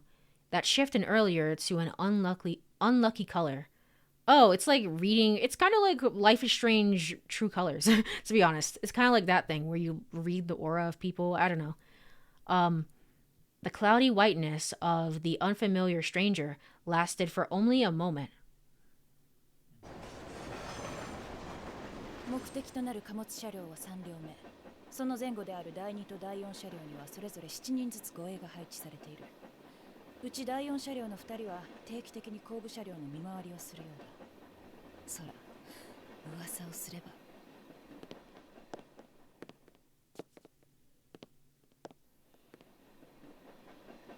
Without even shifting her gaze, Kanan could confirm the presence of two soldiers moving through the car in which she sat. Two blue blotches passing by, the color of alert escorts. The rending inorganic blue. The color of fighters skilled in the use of the guns they carried. People who were this color usually rubbed Kanan the wrong way. Just being near them made her uncomfortable. Siam was a contradictory counterexample. Despite his dangerous hue, he eased her nerves. But whether the colors expressed themselves as painful or gentle didn't mean anything. The colors were merely colors. Whether warm or cool, everything was done neatly in simple colors. As if painted with run-of-the-mill materials. 列車の最後尾は同じく貨物列車だが、こちらに積まれているものは至って健全な物資だ。最悪の場合、ここに籠城できないこともない。まあ、催涙弾の一つでも投げ込まれればおしまいだがね。いや、交戦は避ける。目撃者も犠牲者も出すなというのがオーダーだろう。ことは秘密裏に。連中が私たちに気づくのは列車がアンマンに到着し、何もかも立ち去った後か。いいね。それは私の注文通りだ。では確認する。輸送の真偽は明らかになった。我々の目的はこれの奪還に移行する。ない。スポンサーとして同志の行動に期待し、また私もこれに参加する。It had been just over 5 hours since they boarded the train. Kanan felt a sense of relief that at long last the action she'd been anticipating would finally commence. Their objective was to recover the parcel in the freight train toward the front section of the train. They would infiltrate the car without alerting the guards, acquire the payload, and then disembark from the train as if they were just normal passengers. Top priority was acquiring the item. Secrecy was secondary. If it turned out that they needed to take the payload by force, they'd been given permission to initiate combat. Violence was definitely on the table, if it came to that. If they were detected, they'd wind up in a 3-on-14 shootout aboard a train. OK。私とシャムの役割はわかる。けどこの女は何をするんだ。そもそも彼女の専門は暗号破りだ。本来なら別の人間を手配するんだが、急な話だったからな。昨日の時点で合流できる専門職は彼女しかいなかった。暗号破りってそれなら。そうすねるな。この道ではこいつは一流だ。お前もいい。So can you also hack things? Well, code breaker. I'm not sure if they mean like a literal code breaker. カナンという子供にほだされたというのは本当だったか。人一倍手がかかっているだけだが、そんな話が触れ回っているのか。いいや、我々がカナンという優秀な人材を手に入れたという話ぐらいさ。私もまさかこんなお嬢さんとは思っていなかったが。私もお前みたいな女がスポンサーとは知らなかった。知ってたら2年もいなかった。それは違うな。私は多くの支援者のうちの一人だよ。指導者じゃない。だいたい一紛争に本腰を入れるほど暇じゃないんだ。Meet my codebreaker. Pulls out a gun. Kind of real to be honest, based on what we've seen of Kanan so far. そのくせこんな仕事に顔を出してるじゃないか。別件で近くに来ていてね。そのついでだよ。今回はネタがネタだし、無視するわけにもいかんだろう。すればよかったのに。こんなの私とシャムだけで十分だ。The enmity between the two had become like a steady rhythm, driving along their conversation. It did make them interesting to listen to, for better or for worse. 定か、その別件とは何か問題でも？ほう。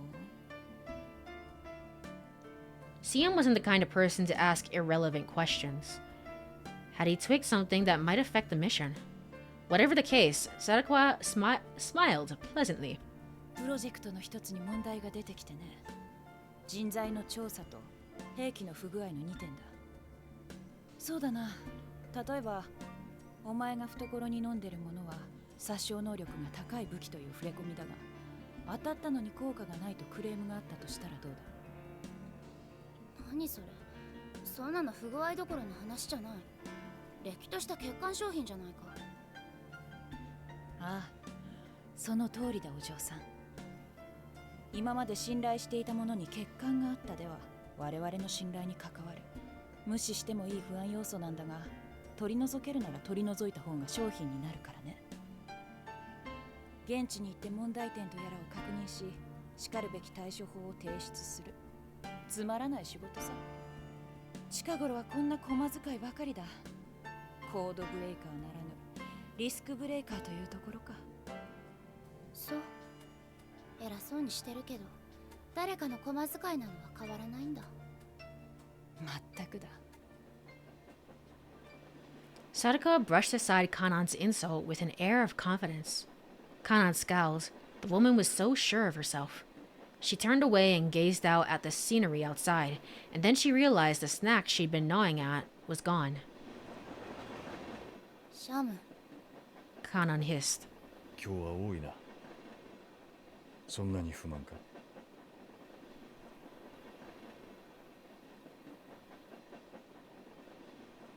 シャム、話の途中だが少しいいか？簡潔に済むのなら。ああ、さっきから気になっていたんだが、お前の相棒は何を食べている？新手の携帯食か？そんなものだ。試すか？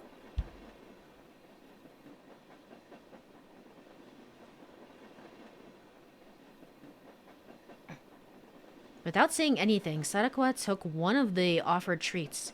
She tore open the paper wrapper on one end and then stuck out the contents between her teeth like a cigarette, just as Kanan had.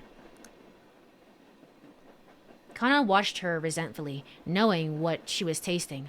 A simple, unpretentious sweetness. The purity of concentrated sugar. ではなく、そのものだ。ただの砂糖じゃないかこれ。ああ、シュガースティックを固めたものだ。乾燥して固形化したものを見つけて以来、大のお気に入りでな。今じゃ注射器を使って固形化している。品質で言うなら日本製のものがいいそうだ。Kanan focused on gnawing at her own stick, not really listening to Siam's explanation. There was a brief silence. Sadako let out a sullen sniff. 変わった思考だな。うまいのか？うん。無駄がないのはすごく美味しい。Sadako raised an eyebrow dubiously. The time had come. They got up from their seats without a sound. Draped in their hoods, Kanan and Sadako made their way through the train, doing their best to draw no attention. Siam put together a timeline. They should spend no more than 30 minutes at most on their infiltration. In addition to the soldiers stationed in the passenger cars, it was possible that the enemy had also had lookouts disguised as normal passengers. A seat left open for too long might rouse unwanted suspicion. The team needed to sneak into the freight car, obtain the payload, and return to their seats without a single minute wasted. Siam was too tall and muscular to be well suited for infiltration. He would hang back and act as the girl's rearguard, and if the operation was discovered, his task would be to secure an escape route for them. 最後尾についた時計の合わせを。 She and Kanan prepared to make their way to the final objective in the freight car up ahead. Despite their clashing personalities, they moved almost like twins as they went about their work. It was evidence that their training had instilled them similar priorities. 確認するが、携帯しているのはベレッタと断層だけか。お前こそ銃はそれだけでいいのか。ああ、戦闘になった場合、迎撃はお前に任せる。今回の私の仕事は暗号破りだ。接続用の PC と護身用に一丁あればいい。Both of them were going in with a minimal loadout. As a covert agent in enemy territory, that made Kanan uneasy. But then, if a fight did break out here, the mission was already a partial failure. The organization couldn't spare equipment for a team that only needed it if they fouled things up. お嬢さん、ルートの確認は？ルートそのものは問題ない。いいの？これ頭脳労働じゃないよ。専門外だが、その程度のリスクは多そう。それなりに経験もある。お前は乗り物酔いはするタイプ？暴れ馬には慣れてるし、動くものから落ちたこともあんまり。I like the music. 勇ましいね、お嬢さん。では、サーカスの始まりだ。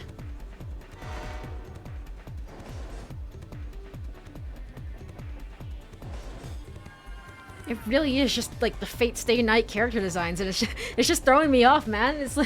It's like what the hell is this? I was playing a real life game with real life people not 20 minutes ago. The garb of the two women wore under their cloaks was different from the norm for Middle Eastern women. Aside from the fact that one wore red and the other black, their outfits were rather similar. Both of them had dressed for maximum freedom of movement. 潜入経路に問題はない。行動を開始する。 With all of the casual air of a traveler going for a stroll, and without any hesitation whatsoever, she headed for the outside of the train. No problems with the infiltration route were on the move. The call cut out. From here on, the team would retain radio silence except in cases of emergency. As the girls' backup, Siam had to decide on a course of action.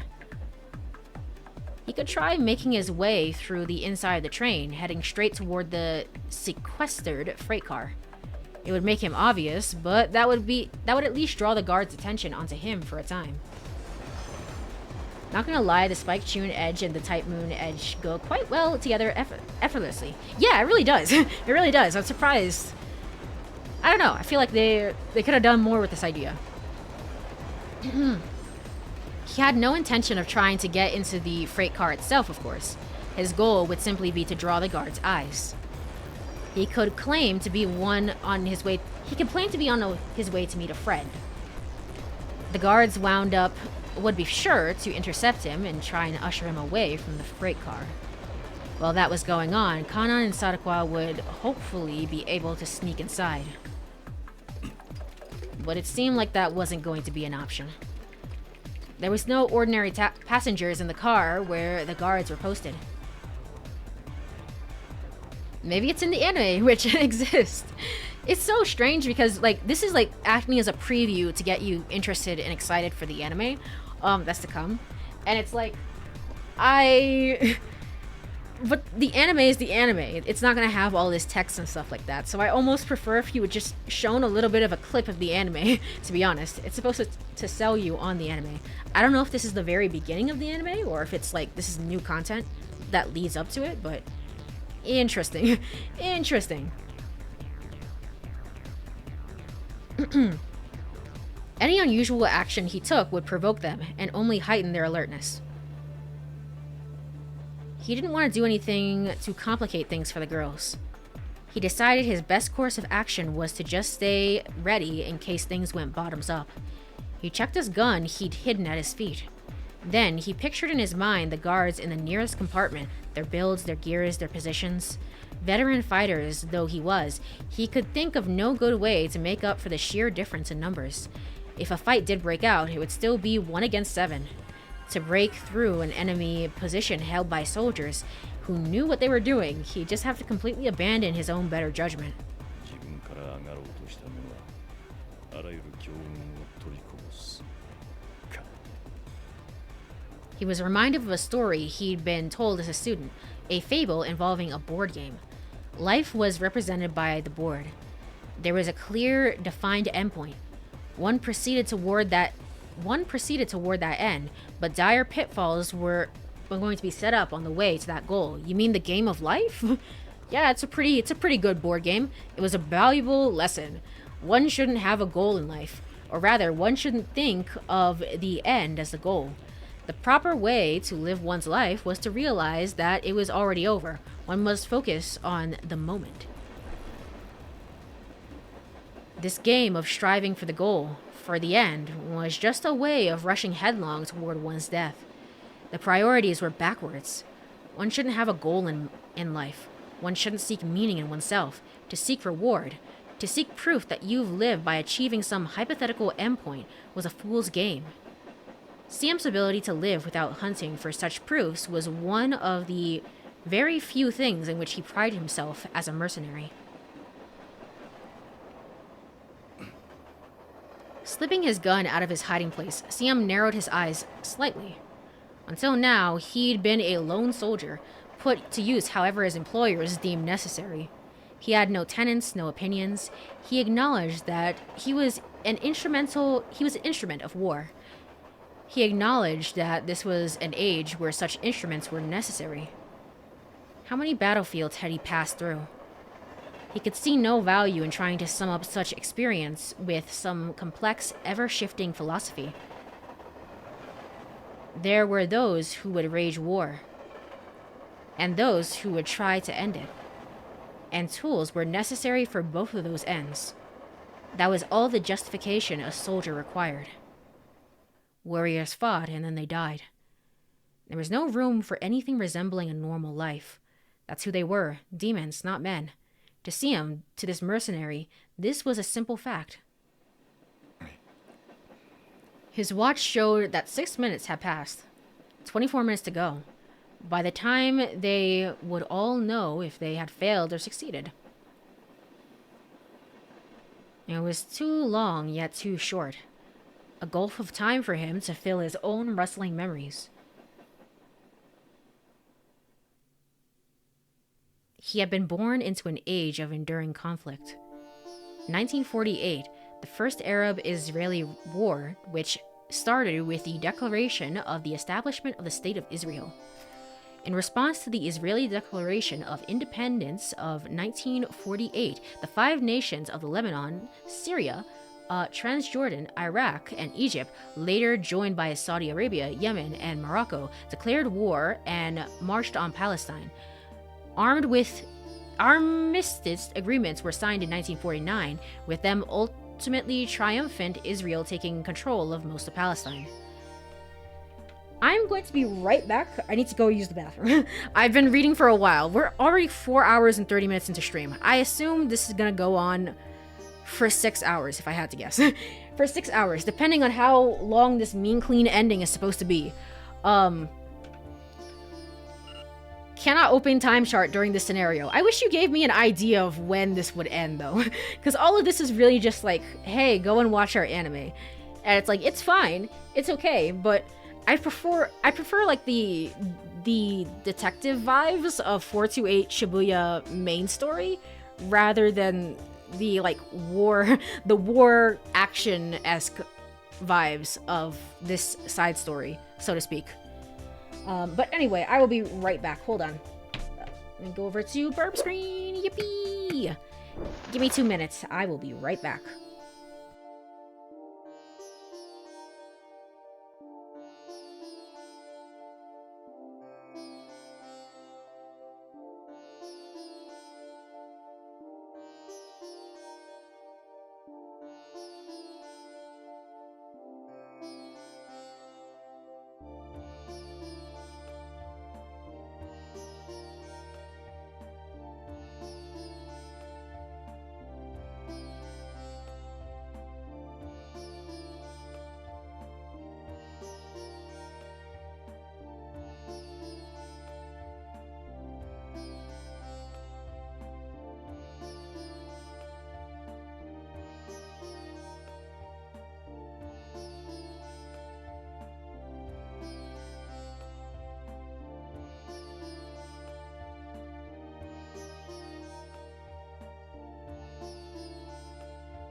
All right, I am back.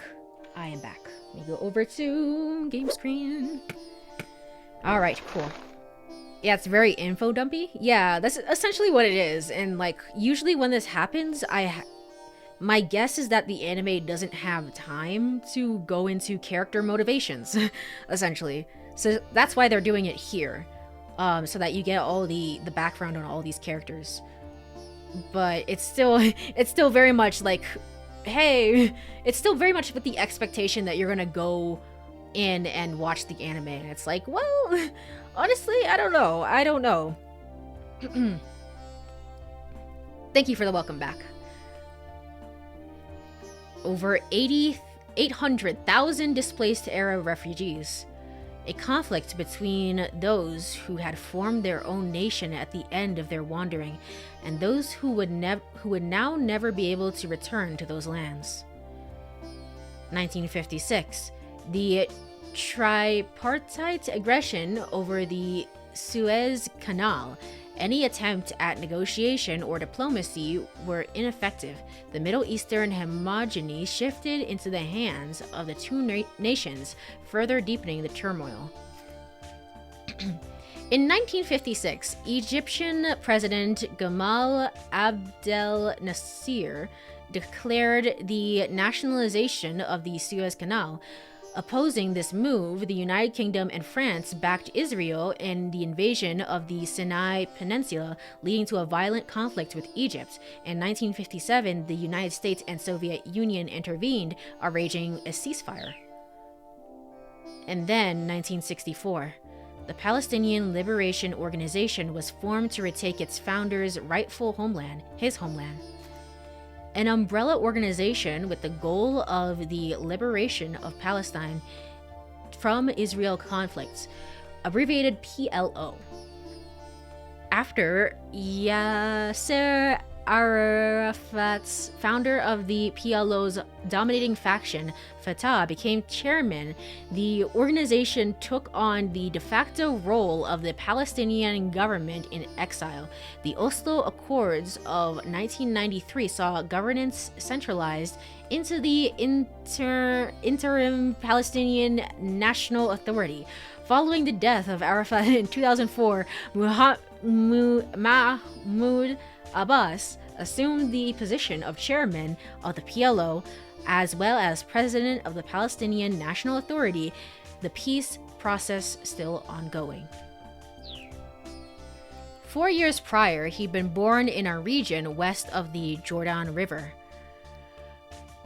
Like the other young men of faith who had thrown themselves into the liberation movement, he too had chosen a path of belief. But his beliefs were too rigid, too severe. He did not know or value compromise. He learned to focus on what he could accomplish as a soldier and strove to become one of the elite in order to end the fighting as soon as possible.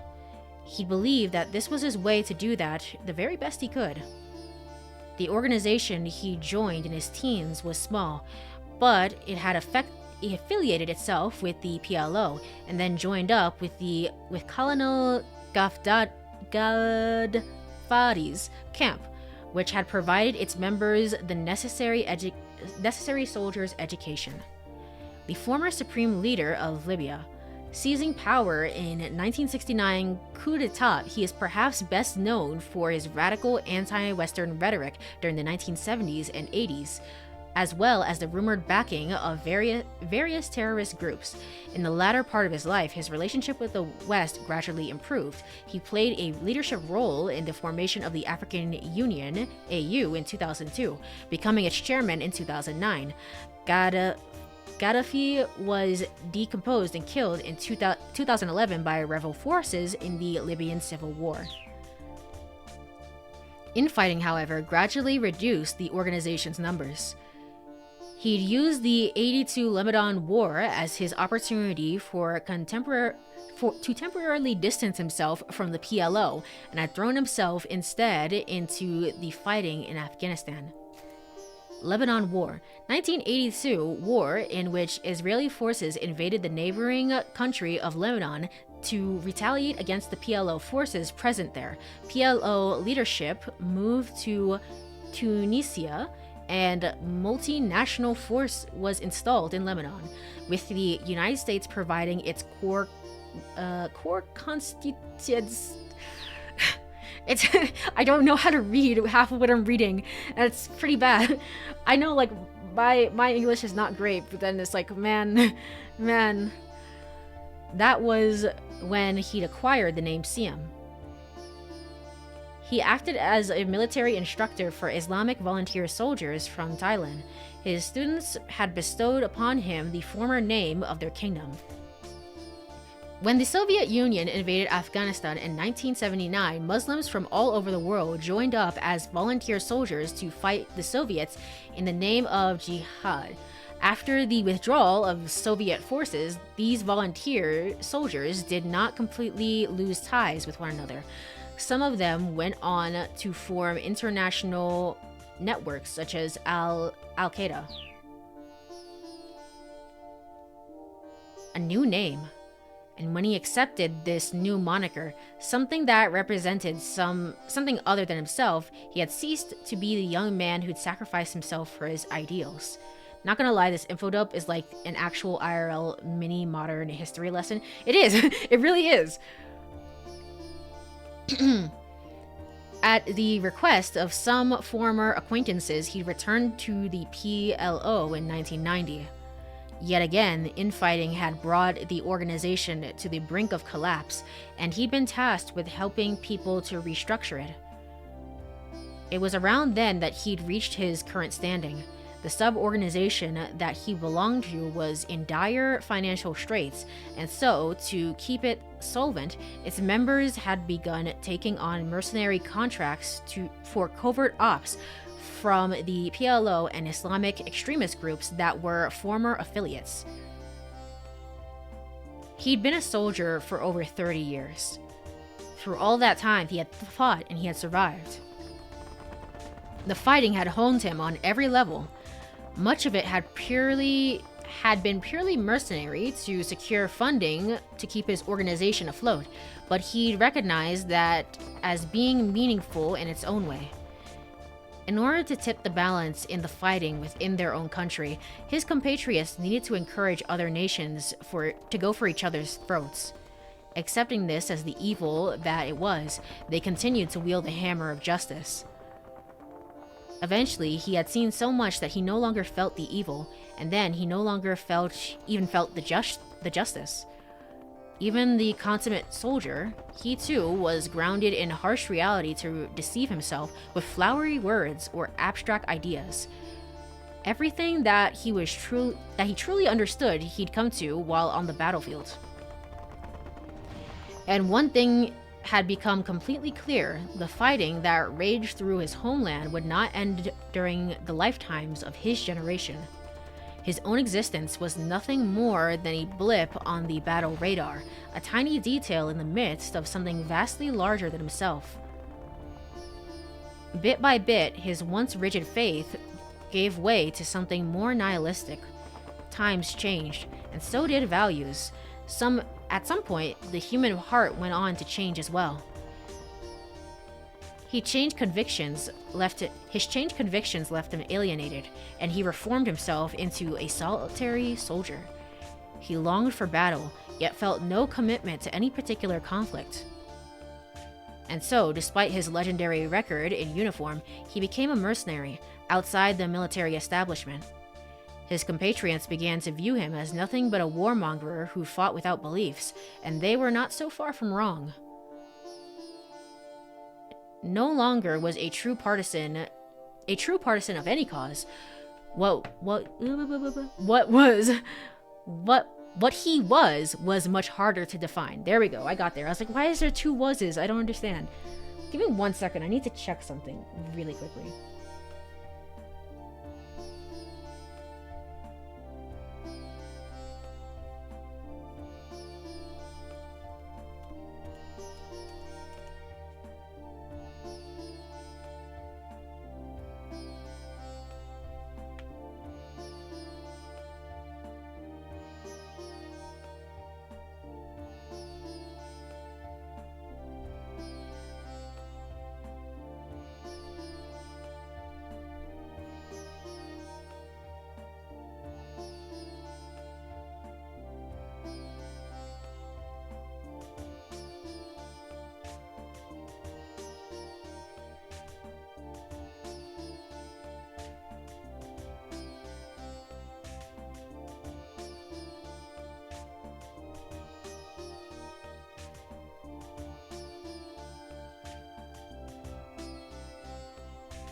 All right.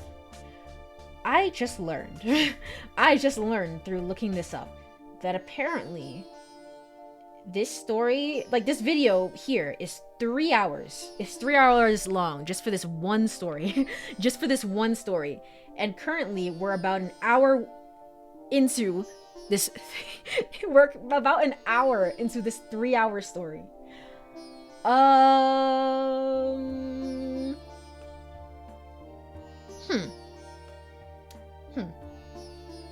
I'm gonna be honest. I'm not enjoying what I'm reading. I like the history aspect of it, but in terms of like, I like the simplicity of 428 Shibuya Scramble's story. How long is the other ending? Surely not as long. Hold on. Surely not as long. How 428. So you know what? I may not be 100% in the game. I may not be doing it. I'm just kind of a little bit bored out of my mind right now. Let me check. Hold on.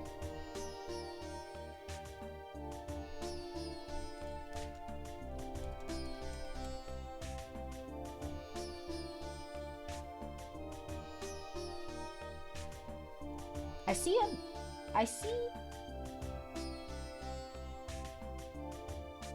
different varying results. It's not like one. I'm seeing like an hour. I want to say.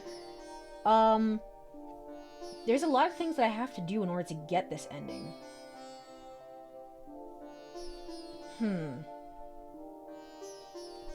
Here's the thing, I'm just not enjoying the Kanon ending, and I just want to be done with it. Let's try the Mean Clean ending. Mean Clean. Hold on.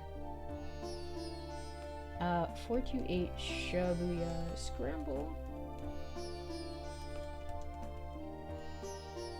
Endings. Okay.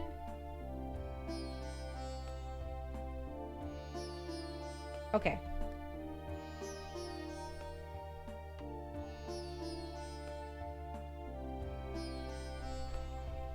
We'll just say that Kanon ending is a whole ass anime that isn't a part of the game. That's what I would say too, to be honest. Yep, this is very cool Kanon, very neat, very interesting. Very, very interesting. Alright. With that being said, I'm going to go back to the title screen. Is it just there? I want to check, is it just there?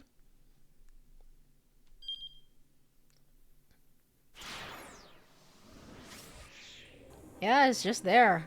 It's just there. Well, I'm gonna be honest. I was gonna be like, hey, I'm gonna watch this Kanon anime. I'm gonna watch all 13 episodes and get back to you guys on what I think on Blue Sky. This whole story has put me off from the idea of watching the anime. I kind of just don't care. Unfortunately, it's not that I don't care about Kanon as a character, but I mean, now that we're spending time with her, it's just. I feel like I kind of prefer the main story of Shibuya Scramble, to be quite honest, which is kind of unfortunate, to be honest. I can't bash a game for trying. I can't bash a game for being like, hey, there's a whole expansive world here, and we want people to like be invested in this. But that whole side of it is just not really my thing, to be honest. I don't care that much. So I think, well, rather to say that I don't care that much, I'd rather say that it's like the pacing of it is really, really bad. It's really, really off. So let's go ahead and try and get this Mean Clean ending. So what do I need to do? I need to go to the time chart, first of all.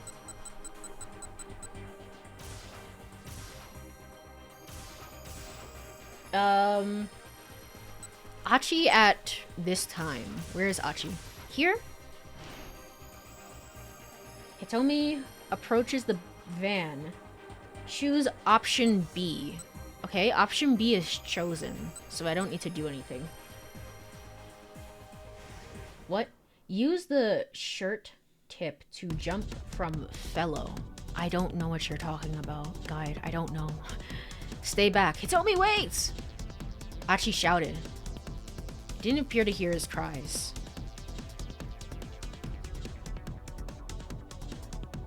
Okay.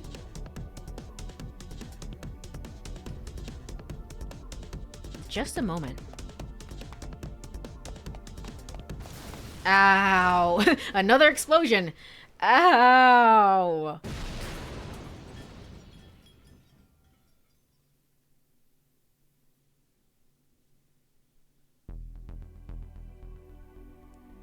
Alright, there's supposed to be a tip here for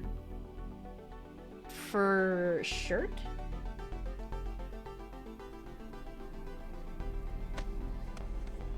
Hitomi, wake up, please. Oh, I had this very strange dream where I was learning about Kanan and all of her super cool anime adventures. Isn't that kind of crazy? No, it's real. You don't understand. It's real.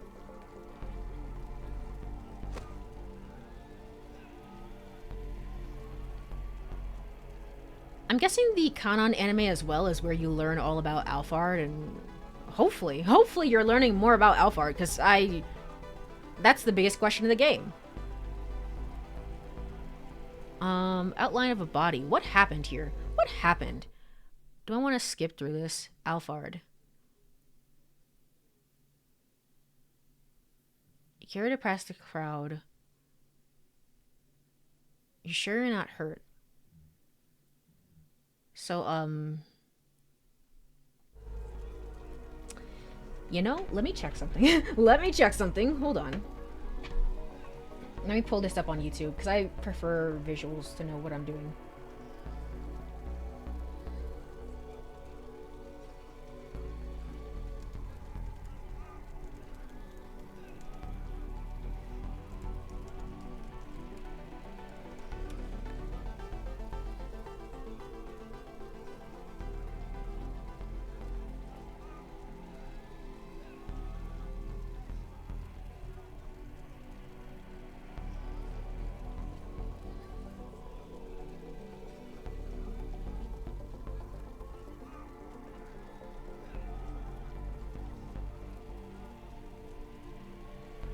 Okay, what do I need to do?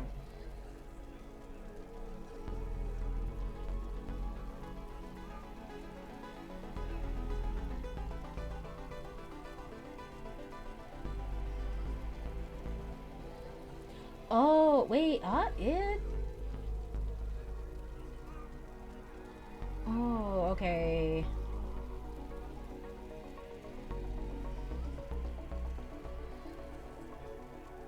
Alright, okay. This seems like a joke ending, whatever we're about to get. I don't even know if it's if it's quite worth it, to be honest. I'm at the point where it's like, oh god, I hope the anime is good, because I feel so bad. They had all this work go into it and it turned out bad. But hopefully it's good. Hopefully it's good for the fans who watched it. I think I know what to do. Okay, I need to go... How do I do this? Why are the videos better at explaining how to get these? The guides are just straight up wrong, man. Some of these guys just straight up lie to you. The guide's like, hey, just do this thing and it's fine. And then I just do it and it turns out no. No. Okay. Let's go to bonus. And let's continue with the Kanan story. No, I'm just kidding. We need to go in here. Absolutely not. Let's go in here. And then we have to go all the way down. I think. And if this doesn't work, then maybe it's time for me to freaking go to bed. Go to bed. I'm tired. I have to wake up early tomorrow, and it's after 1 a.m. So that's gonna be fun. That's gonna be really fun.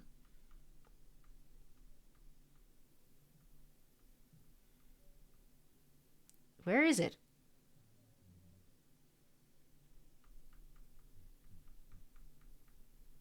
Where is it?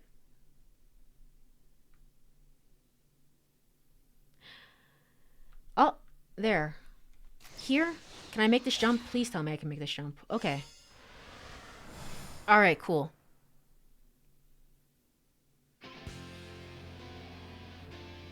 Once the crowd had put Achi back on his feet, he rushed over to Hitomi.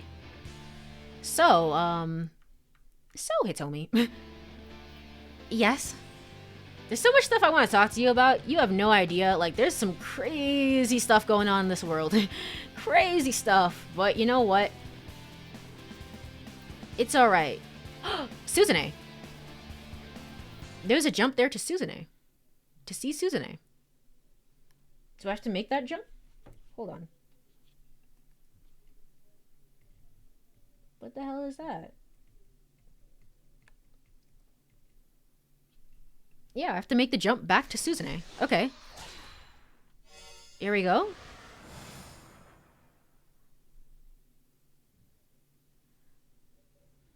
I played 428 Shibuya Scramble for 80 hours and all I got was a day. So then what am I doing? What am I doing now? Oh. Oh, no. I'm a liar. Okay. Never mind. Never mind. Never mind. Never mind. Go back. Go back. Go back.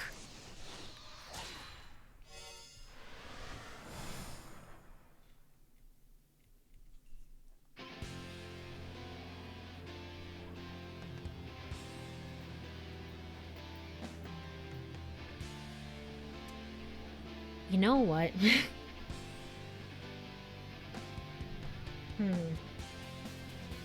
I think that unlocked it. Yeah, that unlocked it.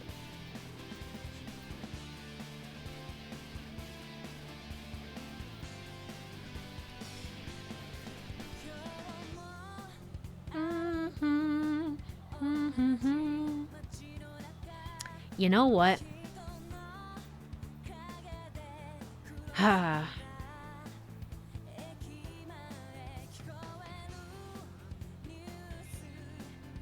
I'm thinking, do I want to come back to this tomorrow? I think that might be the better thing.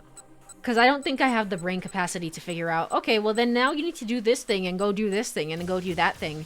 And it's not like I mean, the mean clean ending from what I can tell right now, from what I'm seeing of it, is like super joke. It's kind of like, I don't know. It's kind of like the goofy nature that 428 Shibuya Scramble has in general, which I'm not opposed to seeing on stream. I'm just, right now, I'm so tired. Yeah, you have to wake up early. My thing is, like, am I gonna come back tomorrow? Like, is this the final stream? Is this the finale stream? I have to decide. I have to decide. If it's not the finale stream, then I'm gonna come back and I'm gonna read all that Kanon story, unfortunately. Unfortunately. I'm gonna read that to completion. Oh my gosh.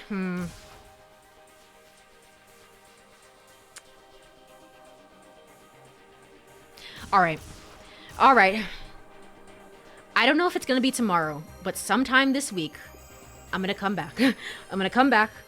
It'll be an impromptu stream. And we're gonna get this mean clean ending, and then we're also gonna get the Kanon ending. But, however, that's not to take away from the fact that, I mean, I did pretty good. I got the true end of the game, and I like that a lot better. Osawa doesn't die. So, you know, that's good. That's good. There's a lot of secrets and, like, little things that are hiding in this game, and it's debatable how much of it is worth it to see. Part of it too is that I'm putting this impossible challenge on myself of being like, oh, I have to 100% the game because I've spent so many months playing it and I want to see everything that it has to offer, and also I'm streaming it. So streaming it is helping me be accountable for, like, hey, I'm gonna play through all of this stuff. But it's also a negative because I'm not always enjoying everything that I'm playing through. I'm not enjoying the bad ends, having to get through them. I'm not enjoying the Kanon ending, whatever that is. I don't know. I don't know. So there is that. I think by this point, I would have definitely been done. I don't even think I would have gotten the true... Well, That's not true. I would have gotten the true end, but I would have gotten the normal and then the true end, and then I would have been done, which is a shame because I do like the Suzune story. It's not that bad. It's really, really good, actually. Probably my favorite part of the whole game. But yes, the Suzune story happened. That was also very, very good. So, sunk cost fallacy. Yeah, basically. That's basically what it is. So, at some point this week, I will be back, and we're gonna complete the game. So, let me go over and see if there's anyone online to raid. Who's gonna be online at this point? What the hell? Why are there so many people online at this point? What? What? Oh, okay. Alright, well, Sahai is playing Monster Hunter Wild, so let's go raid them, say hi. After the raid, I'm gonna freaking pass out. I'm going to pass out. There's just no question about it. And again, sometime this week, I will be back to actually finish up this game. I'm gonna have to go change this title now in the VOD because it's just not, it's not the end. But if you are here, thank you so much for hanging out. I really appreciate it. This is a long game. There's a lot of work put into it, and I'm kind of impressed by it, to be honest. So I'll see you next time. Bye bye, bye bye, bye bye bye.